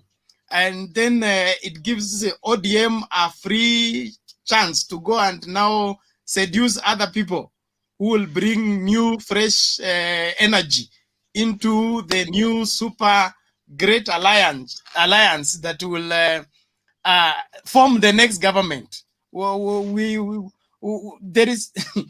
There's Hustler Nation will be a slogan for campaign, yes, Will it be on media? Yes. Will it be in every house? Yes. But form government, not now. Maybe 2032. I have a point, Now Bernard. that we have Sorry, only sorry. one, yes, Ndeto. Okay, You have a sorry. question? I want to rebuttal something. I want to rebuttal something that Bernard has And as you raised up. rebuttal, I have a question that Yes. only you can answer. Do you think, Okay. because UDA is still in honeymoon, do you think this honeymoon will be over when you will be looking for a running mate? So rebuttal, then you answer that. Okay. Bernard has brought up a good point. And what I would like to tell him is if today you are a father and you get to a foreign country, you do not show up at home, your kids do not know you. When they are languishing in problems, you are not there to support them.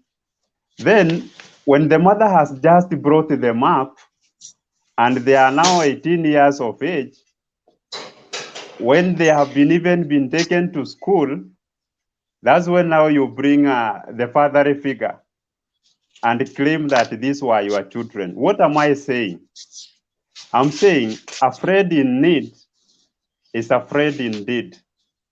Don't say that because Ruto has started it alone, that he has lost it. Let me tell you, the more times he visits in Mount Kenya, that's the time he is meeting with those who are in need. He is leaving some, people are saying handouts, well and good. If it is that 1 million, and a certain group of women do not have a tent and chairs, then they are provided so that during the burial, when it rains, they are not rained on. Also, maybe if it is young people like Boda Boda who are riding on dust, then they have also to return their bikes at home when they are clean, and he is supplying them with the pumps so that to ensure that their business is good. Then you are saying that he is just running around. I think you might be losing the point, because at this very time, when everyone has felt the impact of COVID, this is the best time for those people who are claiming that they can help us to bring us the little that they have. We, myself and you, Bernard, we can reason the way we are reasoning because maybe we are employed and at the end of every month we get something small. But think of a person who is in the village, do not have employment. Maybe their crops have been destroyed by bad weather. Then someone just comes and give you something retro or contribute something to a healthy bill or what. Those people will be touched. So to the other point on honeymoon, I think it has been comprehended by the analogy that I have given. Let me tell you, even if today I'm looking for a young woman or a young lady to marry, the more times I take coffee with her, the more times I take her to adventure, the more I get to know her. The more time we have picnics or what, the more we understand one another. She will get to understand my flaws. I will understand his good things. And we can start even bringing a harmonious discussion on how now we can correct one another and look our way forward. So don't think that the visitation of the deputy president. 1 minute, Ndeto. Mugambi, is it a question? Yes, it's a question from the analogy that he has given. Yes. Ndeto seems to be a man who loves family and family, that is. Let me give him another analogy. You are a man who is married to a wife. Then you go maybe to your job, your place of work. You meet another man whom you trust so much in bed with, you meet your wife in bed with your trusted friend. What do? The reason as to have asked that in this case, no, wait. The reason as I'm not getting where you are coming from, because my analogy was direct. Ndeto, ngoja Ndeto. I'm ngoja coming. malize swali alafu ujibu. Subiri tu. You have given us very good, nice analogies of families. So my question is, you are a man, you have a friend with a man, and you have a wife. You go to work in the evening, you meet your friend with your wife in bed. What do? This is what has happened. And you have a very nice rational thinking, but rationality does not come and mingle with politics. Uhuru is a man. Mount Kenya is his wife. Ruto is his friend. Ruto has molested Uhuru's wife for so long. Uhuru has been so quiet, he's not a fool. I know you come from Mount Kenya. When Uhuru comes here to claim his wife, even the elders around far wide will come and say, this wife belongs to Uhuru. And Uhuru will take his wife wherever he wants. Let me answer you in a simple term. Your analogy, I think, to some extent, it is drifting for this reason. Let me ask you, if for sure Uhuru has discovered he has been left by his children and his wife, sorry to, I withdraw using a certain name in this, let me assume the president, or maybe this man you are putting to this picture, discovers that my children and my wife have been taken. The problem here is these people are even following who is taking them and disowning this husband or this man. Don't you think there is a problem? Maybe during the hour of need, this man never turned back to support his family. But this now new dad, the dad of Mandazi, the dad of milk, the dad of Asali, we need those gifts. We need that love, because he who comes so close to you is the one who can easily understand you. Ndeto, let me ask you this. Yes. Huyu Baba Maziwa, Baba Mandazi, taking out my wife and children, will that change the DNA of my children to his? And Bernard, if you are finished, please, okay. If I may, please, Buganda. Okay. To support Bernard, this friend to the husband has been to his bed for so long. During the handshake, during the BBI, he told his children that even the MCAs are going to disown this BBI that is coming to your father. The father called his children and his wife in Sagana. They spoke with one word. Let this thing belong to your father, support your father. The 11 counties around Mount Kenya supported the father. The father is going to come again in 2022 and tell them, the foster father is just but a thief who has been here when I'm not here. So let us go to Sagana. Let me talk to you. We are going to get this. And let us use this route. Don't be so rational and logical in politics, please.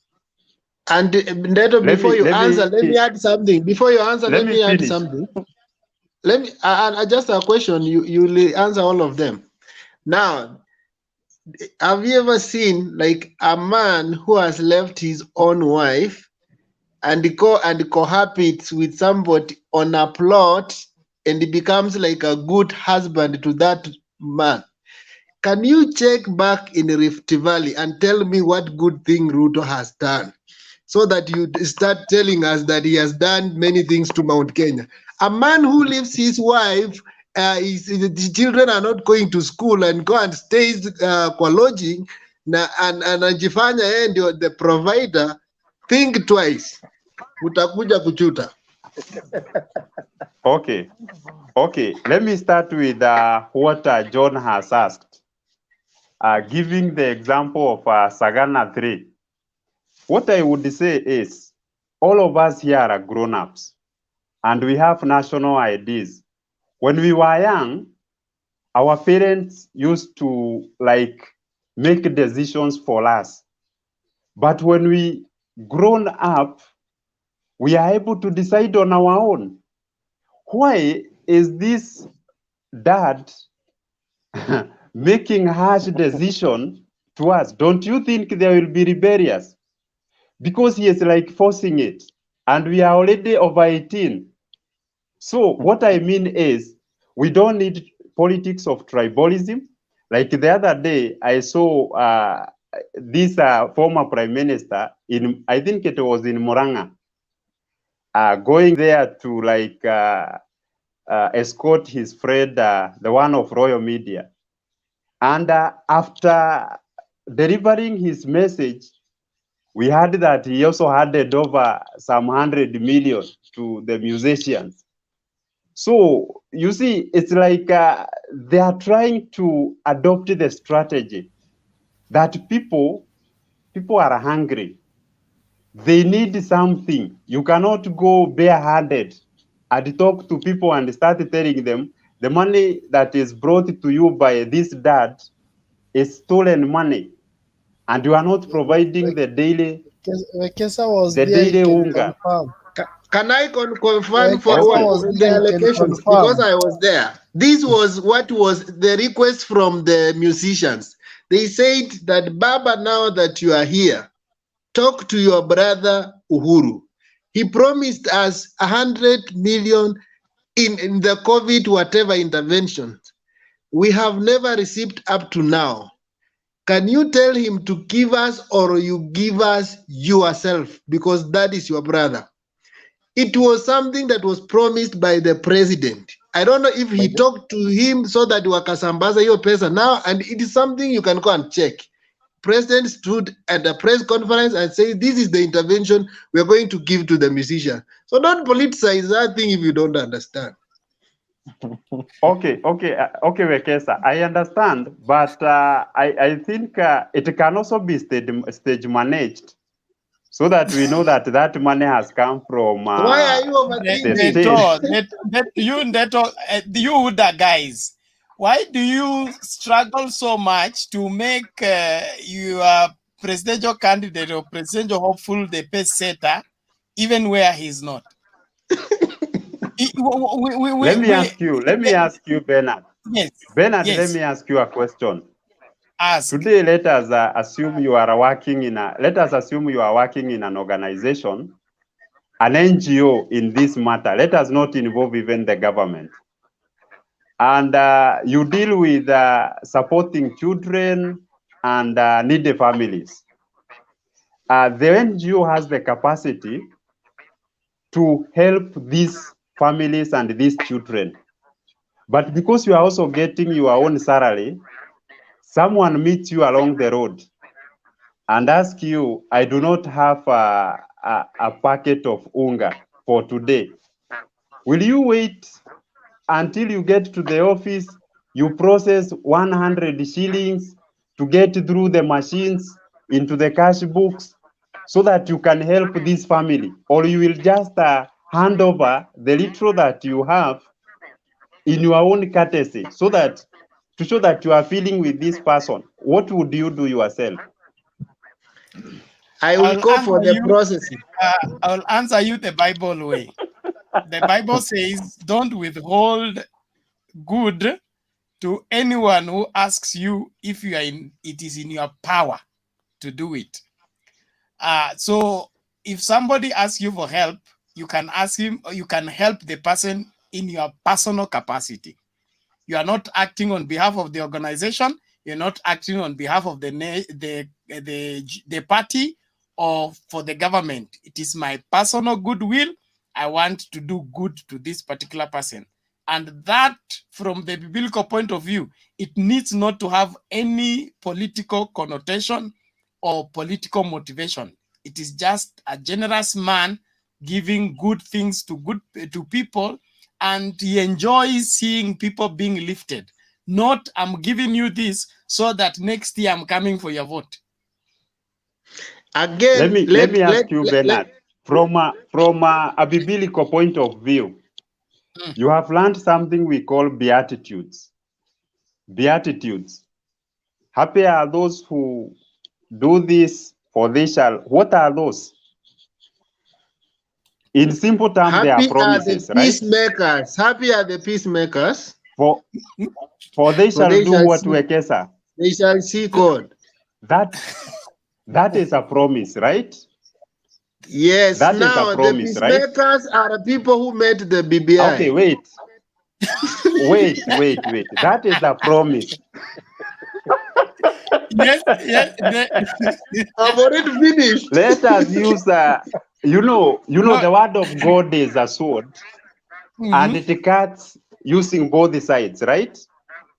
So if that is a promise, and we saw someone promising in 2013 and also 2017, and he is the one we are calling our father from the region, the one who is making. 1963.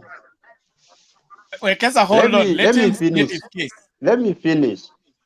He is the one we are saying he is protracting of meetings of Sagana 3 so that to bring his children together. Is he bringing us together to divert us from what he promised us, what he assured us that we shall do when the time of the other person comes? That is where we are making the difference with our father. We are telling him that we are not kids. So We were really respecting let me him. ask you a question. Neto, did Yes. you send And, Uhuru Kenyatta Bernard, to become Bernard, president of Kenya ask the so that question, then he we takes go to care of your community. region? That's all. Yes, now, please, Bernard. I am asking, did you vote for Uhuru Kenyatta to become president of Kenya so that he takes care of your regional interest or Kenya's interest? Kenya's interest. But Mount Kenya And has is a he region. played his role as the president of Kenya? He has played his role, and I respect him for that. But So the where only is the grievance? point is, the grievance is here, Bernard. You see, Kenya, we have said it is tribal. The politics are so tribal, and we have the central region, Mount Kenya, what? So, if politics is a game of statistics, and we know that's why even many people would like to come up with coalitions, so that to amass more people. If that collection of people from Mount Kenya is the group that is led also by Uhuru Kenyatta, and he said the very same way this guy from Rift Valley has supported us to get this presidency, we as Mount Kenya region, we shall also give back. Tunasemanga kupeana mkono back to show that Kurudisha you are mkono. happy of what this other person. Kurudisha mkono. Question to you, Ndeto. When But point of order. Uhuru made that promise, okay? Point of order. Was it on behalf of the mountain There's or a point of behalf order. of an individual? A point of There's order. a point of order. Kama kwetu, I think it is compound. It is compound. He said that as an individual, and also to the as 10 million votes or 8 million votes who voted for him, because we do not take leaders for jokes. Ngoja Ndeto, mlienda Sagana mkakaa na baba yenu akawaambia mimi namaliza hii 5 alafu nawaomba tukimaliza hii 5 niwabebe niwapeleke Rift Valley ama msupport huyu akuwe nini? Did you have a Sagana on that or No. it was said on a platform without consultation? Hata by then alitusi prime minister sana na akasema ati ndiye aliharibu uchumi ya nchi Just in answer the question. 2008. Did he consult with you people or he said it and you supported it? Tell me this, Bernard. Yes. Did Raila haribu uchumi ya Kenya in 2008? Kwa sababu the same that we are talking about when he was campaigning. Bernard. Now, Bernard, Nani, Ndeto is defeated in answering that. Like, can we go to community kindly? Community? Okay, Not a defeat, Wekesa. Not at the Point of a order. minute, please, for Sawa, clarification. sawa, let's move on. Let's Let move on. me Let's go clarify, around. John. Geto, we are coming back to you. We are coming back to you Let's because you are taking the whole session. Huh? Yes, I can hear echo. I don't know if it is Anyaga. Anyaga mute. Anyaga, SK mute. Yeah, it's that is very good. Oh yes, yes. I'm gonna take this very opportunity to say thank you so much for giving me this very opportunity, so that I can be able to just give my contribution in as far as the topic of today is concerned. I don't want to go into politics, because I've seen politics. In fact, it leads the hearts of each and every person, be it the panelists, be it politicians. I don't want to go there now. In fact, the topic of today is about postponement of the 2022 general elections. So to me, I want to support it, and I'll be able to give my reason to why I want to support that the 2022 general elections be postponed. It is not necessarily that we are going or we are the government is planning to go with war with Museveni or maybe Somalia. No. Reason being, in fact, you saw what happened in 2017. In 2017, after Maraga, who was the Chief Justice at that very time, he annulled the elections result.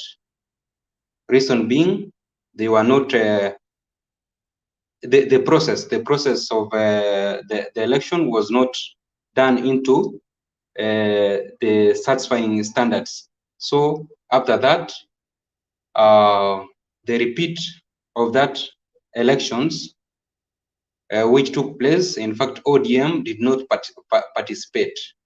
Reason being, IBC still, when they were told to tell the IT specialist from who are based in France to open the server, that is Automorpho. Up to very now, the server is still closed. Okay, the Automorpho specialists still are sleeping. Okay, they for 5 years down the line, still they are sleeping. Now, what has Parliament done in order to ensure that IBC have been put to task so that come 2022, they are going to oversight elections and give us a free, fair, credible, just elections. Chebukati, the very person who messed up with the 2017 general election, he will still be the referee. Right now, William Samoei Ruto is halfway in government, is halfway in opposition, which means come 2022, if Raila Amolo Odinga, who is now going to team up with Jubilee, is going to win these general elections, William Samoei Ruto, under this current constitution, he will not be even an opposition. He will not be able to get those gains which an opposition leader gets. He will be in the darkness until 2027. I'm very sure he will not accept those results. So, what are we supposed to do what are we supposed to do? That is an example I've given. Because still Chebukati, the very person who messed with the election, is the one who is going to oversee these coming general elections. Kindly, you have to look at it. But to me, I want to finish and say that I see IBC is not going to afford to give us a free and fair and credible results as far as those underlying matters which always comes up after every elections result when they have been announced. Those cycles, in fact, I'm seeing if we are not going to resolve that problem, the IBC, my brothers and my sisters who are watching, take this to the bank. 2022, again, you will see those people who haven't known how to throw stones. They are going to start exercising ways and means of throwing stone. Maybe they are going to bring distractions, but we don't want to go there. We have 1 year down the line. If at all the parliament will not take these very things very serious, there is a big problem. I rest my case. Any question?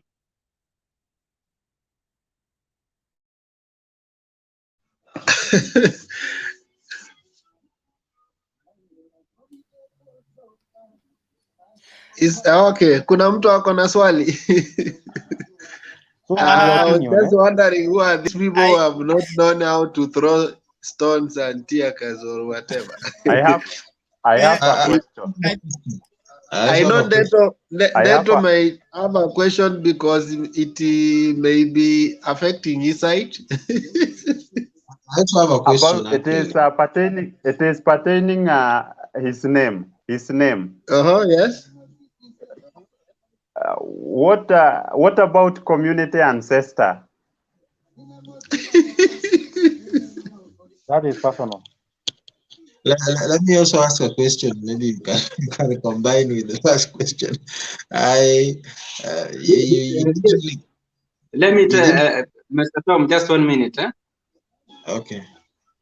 Yeah, do you know the very person, the late Jadwick Postman, the author of Black Panthers?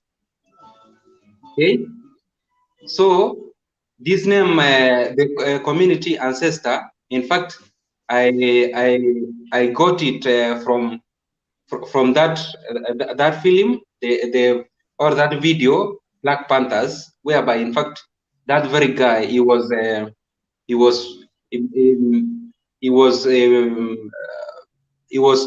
trying to fight for the community so that they can be able to get rights, maybe to food and what have you. So I saw it is very good to take it. But my names I'm Harun Nyangweso. I'm from Kisii County. Thank you so much. This is just only a nickname, yeah. Okay.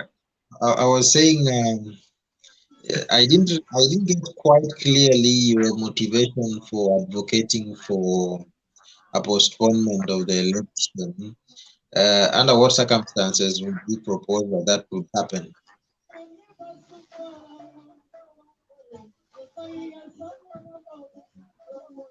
You're muted. Unmute. Unmute your mic. Community ancestor. Unmute your mic. Mr. Thomas, kindly ask your question again because there was some echo. Yeah, I was saying, yes, I didn't understand quite clearly under what circumstances would you advocate that the elections be postponed? Because you say that you support the postponement of the election.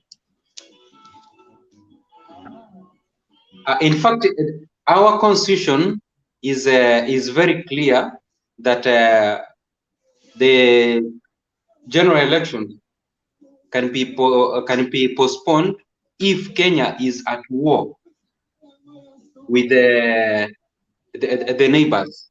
But now, because of the way IBC is constituted right now under Chepkati, me, I'm like a giraffe. I've seen very far because the referee who is Chepkati and the few commissioners who are still in office right now. There is a big probability of these very people not giving us a free, credible, and just elections come 2022. That is what I'm advocating for. Because if Parliament is going to put Chepkati into task, that at all he makes sure that when I vote, I go at the polling station, I vote. My vote counts at the Bomas of Kenya. No postponement of it. But maybe let me ask you this question directly. You have talked about you are not sure whether the commission will give us a free and fair election. You have also insinuated that Ruto may not accept results. So in your own analysis, is the IBC going to favor one candidate whom you already have they already taken side with one candidate, or what is the point? And maybe you can tell us how a postponement of the election would guarantee better results, free and fair election. Yeah, let me tell you this. In fact, William Samoei Ruto and Uhuru Muigai Kenyatta,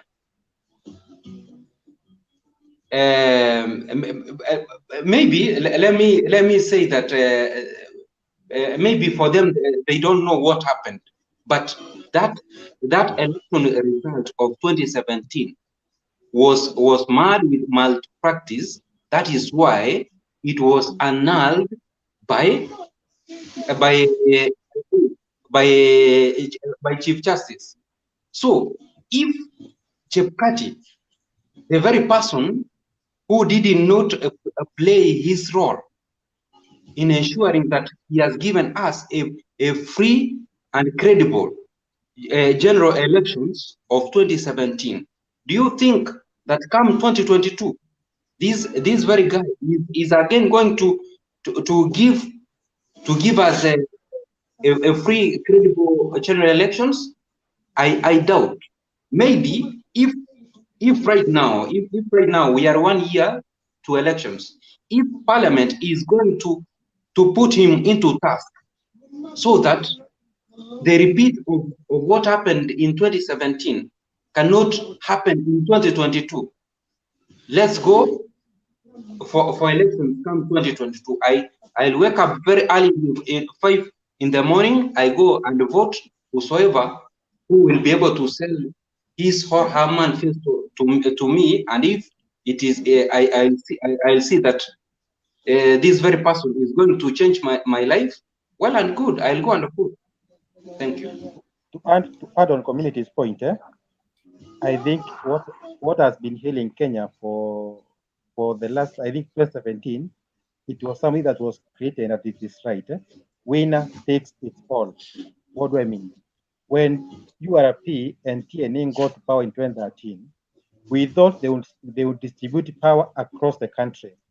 But as they had said, they are going to divide the government into half. URP half and TNA half. They appointed people who are either close to them from other communities or entirely from their communities. So if we are going to have the election in 2022 without addressing the issue of winner take it all, we are going to have still another post-election violence, regardless of who wins the election. Why? Because we have seen that one in the past. So until we make such radical reforms in our voting system or in our government, we are still going to have post-election violence for the winner takes it all. That's the thing that we need to address. On top of what our community ancestors said. Okay, thank you. I think I hope all of us want to address. I wanted us to Roger, please one. I will give you time to ask the question. I just wanted to say that we may have 2 or 3 minutes everybody to make final submissions, and I wanted us to talk about this thing that our DP keeps on talking about positions. People want positions, wanajitakia makuu. Maybe we want to look at it. Is it like when there are 2 positions, they are not positions? When there are 5 is when they are positions? What is it? What does this thing he keeps on telling us that watu wanajitafutia makuu, they are looking at about positions? Okay, ask your question, then we can take a round.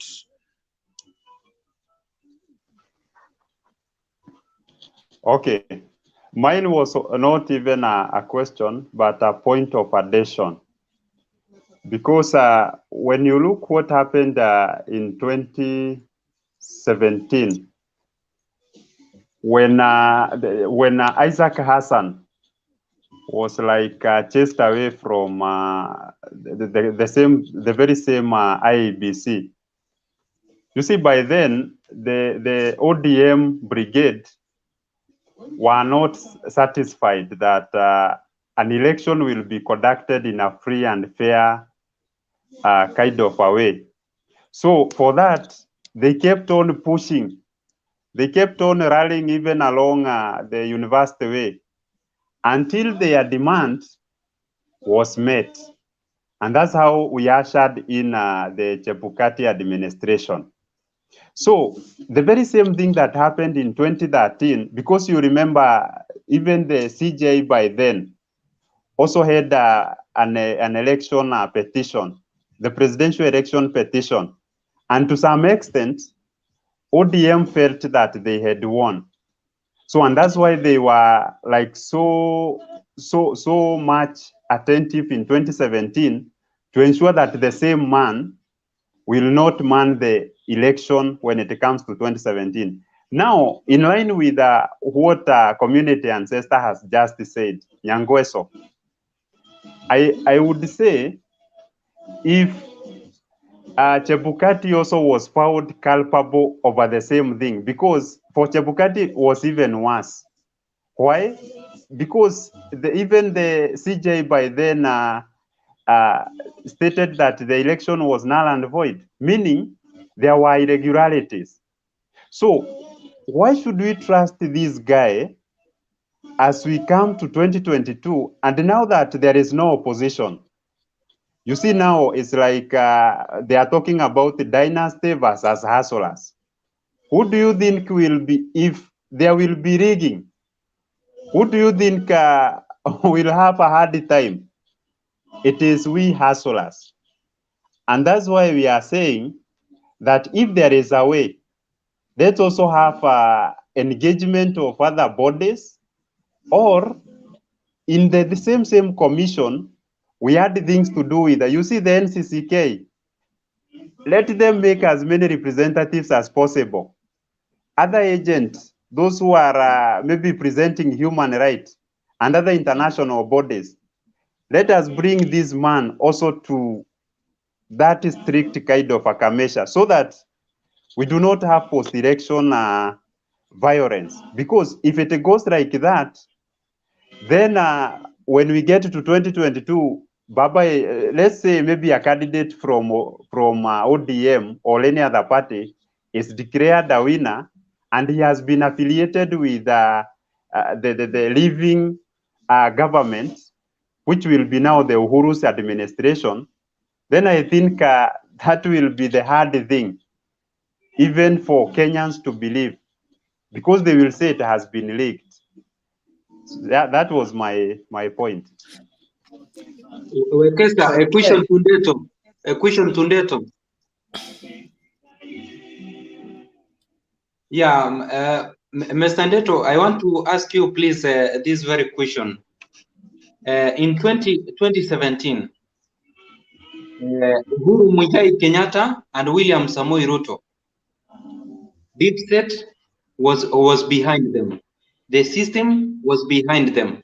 Chebukati was behind them. Now, if, let's say, Uhuru and Ruto, they knew what really transpired in the presidential result through Chebukati. Now, William Samoei Ruto, he has gone, he's now, let's say, he's not in government because he's in 50-50. After maybe March, he will be resigning, and then he join officially to UDA. Now, if that's an example, if William Samoei Ruto knew that the elections presidential elections were interfered.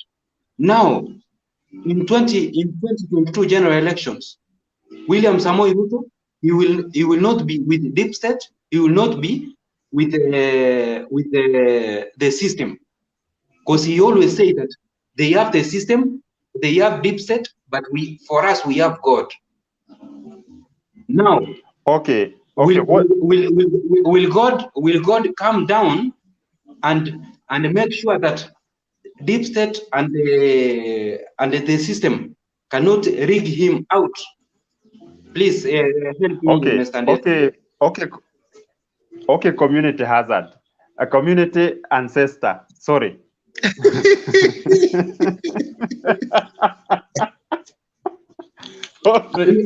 Nitaweka majina yangu. I'm sorry. Nitaweka majina yangu. You know, the C is appearing like H. Sorry. So what I'm trying to say is, Ruto already knows what transpired, maybe their success in 2017. Don't forget that this guy was also in 2007. Maybe when it was claimed that for sure ODM won, remember this guy was also on the side that was claiming to have won. So he knows the tactics. And why this guy is engaging himself with the people so much, he knows the power of the people is beyond even the president. The power of the people is beyond even the courts that we are talking about. If today, for instance, what we saw in Kiamba, we could see some people, public servants, handing over some money like that, but people are like against. So if Ruto is going to gang up with the people will be the one preventing rigging at the polling stations through his agents.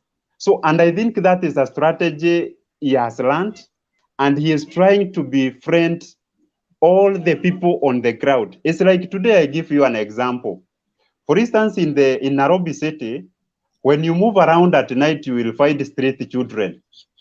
Now, these street children, I do not mean they are bad, but if they do not have something, and maybe you fail to offer it to them, they may gang up to you, and at the end of it, you will be left with nothing. For instance, sorry to give that example because I'm not so sure, but I'm just trying to show you how those who are vulnerable, if they gang up, they can bring you down. And I think this guy has learned that art. So his vote will not be protected by the machines or whatever. Ndeto, you know, your analysis are speculating. full of I call it wishful thinking, an assumption that one is bound to become president, and the people who protect the vote. There is no team in the history of Kenyan politics. There is no political party I know other than ODM that has voter protection wing as a department. and our operation kicks in the way we did in Kibra. Men in black. We break through even the police. So, but when the rigging system has come on play, they don't even rig on the ground. Like the 2017 election was rigged not on the ground, it was rigged at the tallying center when they switched off the server and began to send their own results from wherever they are sending it. So you will have your people at the ground making noise, but the tallying center is registering. Until now, it's still counting, I'm told. the votes are still coming in. May I ask you a question, Hold Bernard? on. May Hold I on, ask let me you a make my question? point. Yes? Can we have a point Let of me order ask you a before Kande? question. Yes. Data, I'm Okay, waiting for your my question is, yes. okay, my question is, if right now I come to your room and you come into my room, can you be able to navigate and maybe you are looking for a matchbox, for instance? Can you be able to trace it without my orientation? No, I won't. The I answer would not is, even the try. answer is, so let us not assume that this guy we are calling Ruto, he has been in this deep state and he has worked with almost 3 governments inside. That's exactly what I'm telling he knows. you. That's what I'm telling you, that you can't use that to guarantee a win to an election. Change of guard. It's like, for example, let me tell you what happened in Kibra during the by-election. The night before the election, the policemen who had been given charge to man over the elections were given transfer midnight. Then new people came on the ground. So when the machinery that was to come and meddle with the election came, they came and found a pharaoh that knew no Joseph. Being a Bible teacher, I will call in the Bible. They find now a new policeman. The one you had a deal with has been sent to Mandera, and he has already gone.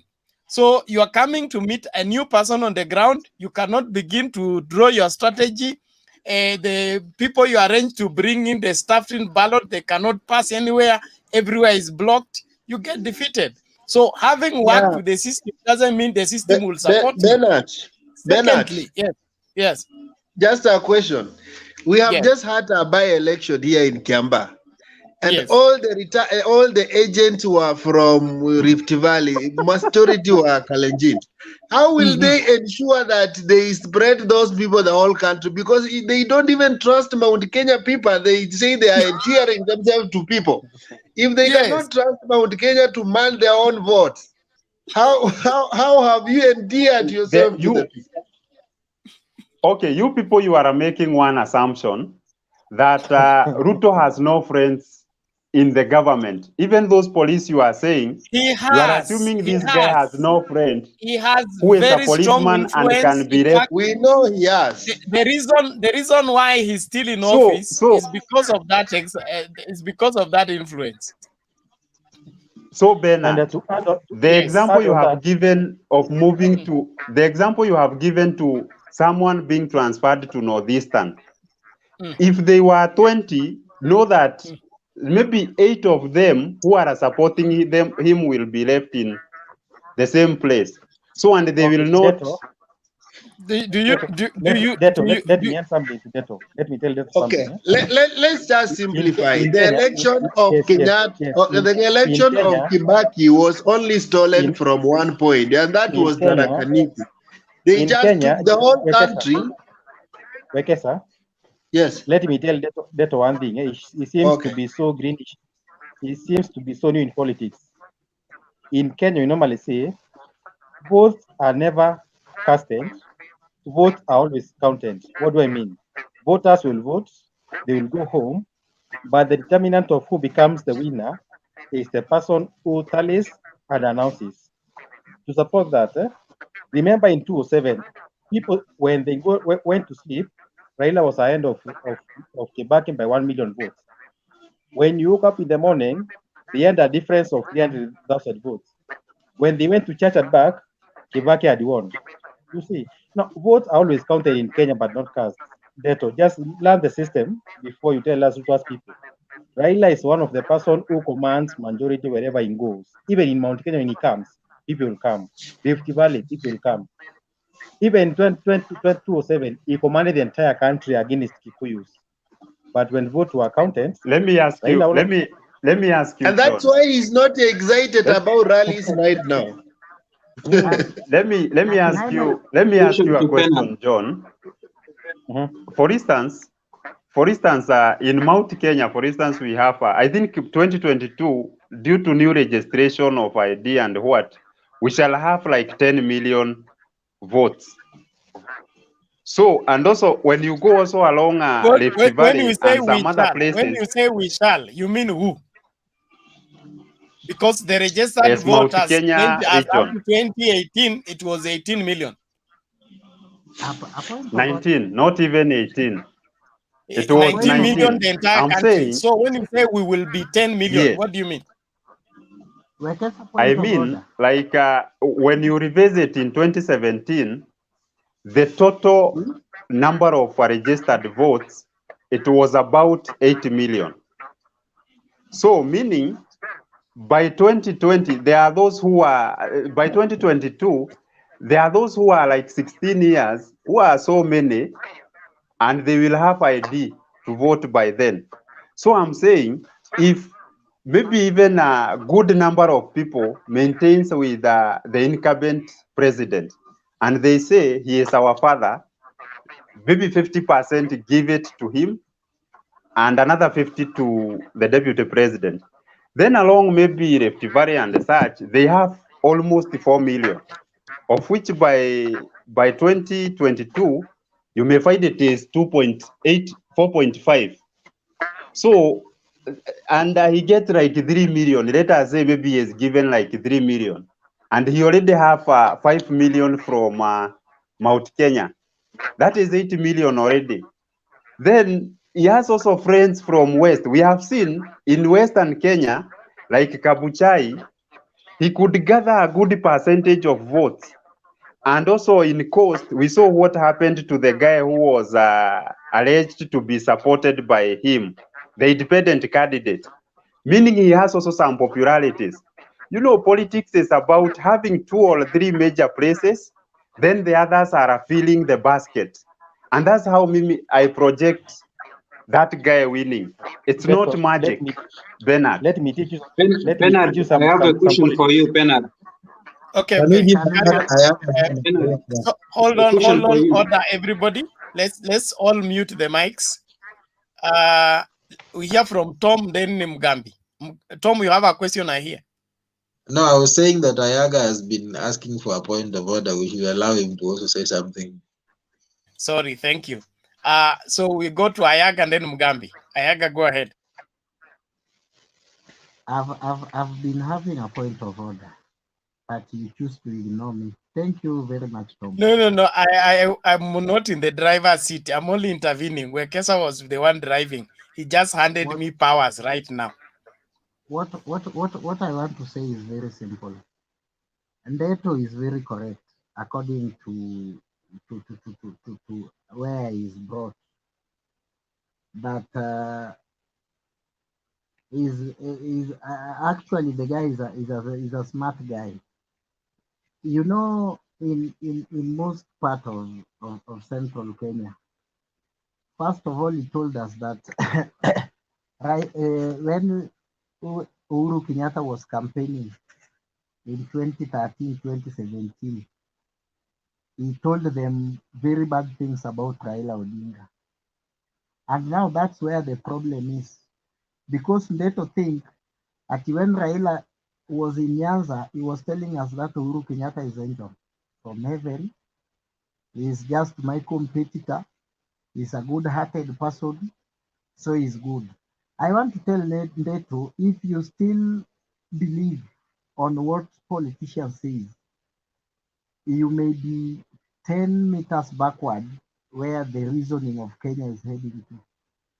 Because even us in Luo Nyanza, Raila never come there and told us Uhuru is angel. He told us all sorts of things. He's a thief. In fact, we were told in a point, let me tell you today, if I marry a Kikuyu girl and I went back home with her, they will told me, no, what are you doing with the thief here? You know, there is a very bad culture. And that is what we are talking about as young men, as young people. Don't tell us Raila says, Uhuru says this about Raila. It is all wrong. So if Uhuru himself, if today I went to Lunyans and tell them data is A, B, C, D, and Z, and it is me personally as Ayaga, I went with Ndeto in Nyanza, I told them, what was everything I said is politics. Those are not Ndeto's character. It is not upon my supporter to cling on that Ayaga came here. Ayaga told us this, and this about Ndeto. My friend, whatever you are clinging on is a very bad nature of politics. That when always you are speaking, you always talk like there was a man called Baba wa huyu senator wa Nakuru, huyu msichana naitwa Keika Kimani, likes of Keika Kimani, likes of there was a man called this fat man Mrungaru ama ni nani? I think ni Mrungaru. My friend, don't reason like Mrungaru. We are in 2021 heading 2022. So whatever a politician says, you know, it should end there, and it should end there. It is not something Ndeto should laminate. Because, you know, when Ruto goes to Rift Valley today, he's telling them all sorts of about Uhuru Kenyatta, about bad things. If what Uhuru Kenyatta changes mind tomorrow and say, no, I promise you, and I have to fulfill my promise, will people like Sudi, will people like Mgwen, member of parliament, will they go down there and recant their statement saying, no, we were just saying that because we are seeing as if he was supporting Raila, and so we were just nervous about that. I want to teach you, you are young like me. Tomorrow, maybe we will be the people, you know, the people we are discussing here today in Kenya. I always love the politics of Julius Malema. Julius Malema always tell people in South Africa that don't discuss people like Zuma, people like Cyril Ramaphosa. In 30 years, those people will no longer be there. Because you want to tell me the Kikuyu people are told bad thing about Raila and then they keep it in heart. Until you guys elect MPs with no agenda. It is how much you demonize Raila. It is how much you abuse Raila Odinga. The Kikuyu people will just vote you even if you are a class 2, a person who hold only birth certificate. That's not affecting me as Ayaga. That's not affecting the Nyanza people, and the same vice versa. That's why when Raila Odinga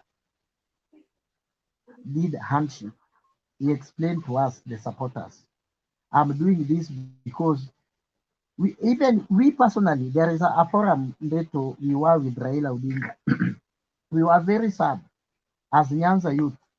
Why are you doing handshake with the guy who have killed our people? He's a thief. We cannot even marry from Central peacefully. We have a lot of things, cultural, social, and political issues. And he told us, tell me the benefit of keeping a grudge. And we were left stranded. We tried to search. We tried to search all books, everything we can read, where the benefits of keeping a grudge. Nothing. We got it is nothing. So if you are keeping a grudge, that Uhuru Kenyatta himself came to Central and demonizing Raila, that is politics.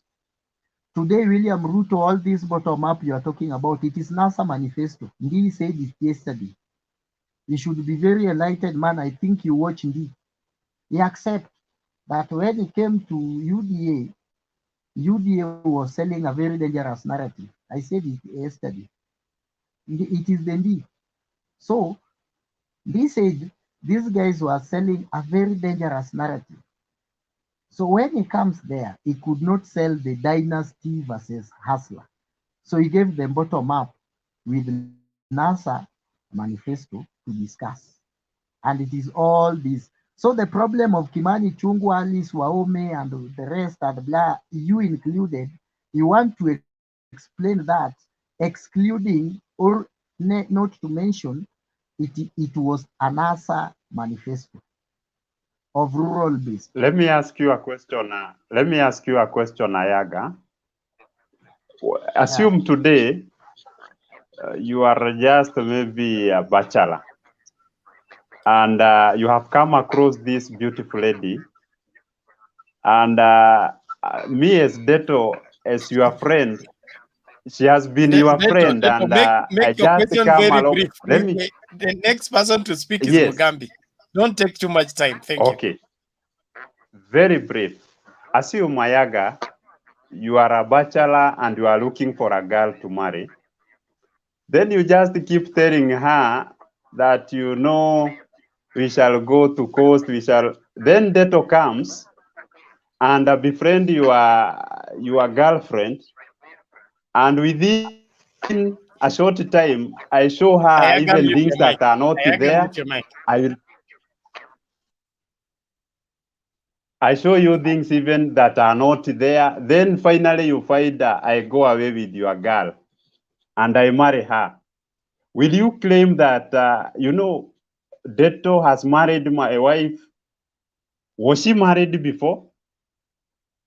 Because that's what you are trying to insinuate by saying that a bottom-up approach was ODM's manifesto, but they never brought it to right.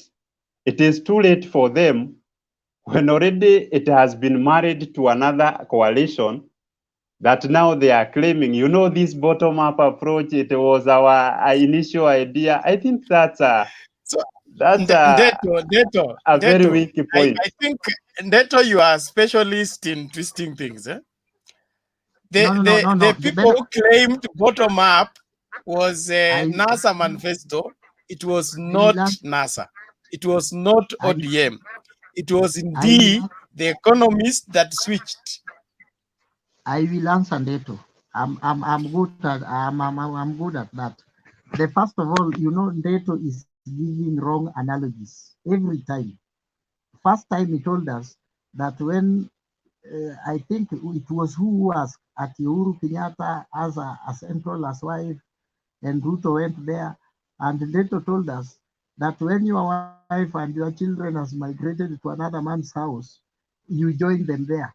My friend, that's tell me you are not married. Today, if you are married, because if you are giving analogy, wrong analogy tells me whom you are. If you are married today, no, but I never said that.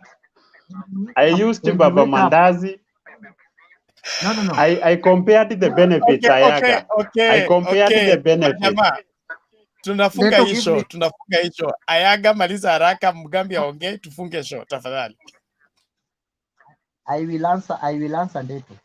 If you wake up today, found your wife and your kids has moved to another man's house because you have problems, I don't know if you will join them there or whatever. You are giving us again a wrong analogy where you are telling us that if Ayaga has a girlfriend today and I'm not doing well, a girlfriend is a girlfriend, and you picked her. So what I'm saying, this model of economic, it was NASA's. It's like Ayaga, Ayaga, don't divert. Ayaga, tell us after marriage. Tell us after marriage, will you claim that she is your wife? That's the point you are also diverting from. After marriage, will you claim that she was yours? Thank you very much. Hebu nisaidia Ayaga hapo. No. I want, let me clear him. If you pregnant a lady today, and then I rush to marry her with a 1 month old a 1-month-old fetus inside her, and I I stay with the woman up to 9 months. I will claim the baby is mine. You also claim the baby is yours. What will prove us is DNA? What will prove us is DNA. The DNA will tells me that the baby was yours. Even how much I stay with the baby. Ayaga, we have not impregnated. We have not, assume we have not impregnated the girl. Okay. The Ayaga, girl let is me just flat. Please, guys, okay, everybody, we have beaten that horse back too long. Mugambi, no, hold on, Ayaga. We are taking 3 minutes each to close the show. Beginning with Mugambi, you do your submission. If you have your questions in those 3 minutes, tukienda hivi tukimaliza, tafadhali. Thank you. Thank you. This issue that dare to laugh so much about wife and husband. If I meet any man with my wife, I will shoot him dead. Full stop. Number 2, when we talk about Mount Kenya votes and what have you, we need to understand that any person from Mount Kenya will vote to the last man when their own is in the ballot as the president or the running mate. That's a point closed. Whoever gets the running mate from Mount Kenya is going to get a higher hand over his competitor. However, if Ruto gets a running mate from Mount Kenya, it will come a narrative that this seat has been like a seesaw, Kalenjin, Mount Kenya, and it will work against Ruto. If he picks a candidate from Mount Kenya, it will work against him. If he doesn't, it will work against him. That is done. Number 3, before Ekesa moved, he asked us about this thing of positions. I think Ruto is trying to run a very kind of selfish narrative about how watu wanatafuta viti. Yeye mwenyewe akikuja kusunguka Kenya anatafuta kiti ya president. Vile ile kitu atuambii ni ati he is so selfish that he does not want the power in the presidency to be divided to many people. Because if we have the prime minister and the deputies, the power will be neutralized. So the man is so selfish that if he gets to presidency with prime minister, his power shall be neutralized. So he is running a selfish narrative. Number 3, to end. When if we go to elections with Chebukati, with the nullification of 2017 elections, whoever wins the election will petition in reference to what Maraga said about the IMBC because the reforms have not been met. Meaning, until and when we reform the IMBC, that is when you can only have a credible elections, regardless of whether Maraga did a good thing or bad thing. Number 3, on IBC, they are trying to make the voting electronic. Up to now, for the last 3 years, we have not demonstrated to Kenyans that they can have a centralized tallying point. In that, if I vote in Turkana, my vote will tally electronically in Bomas. So there are so many things surrounding the IBC. To end with, I want to advise my young brother Ndeto this way. Never ever try to outshine the big people or the kingpins of the regions. Those are the people who show others where to go. Why? One, they have the experience. Experience can never be bought. Experience is earned. So if Uhuru comes in Mount Kenya and tells his people, I think what I've done, if we go to Raila, it will be better off. People listen him more than did Nyoro, who came to Parliament 2017, telling people to vote for Ruto. Number 3, my last point. Let us preach peace. Let us not try to have a lot of wishful thinking like some of us here. Let us talk politics, and the politics sometimes does not need rational thinking. Politics is all about choreographing about politics and being able to muscle people, and the system is so important. Our thing, we want the system. not even the people. We want the people who count the elections and announce. Thank you. Thank you, Mugambi. Now let's hear from community ancestor. Your 3 minutes, your closing remark. We are out of here. Sasa itabidi nisungumze Kiswahili hii maneno ieleweke vizuri. Pointi 3 tu nimalize. Kitu ya kwanza, William Samoei Ruto hatakuwa na system kama 2022 general elections. Raila Amolo Odinga kama ataendelea kubaki na Uhuru Muigai Kenyatta, atakuwa na system, atakuwa na deep set. So William Samoei Ruto mwenye anajua vile system inafanya kazi, na Raila Amolo Odinga mwenye anajua kuwa system always imekuwa ikifanya nini, ikimuibia. It is not me. Hivyo ndio huwa anasema. Now Chebukati akona shida, Chebukati akona problem. He has to ensure that amepeana free, just, credible general elections. Kwa sasa kama William Samoei Ruto anajua mambo ya system free inafanya kazi, utamuibia kura namna gani? Uwezi ukamuibia. Sababu gani? William Samoei Ruto saa hii akona mahasla wataingia kwa barabara na hii nchi itaharibika.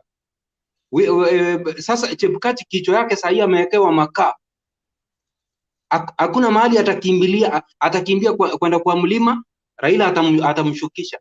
William Samoei Ruto akiwa na mahasla watamshukisha. Sasa ni yeye acheze kama 202 vile uchaguzi ilifanywa. Aachilie tu system namna hii, kura ipigwe kutoka unajua kura wanga zinaibiwa from kama voter register haijaoshwa, kuna shida. Yani wafu the dead people watolewe. Wakishatolewa ainsure kuwa every county imepewa watu sawa as per ile population ya wale vijana wenye wamechukua vitambulisho. Kila kijana apate kuregister. Isiwe kuwa stronghold za William Samoei Ruto zitapewa watu wachache wa kuregister watu stronghold, kwa sababu William Samoei Ruto amekuwa kwa system, anajua. Now mambo ya Ayaga na Ndeto kuhusu wizi wa manifesto. Ndio alichukua manifesto ya NASA, ndio anatumia saa hii. Sasa wewe umeona wakati umeiba kitu ya mtu, uwezi ukajua vile unaitumia. Sababu gani?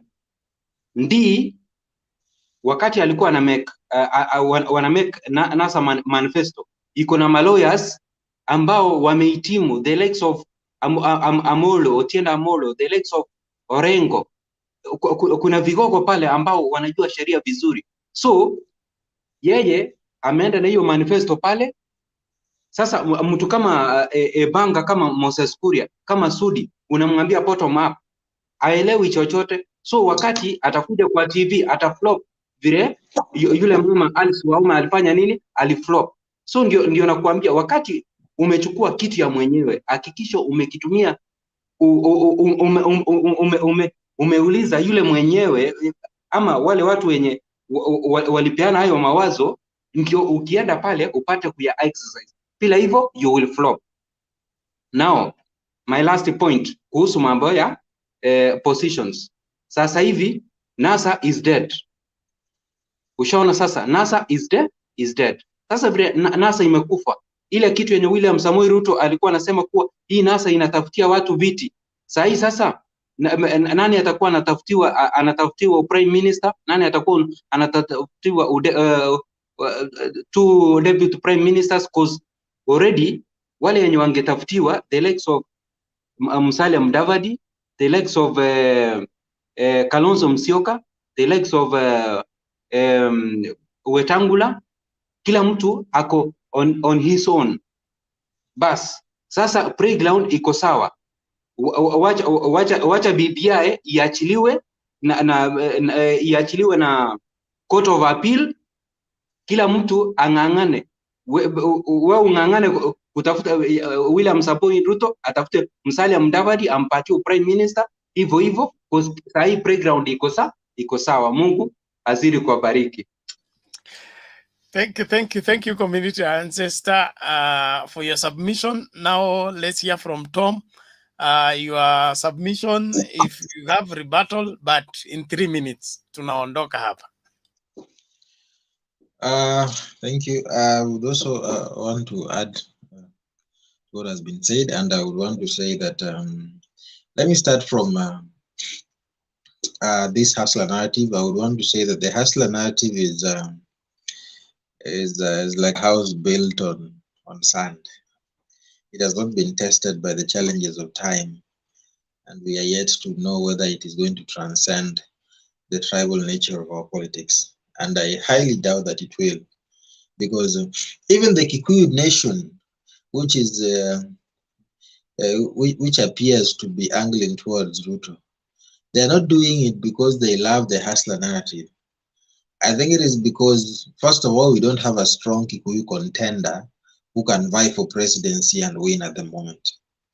So they are forced to choose between two foreigners in the sense that they are not from Kikuyu land. So you either choose from Raila or Ruto. And Ruto seems to be favorable to them because Ruto has been sold favorably before by Uhuru, and Ruto has made a lot of inroads there. Now, so we may not attribute the popularity of Ruto to the hustler narrative. His popularity in Kikuyu land may not be necessarily attributed to the hustler narrative. It may be just as a result of other factors, but not necessarily the hustler narrative. Because the hustler narrative has not really come out strongly in Western, where Ruto has been making forays. It didn't help him in Western. It has not come out quite strongly in Coast, even though people argue that he won, his guy won them some point by election, but there are reasons behind that, arguably, and probably some are the mistakes of the ODM party. So the hustler narrative, I highly doubt that it will stand in 2022, because when the chips fall, you realize that the lawyers will vote predominantly in one side, and you will see the same with the coastal party and other regions. So and the fact that Ruto is going predominantly to the central Kenya, it means that he needs them. He can't afford to lose the central Kenya votes, but Raila can become president without the central Kenya vote. And he has demonstrated that even if we are to use 207 as a yardstick for that, Raila doesn't need central Kenya that much, and I think that is a fact that he knows, and he can still become president without central Kenya.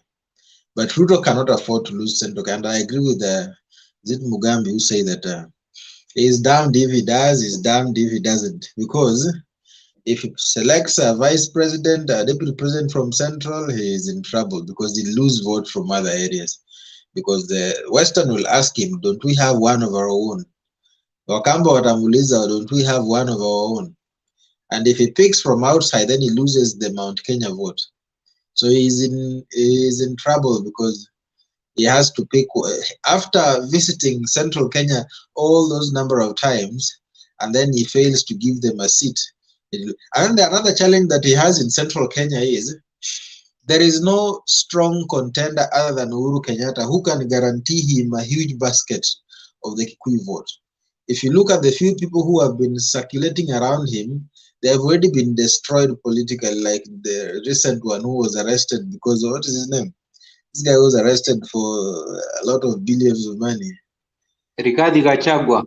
Yeah, they are destroying him, so he may not be a strong contender for the position of the deputy president.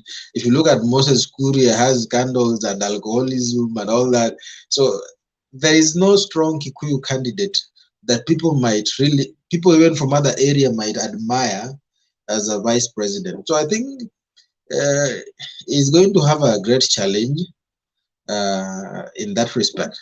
Aside from that, I would say that it's funny how we are discussing the system and the way the system is able to manipulate elections, and as if it has become so normal. I think as people who supported NASA, and first of all, I did support Raila in the last election, and you realize that if you've supported Raila, you've sort of gotten used to the pain of losing, whether it is unfairly or not. But the perception is that the loss has been unfair, and you sort of get used to the loss.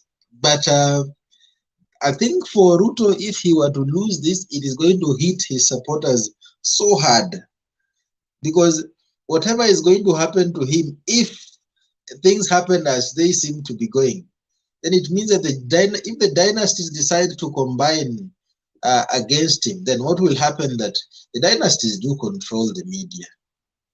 They control the opinion polls. They control the instruments of violence, that is the military and the police force and the NYS and all those things. They seem to be controlling the judiciary, if recent occurrences are anything to go by. They seem to be controlling, they have the resources, because if you have the Moi, Odinga and the Uhuru family together, and the Mudavadis and the Kalonzo, if they were to come together, even Ruto's donations will be so little compared to the joint financial might of these people. So it might be easy to say that Ruto is a front runner, but if these people decide to decimate him, he will look like child's play. So I am highly doubtful of Ruto's chances in 2022. But of course, if that also depends on whether how smart the so-called dynasties will behave. So other than that, I would want to say that finally that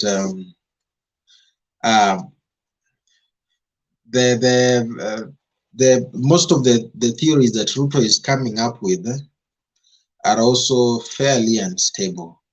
They're not economic models that can stand in an intellectual conversation. If you talk about hustle narrative, it is not necessarily something you can support. You know, even if I were a Ruto supporter, and I'm in a public forum like this, and I am told, can you now explain what you understand by bottom-up economics?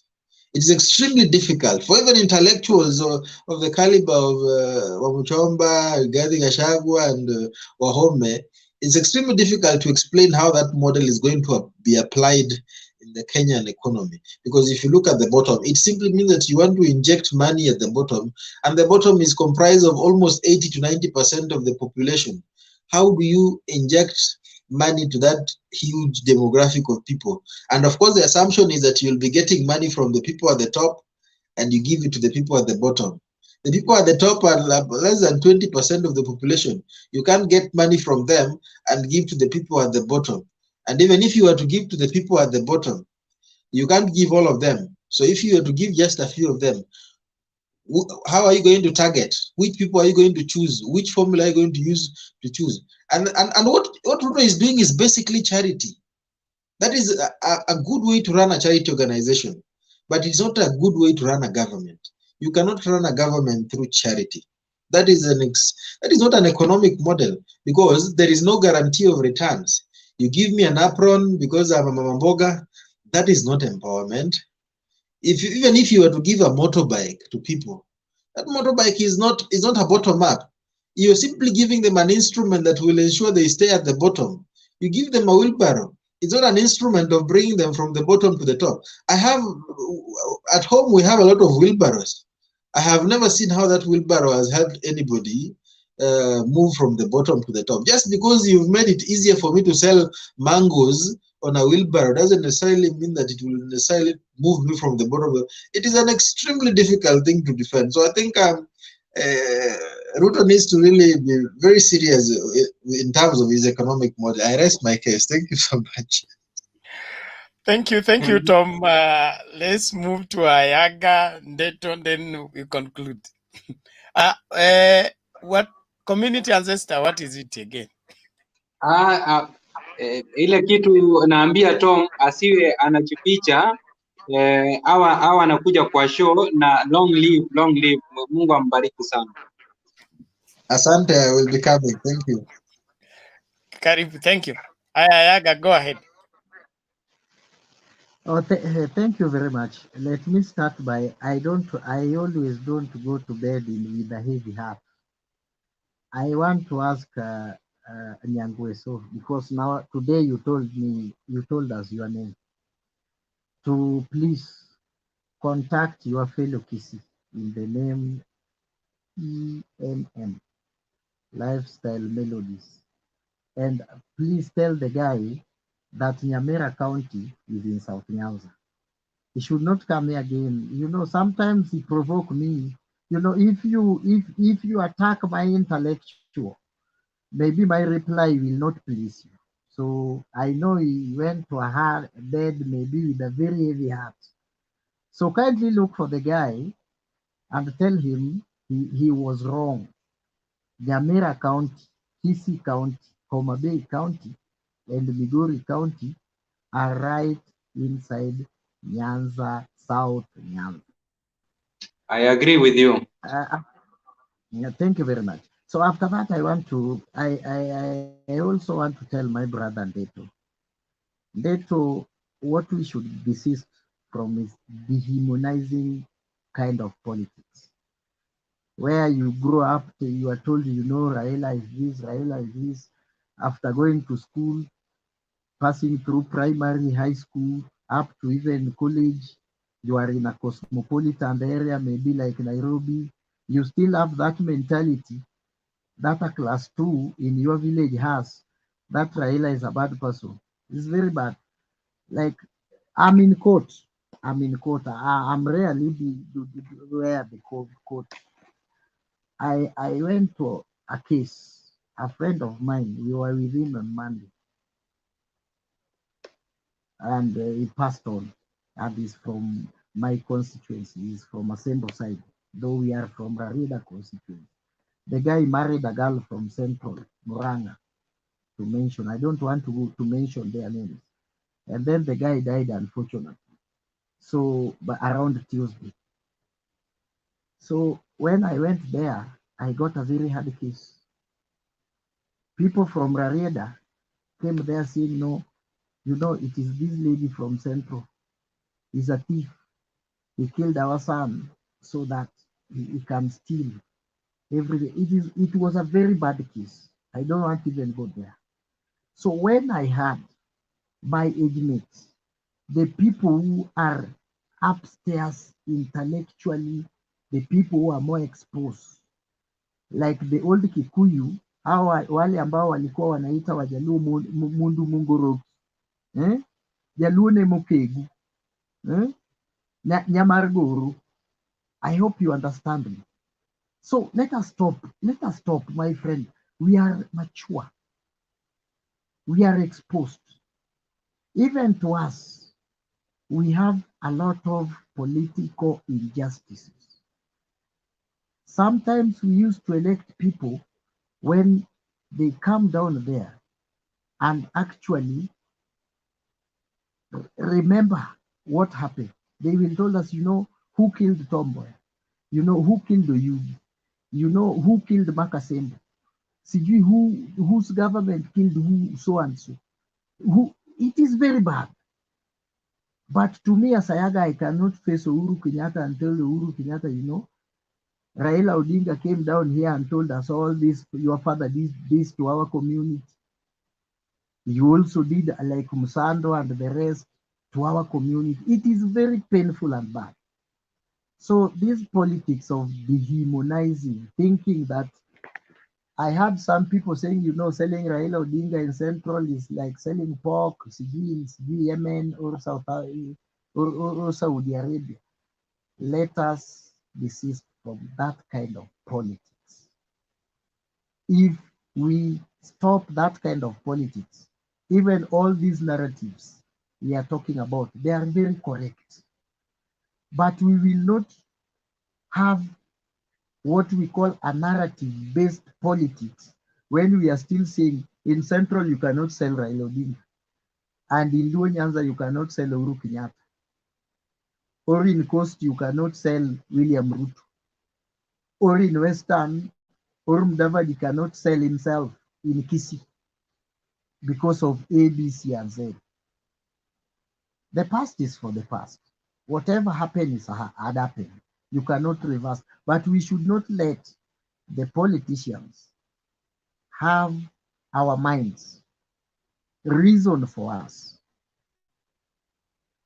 and let us make decisions based on their reason. That kind of politics have made that some of us lose good wives. Maybe you went to a school with a very central young lady, sharp in mind, but a moment you call your mom, mom, I'm bringing you a visitor. From where? Here. Don't even pass again. Stay with her in Nairobi. It's very painful because of this bad politics. Those people fight up there. They fight up there and then marry each other. Uhuru Kenyatta's son the other day, married from where I come from. Yeah? He married our sister there. Nothing happened. I've never heard Mama Ngina said, you marry those people, they are not circumcised, you see.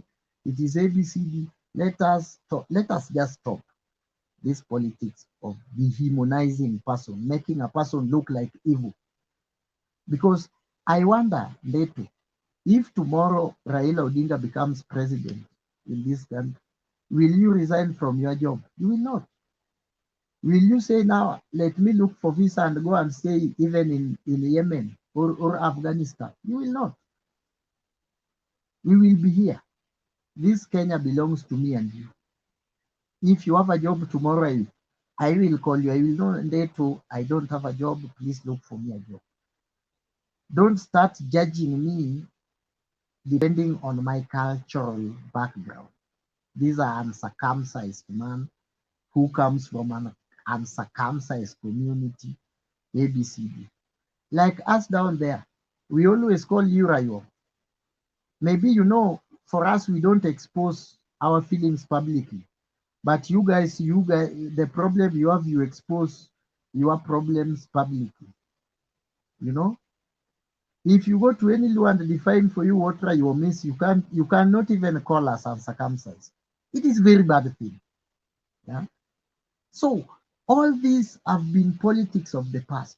If we can forget all this, we will discuss bottom up.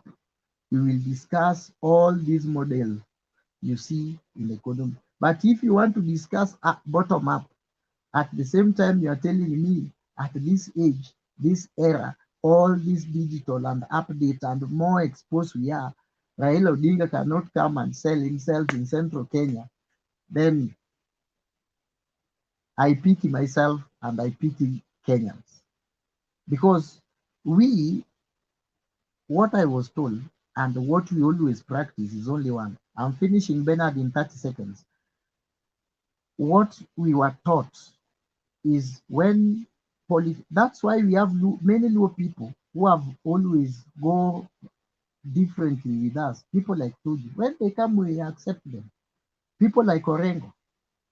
Don't think Orengo is always with Raila. In 97, they fought. People died in Ugenya, my friend.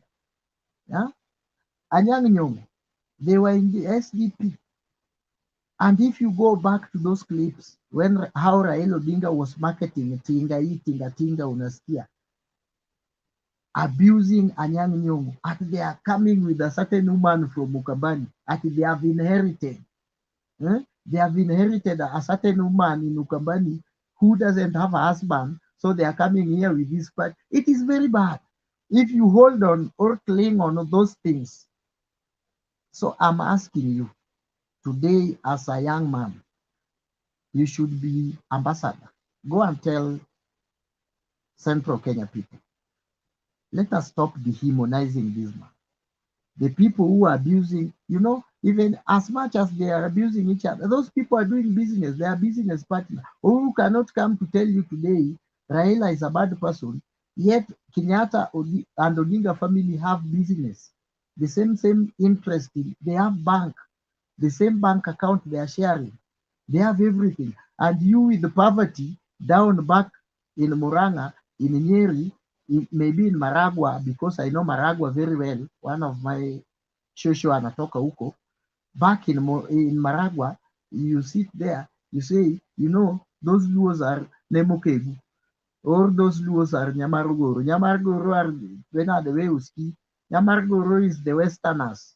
They call us the Westerners, the foolish Westerners. Yeah, it's very bad thing. Let us stop all this kind of politics. Yeah, and focus on agenda based. Tell Raila Odinga, come to Central. We hear you. Sell us your agenda. Go away. William Ruto, come. Sell Davadi the same. Kalonzo the same. We choose how we vote. But when you protect your territory, that so and so cannot be sold here, is like selling a pork in Yemen or Saudi Arabia. We will also say, no, William Ruto, don't come to Nyanza. And Maureen will argue in the way she was reasoning, that he has never seen somebody. If that person is a pork in Yemen or Saudi in your area, why is he coming there? Nothing, he won't come. Thank you very much. I rest my case. Okay, thank you, Ayaga. Now let's hear from Deto as we close. Okay, thank you so much. Actually, I like all our patients because we started some hours ago and we have come to culmination. One, let me also give a word of support to what Ayaga has said. On this platform, we are not here to entrench communal enmity, nor even individual kind of disagreement. But what everyone will bear with me is that each and every one of us have an opinion. And it is right, basing on your viewpoint. But why I give my views or you give your views, it is because you know at the end it is subject to either it will be opposed or being supported. And after all, I got no feelings like, you know, the point I said, it had so and so. No, here we are discussing on matters, national development. We want also to see human development, and we want also to see political stability. Because, like Ayaga has pointed, today we are discussing some iconic guys in the government. But like Malema said, 30 years to come, maybe the younger generation by then, maybe they will be discussing about ourselves. Bernard even quoted, after 100 years, this clip will still be there. And our generations will be looking and wondering, look how my grandpa used to behave while he was young. So, I mean, with all the due respect, whatever I say, that is my opinion. And if I do not share it, you can have no point to object or to agree with it. I get to another point that was said by John. He indicated that Uhuru Kenyatta is the kingpin of the Kikuyu community. And whatever he says, people will listen because he is the kingpin. So let us not find it so bad when this guy said something that is not favoring maybe the party you are supporting, or which is not favoring what you think. Like, for instance, this guy will tell us that we have a block vote here and we should give it this way. Yes, it is good. But at the end of it all, like Ayaga quoted, we have had Uhuru talking ill of Raila. You also confessed that you have had Raila talking ill of Uhuru. So if the same mouth is the one that is giving promises And it is the same mouth that is rejecting what he said. You know, there are those people who will go with rejecting and they dissent from that. And there are those people who will remain positive with what he said, because after all, he is a leader and all of us cannot go into one side. The other point is what community ancestor pointed about, that, you know, the narrative of bottom-up approach, it is a concept of ODM. And David D is like he stole and bring now to the new coalition. And when you steal something, you should be very keen, because you may not have a good understanding of its principles. That is well articulated, but remember, David D, if that is what happened, let me use a condition. Remember, this guy was he is one of key economic strategists. So he must have been a very key guy in coming up with this model. So there is nothing that he does not understand about it, whether he is selling it or he is just putting it to a new coalition. I mean, he has all the skill to make it even work. And also, I've heard also the NASA team also talking about, you know, SGR was our idea. Then Jubilee came and they even implemented. Now I've heard, you see, this bottom up is our idea. I mean, contextually, Kenya, we are suffering from a big political, from this big animal, which is called economic breakdown. We must agree that all of us are under crisis. Actually, sometimes back, I used to use my small, maybe salary, to go and share something with the friends to clear my bills like that. But nowadays, even the cost of living has raised. Why? Electricity bill, water bills, they are high. Gas, you know, majority of us will use LPG. It has increased. You know, also you will find something to do with the fare. Where you used to go with the 50 bob, these guys are taking advantage. If you get a bit late, you pay double. But your salary is not increasing. So, and that's why we are saying there are those who are able and those who are not able. Meaning our common denominator is Kenyans. Whether a model is stolen, whether an idea is stolen or borrowed, what we need as Kenyans is a model that can take us to the next level. That is what we need, so that the problems I am undergoing, at least finally I can feel I am at rest. Then I will touch something small as I conclude, pertaining the political trends in our country. You know, this issue of saying that, you know, Ruto, he is popularizing his idea, you know, he is giving handouts. You see, Baba is always talking about what, you see, Musalia is always talking about what. Let us all know that we are living in a democratic nation. It means that it is a multi-party democracy, and every person has a right to do whatever he wants. As far as you feel you have the minimum leadership requirements, you can go either give people a message of hope, you can go sell your manifesto, others can just yap, others can just even insult others. But at the end of it, what we are aiming at is that freedom. You have a freedom to be anything.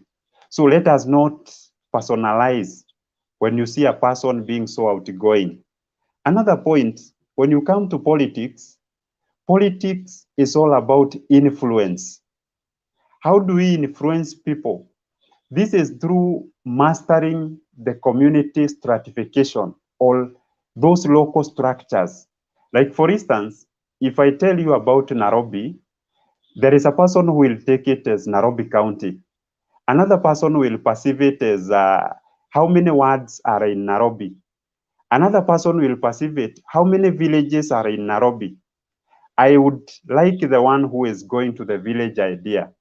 Why? Because you will get even to the small gathering that is in that community. And if you are able to start from a village, you can easily get up to a sublocation. From a sublocation to a ward. Then if you are able to gather people in a ward, you are able even to move now to the next level, which is the sub-county, which is a conglomeration of many wards. So, and that's where you create a lot of influence. So, for example, we have seen DP trying to get to all those mama boggers, these border borders. These are the villagers. These are the people who are at the grassroots there.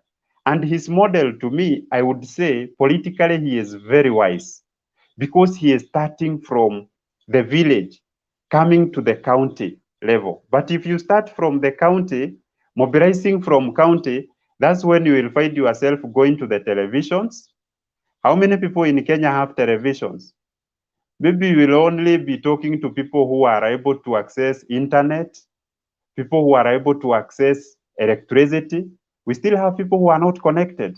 But if you get to the grassroots, I think that should be the way. The second last point, politics is also about popularity. You know, you can use any kind of an art or any kind of a style to make yourself popular. Like for example, the other day, I saw hii kitu ya nitakufinya. The guy just said that many years ago, I think 11 years ago. But those who are really analyzing the clip, they found something nice. And for sure, that guy has been even be used by some of the companies. So that's influence, the small thing that you do. And you know, it is all about innovation. How innovative are you? By the use of what is available, maybe like to propagate your narrative or to propagate your principles. Finally, let us also realize that Kenya is undergoing a paradigm shift. I will give an example. In the year 1960s and 70s, the top cream brain of this country, most of them were assassinated.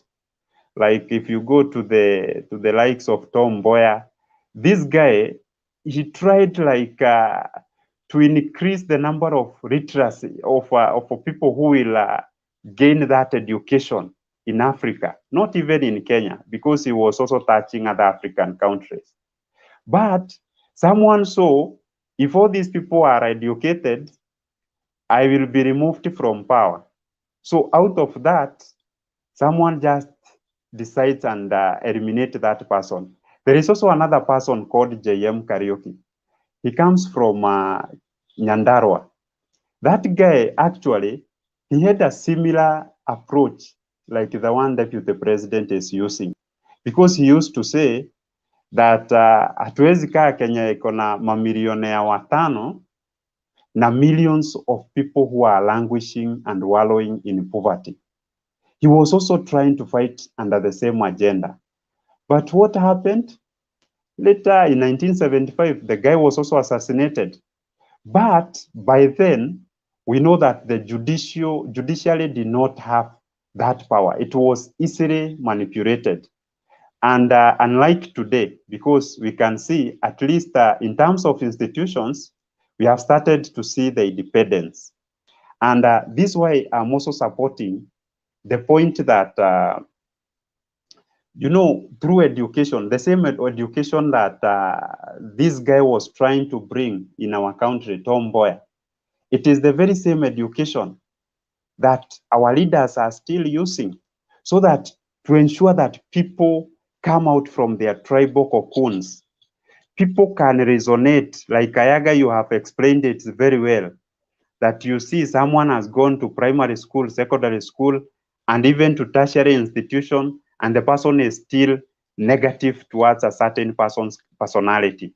I mean, were it not for education, then our people will remain stuck there. So what our people need is more of civic education, because if you like try to explain what is post-election violence, it's just out of incitement, and you'll find it is just a few group of young people who are given something small, less than 1,000. We saw the other day at Thika, a group of 20 young men, they are given each 1,000 to go and bring commotion in a certain church. And we saw what transpired. So, I mean, if our people are also engaged into civic education, we shall be able to get to the station where our country needs to be. Because this is where we are going to say, for sure, our president, we understand that you are borrowing to bring development in our country. But why don't you, instead of borrowing 750 million to come and construct SGR, and all this money, like 90%, it is getting to a foreign land, why don't you borrow from our local banking so that the very same people can circulate this money, because that expertise will be used from Kenya, that money will be retained. Maybe the labor force also will be used from Kenya, that money will be retained here. But the issue of also exporting capital, like something we could have done locally, but someone has to go and do it outside. It's all about educating our people. Finally, so I'm very happy to be one of Finally, the. so much now. Finally, now Finalize on I'm that very point, happy. please. I'm very happy to have joined people of like mind in this Motembe TV. Let us keep enlightening our people, and let us keep fighting for the right of the common man. Thank you so much, guys. Okay, thank you. Before you go, one question, Ndeto. Do you believe in Kenya? Yes, I believe in Kenya. You believe in Kenya or you live in Kenya? Both, because I see my future here. So I will do everything to ensure that this place is a better place even for my children and grandchildren. Thank you very much. Now, my last submission as we close on the issue of position that Wekesa had brought up. National governance is structured within the Constitution, and the Constitution provides position through which that governance can take place.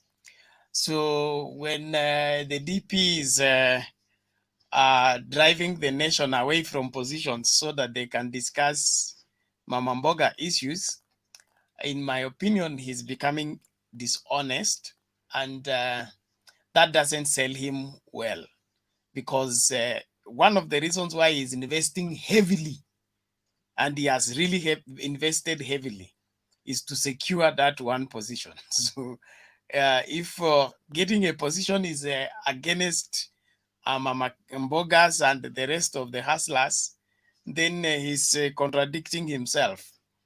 On the other hand, as much as politics, you need to use many words. It's important that we have some values that we uphold. I know there are boundaries you can break in politics in the name of politics, but there are some values that you must always carry along. We have the aspect of the choice we have. We need to choose between nationalism and opportunism. Most of our current political leaders are opportunists.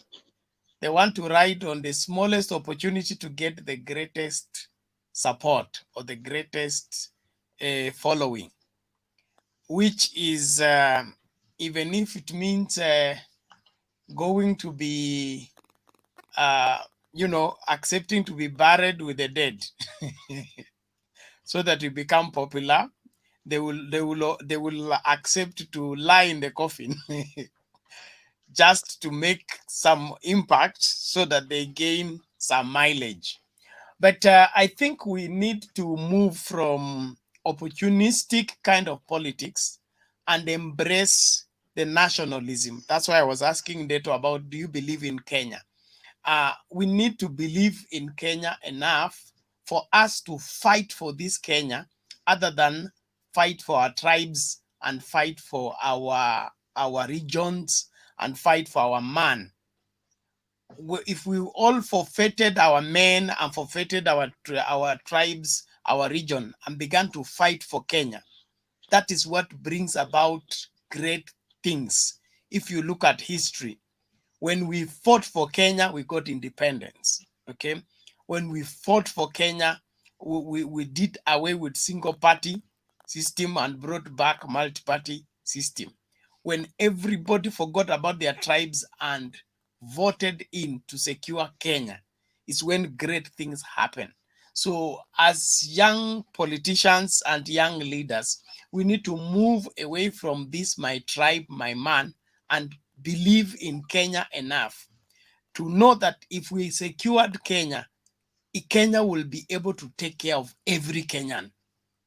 And the best Kenya that we want to have on the map of the world is a Kenya where every Kenyan is proud of being a Kenyan and he doesn't need to apologize being a Kenyan. And that Kenya is only possible when we believe in Kenya enough to forget about our tribes and our man. A new Kenya is the Kenya for all Kenyans. If we are really going to talk about the paradigm shift, let it be a shift from our tribal cocoons to the Kenya we want. That even if William Ruto is president, I am sure he will take care of my interest because I'm Kenyan. Not that I sent William Ruto into office, and when he gets into office, he takes care of every other person's interest. He forgets Kenya, he takes care of his region, and his region will fight for him in case other regions will rise against him. This has been what has bedeviled this country all along. I was listening to an analysis the other day about what brought about the corruption, the genesis of corruption in Kenya was the insecurity of the Jomo Kenyatta government with the rich white settlers. They were extremely rich, and then the black people who had taken power became insecure, and the people around the president began to take advantage of the powerfulness of the president to go and get rid of these white settlers so that they take their possession. Now, we need to move away from that insecurity and be so much into Kenya that Kenya can take care of us. That it doesn't matter if the head of the armed forces is a Kamba and the president is a Kalenjin and the treasury is headed by a Luya, and then the Digo is the one in charge of the judiciary and the parliament. We are all safe because the Kenyan constitution takes care of every Kenyan. It does not need to be a tribal thing for us to be secure. Back to Mount Kenya, Ndeto, you talked about, and I think it's Mugambi who talked about elders. From history, I'm a history student. The Kikuyu nation is not led by the youth.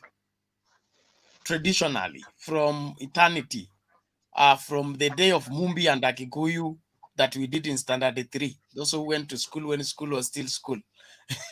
The Kikuyu nation is led by the elders.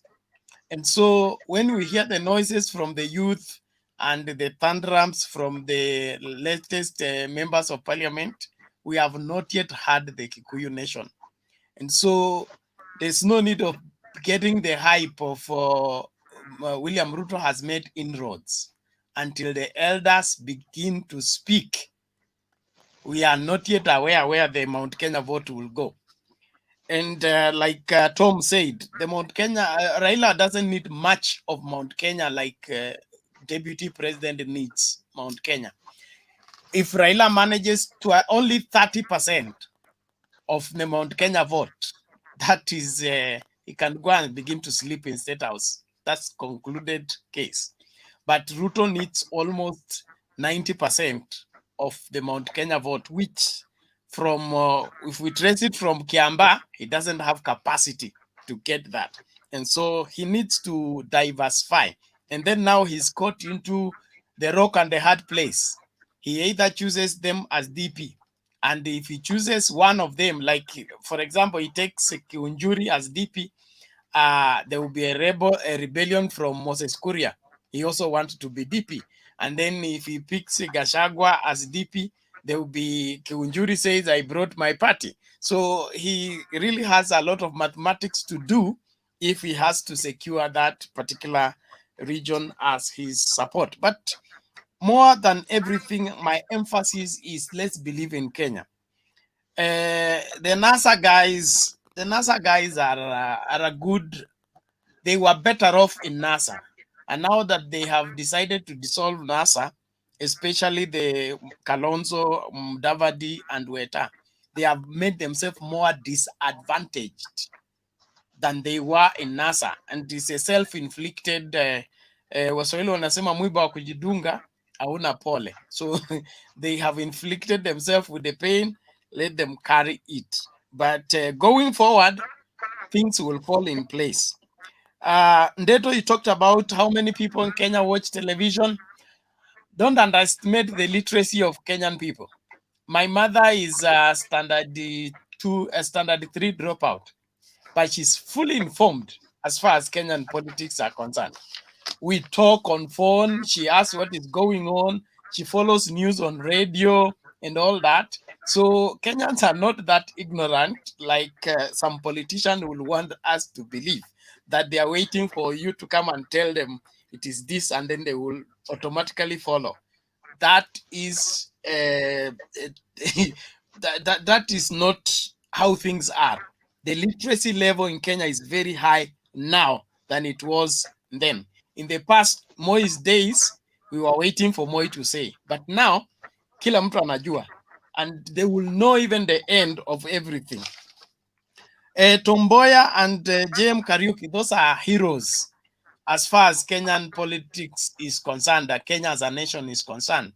And in fact, from Deto's presentation, I get so much inspiration by these two great Kenyans, Tomboya and J. Kariuki.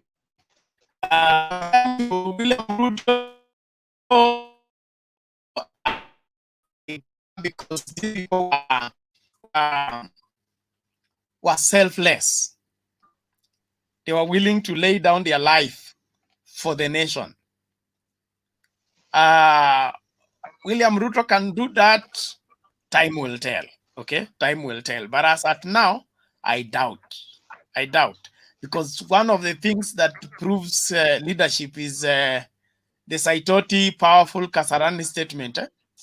It comes at time when the interest of an individual can be shelved for the sake of the nation. I don't see William Ruto arriving to that place where he can put off his own personal interest for the sake of the nation. And that is why I am not in support of his pursuit for presidency as at now, because he has some growing to do. In the future, yes, but as at now, hajafika ile kiwango ya kuachiwa boma, kwa sababu akiachiwa boma atatesa watoto wengine. So akikuwa kwanza amachue, abebe mzigo wa familia vizuri, then tutampatia boma. Lakini kwa sasa hivi ameonekana akona nguvu nyingi, akona uwezo mwingi, ana kifua cha kuonyesha. Sasa hiyo hata katika Biblia tunaamini nabii ambaye we call it what, a limping prophet is more trusted than the one who can run on his 2 feet. So we need to get the DP to be limping fast, then we can give him the nation. As at now, as the prophet of this night, I will send that message to my DP. He needs to slow down and consider everyone else. A great leader carries everybody along. He doesn't go alone and tell everybody to follow him.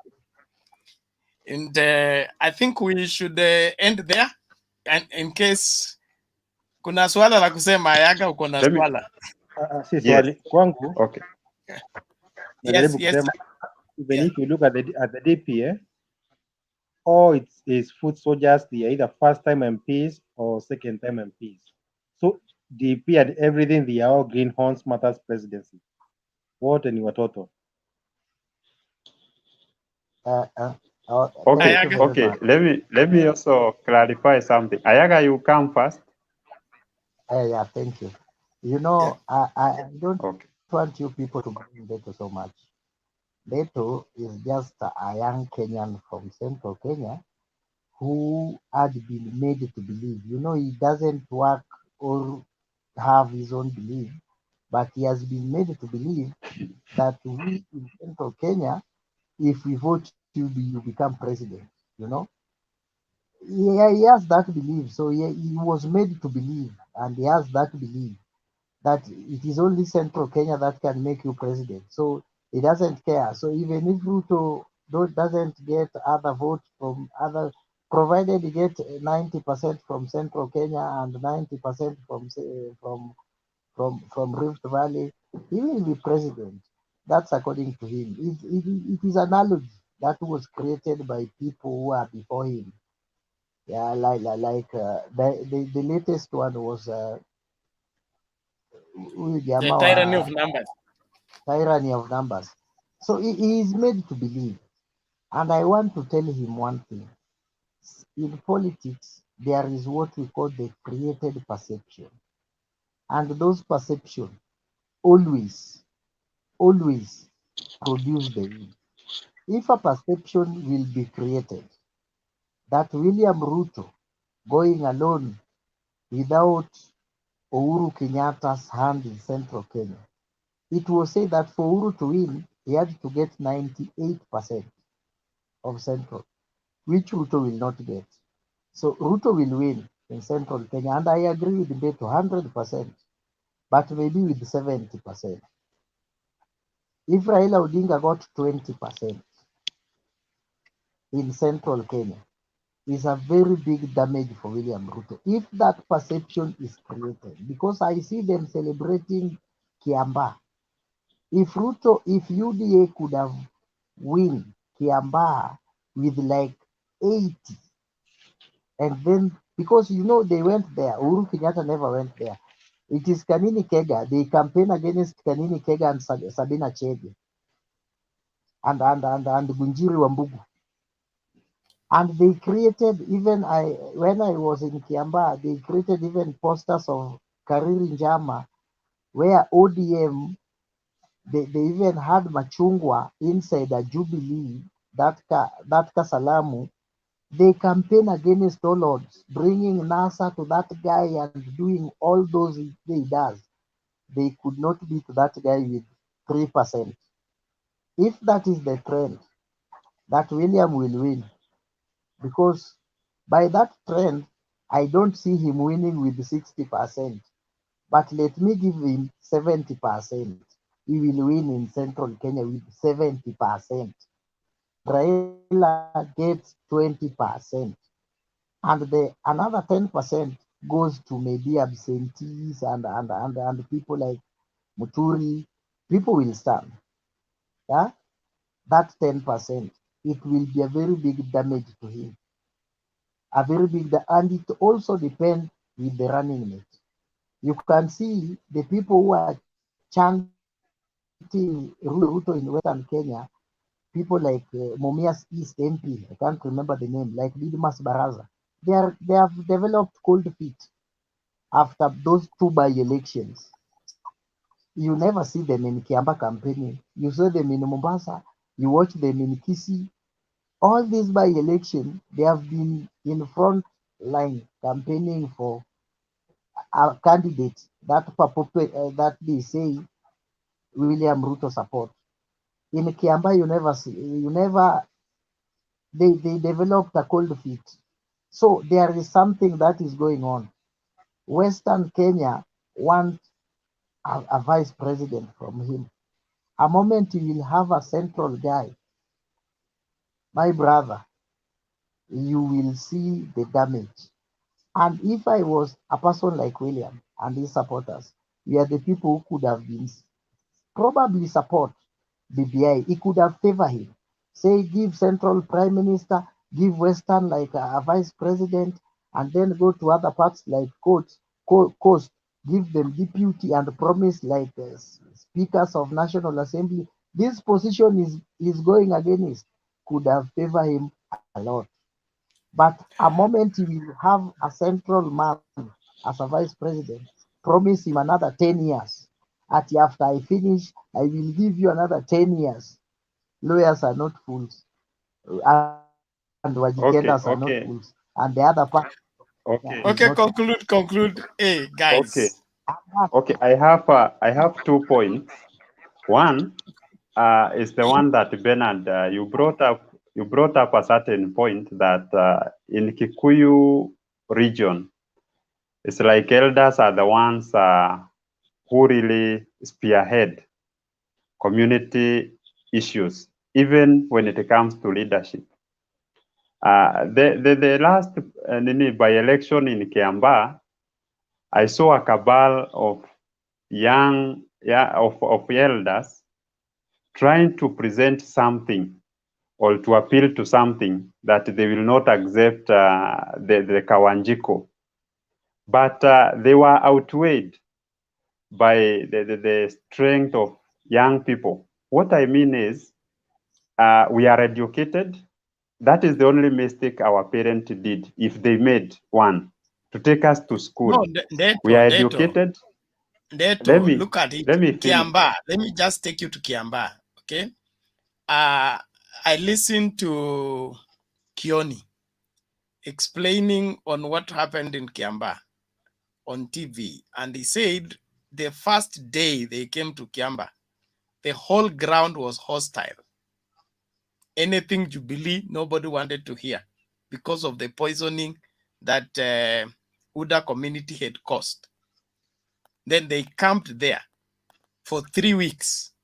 And what happened? The ground that was hostile, they managed to force an almost victory. In fact, that matter can be overturned in court. Right now is in court. Now, I'm just talking about you guys, young, youthful people. You think you have power against the elders, that you can overturn the elders.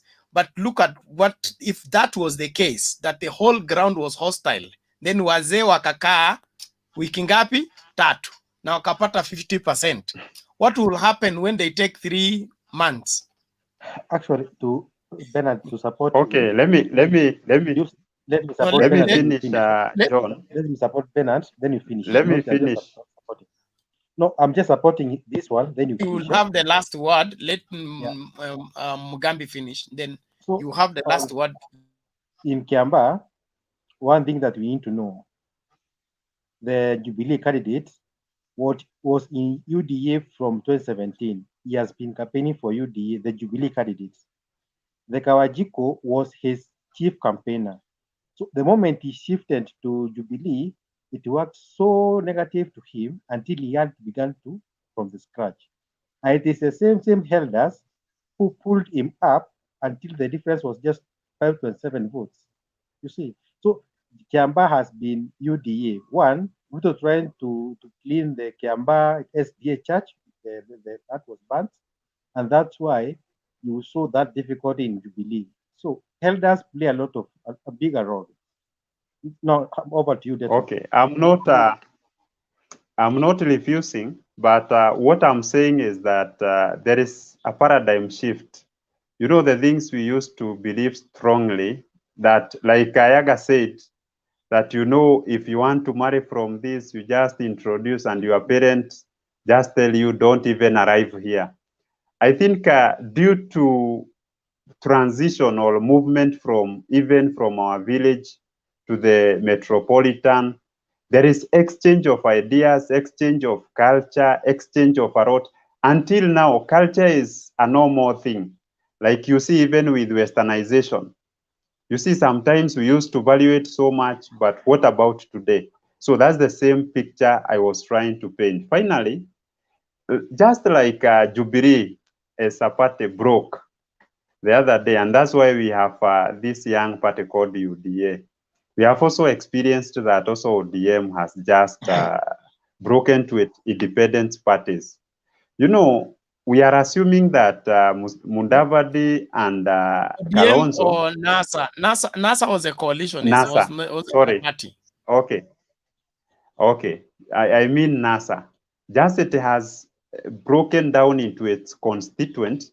You know what you people you are assuming is at the end of the day, Musalia Mudavadi, Kalonzo Musyoka, Wetangula, Moi, this guy of the son of Moi, Wakano, and Raila will end up in one basket. And that could be a mistake, because what if Kalonzo and Musalia Mudavadi and also Weta maybe come together with Gideon Moi, and Raila is left alone?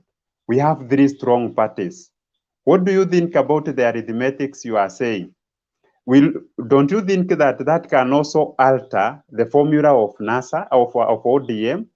So those are some of the things that we should not assume that at the long run, these guys will still come back to hold one. Also, you can see among the 4, one of them joining Ruto. What do you think will happen? Like in the last election, Raila had won for free. Ndeto, let me give that for free. If there is a coalition that forms a third way alliance, a third way force in the upcoming elections, the only thing it will force is a runaway, a runoff. Okay, nobody will get 50 plus 1, and that when that happens, the person who will either be 1 or 2 will be either Ruto or Raila. These Oka people will definitely come number 3. So what happens? Whatever that is being avoided now will end up then. Then when that happens, the runoff, just the 2, Baba against Ruto, you know the outcome now. So the third way force is even encouraged as at now. It's encouraged because it will help us dissolve this thing very well. The 3 can go. We got the 3 horses. Now the third horse falls off. Then we remain with only 2 presidential election, pure presidential.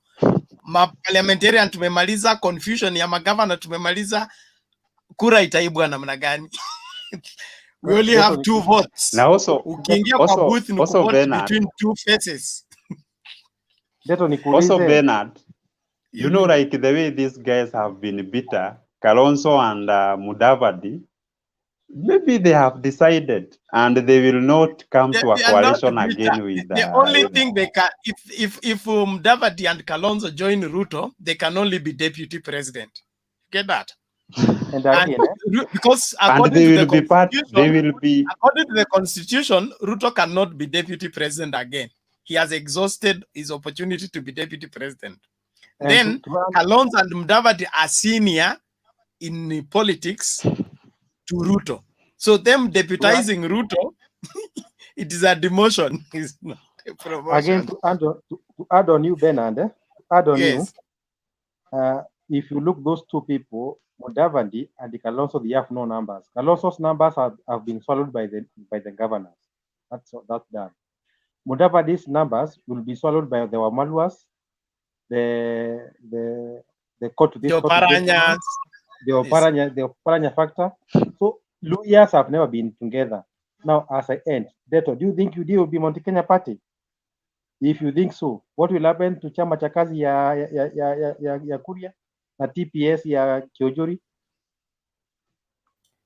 I think these guys also would like to have some MPs. Unajua ukiwa kwa parliament na a number of MPs, there is always a negotiation. So na utakuwa prioritized kwa mambo mingi. So maybe that's the drama they are trying to. In fact, And that kills shida ya Jafla. NASA, shida ya Mudavadi na Kalonzo ilitokana na wao kuinsist kwamba wakienda kwa election ya 2017 kila mtu asimamishe mbunge wake. Raila akawaambia tuweke hii kitu pamoja ili tufanye nomination wote. Mtu ila na win, tutakuwa na wabunge wengi, tutacontrol the house. Wakasema no, kila mtu asimamishe wa kwake. So kufika bunge hawajafikisha namba ya wabunge ambao wako qualified kupewa pesa na serikali. Then sasa ODM peke yake ilipata wabunge. Then sasa wanasema hii pesa ya ODM nao pia wapewe kwa sababu walisupport Raila. But Raila did not make presidents, and then he told you tuende kuweka hii kitu pamoja ili tupate viti mingi. So viti kama hii Embakasi West ya nani would have clearly been won by NASA if they only had one individual member of wherever contesting. So they refused to play along. Now they want to eat what they were being offered for free. Lakini Bernard, if today I support you, then I also support you fail. Then I support you after 5 years, you fail.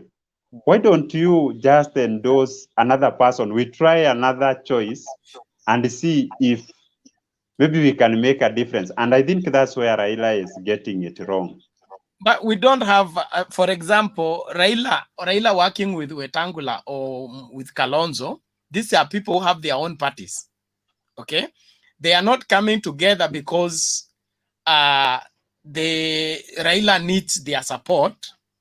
The political coalition are made out of inevitability. I don't even have to believe in you.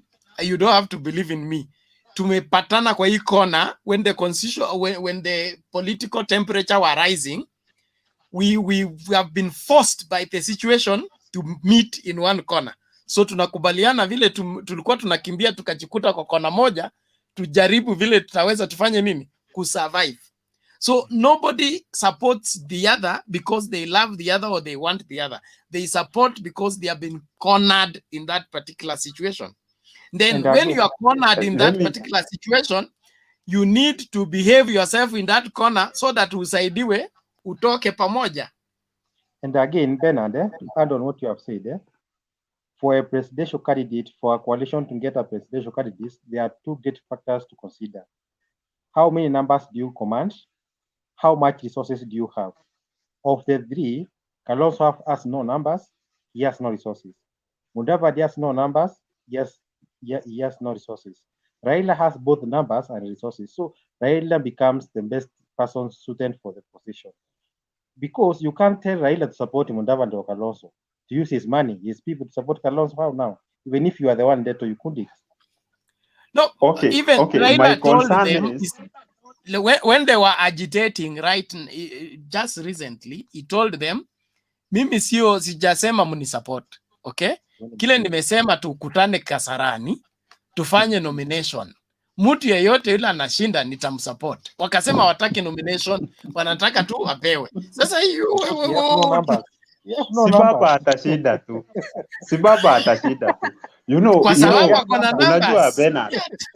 Unajua Bernard, like ebu niambie, why do you think Jubilee welded all the parties instead of retaining them as independent? And that's why even today Ruto is finding it so hard to come out of Jubilee. You get? So why don't ODM, ANC, Wiper, and all others, they just dissolve like Jubilee did? Then they come up with one presidential candidate who may be Musalia, who may be Kalonzo, and Raila endorses this person. Deto, look here. Jubilee right now is having problems because of that. Okay? Kina Mbas. Sorry, it's coming back. The Kiraitu Murungi are all regretting to shelf the Mbas to join Jubilee. So the zeroing into one party created more problems. For one, what happened is until now Jubilee jaifanya grassroots elections Office Even bearers PPP. ni wale interim. Okay? 10 years later. Why? Because one party has one man. In fact, when they were going for nomination, it was resolved in the national what is it called? National AGM that the party leader and the deputy are not subject for competition. That is a reserve for this and that. Now, if you are doing party politics, subject everybody to the same rule. You cannot say this is reserved for this, then the rest of us tuende mchujo. Tukienda kwa mchujo, tunaonewa, tunakuwa rigged out, tunaachwa pembeni. Then you want us to continue being happy in the same party? Haitawezekana. Actually, I have a feeling that even if Raila and Ruto gets the same party, they go for a nomination, Raila will defeat Ruto foot down. See, they did that 2007. Yeah, Ruto was in the was in the nomination. Musalia was, Raila was, Balala. So Raila haogopangi mchujo na hajaogopa elections. Wale watu wanaogopa election ndio wanataka kupewa direct nomination. Unaona Bernard na Yes. John, ukiangalia kama United States they nominate, alafu hawavujangi hizi chama zao. I wish Kenya we can have like two strong united parties. It's either you are there or you are here, then these parties start competing ideas. Alafu sasa hata president akiingia pale, si yeye anakuanga na powers, ni chama. So I think that one it can be so good, na hiyo ndio tunayan to get to that level, na hiyo itasaidia Wakenya sana. We will get there. I think the greatest mistake that Mudavadi did was being deceived to walk out of ODM, and I think all of those people are suffering from trying to punish Raila Odinga. Okay, you want to punish the man, and in the course of punishing the man, you end up punishing yourself. Do you remember the Mandimoni saga? Mudavadi was told today that you'll be the flag bearer for the Jubilee. Yes. The following day, Uhuru said it was just Mandimoni, and that was the end of the political journey for Mudavadi. Yes. That was what killed Mudavadi. Hata mimi siwezi enda kufungwa hata mimi. Mimi nitasema ni shetani imeniingia usiku. No, guys, if they made a mistake, we can say this. Let us say this. Now, you guys, let's think up again. The weekend is here. We still have got another one in the evening. So let us keep building Kenya. Let's talk to people, give them the right information. Help those our grantees in the village. Waelewe mambo vile alivyo. Tusikubali wanasiasa wadanganye na tuharibu inji. Hii Kenya ni yetu wote. Sawa. Good night all. Utatuombea. Good night. Unataka kuombewa? Okay, let's pray. Tuombe. Heavenly Father, we thank you. We appreciate you for the opportunity we have on this platform to share the wisdom that you have enabled us to gain in you. We commit this nation called Kenya in your hands. We pray that you will preserve it and keep it from all evil. Even as we look forward for the general election we are anticipating, you are the God that knows all things, understand all things, and you have the best interest for this nation at heart.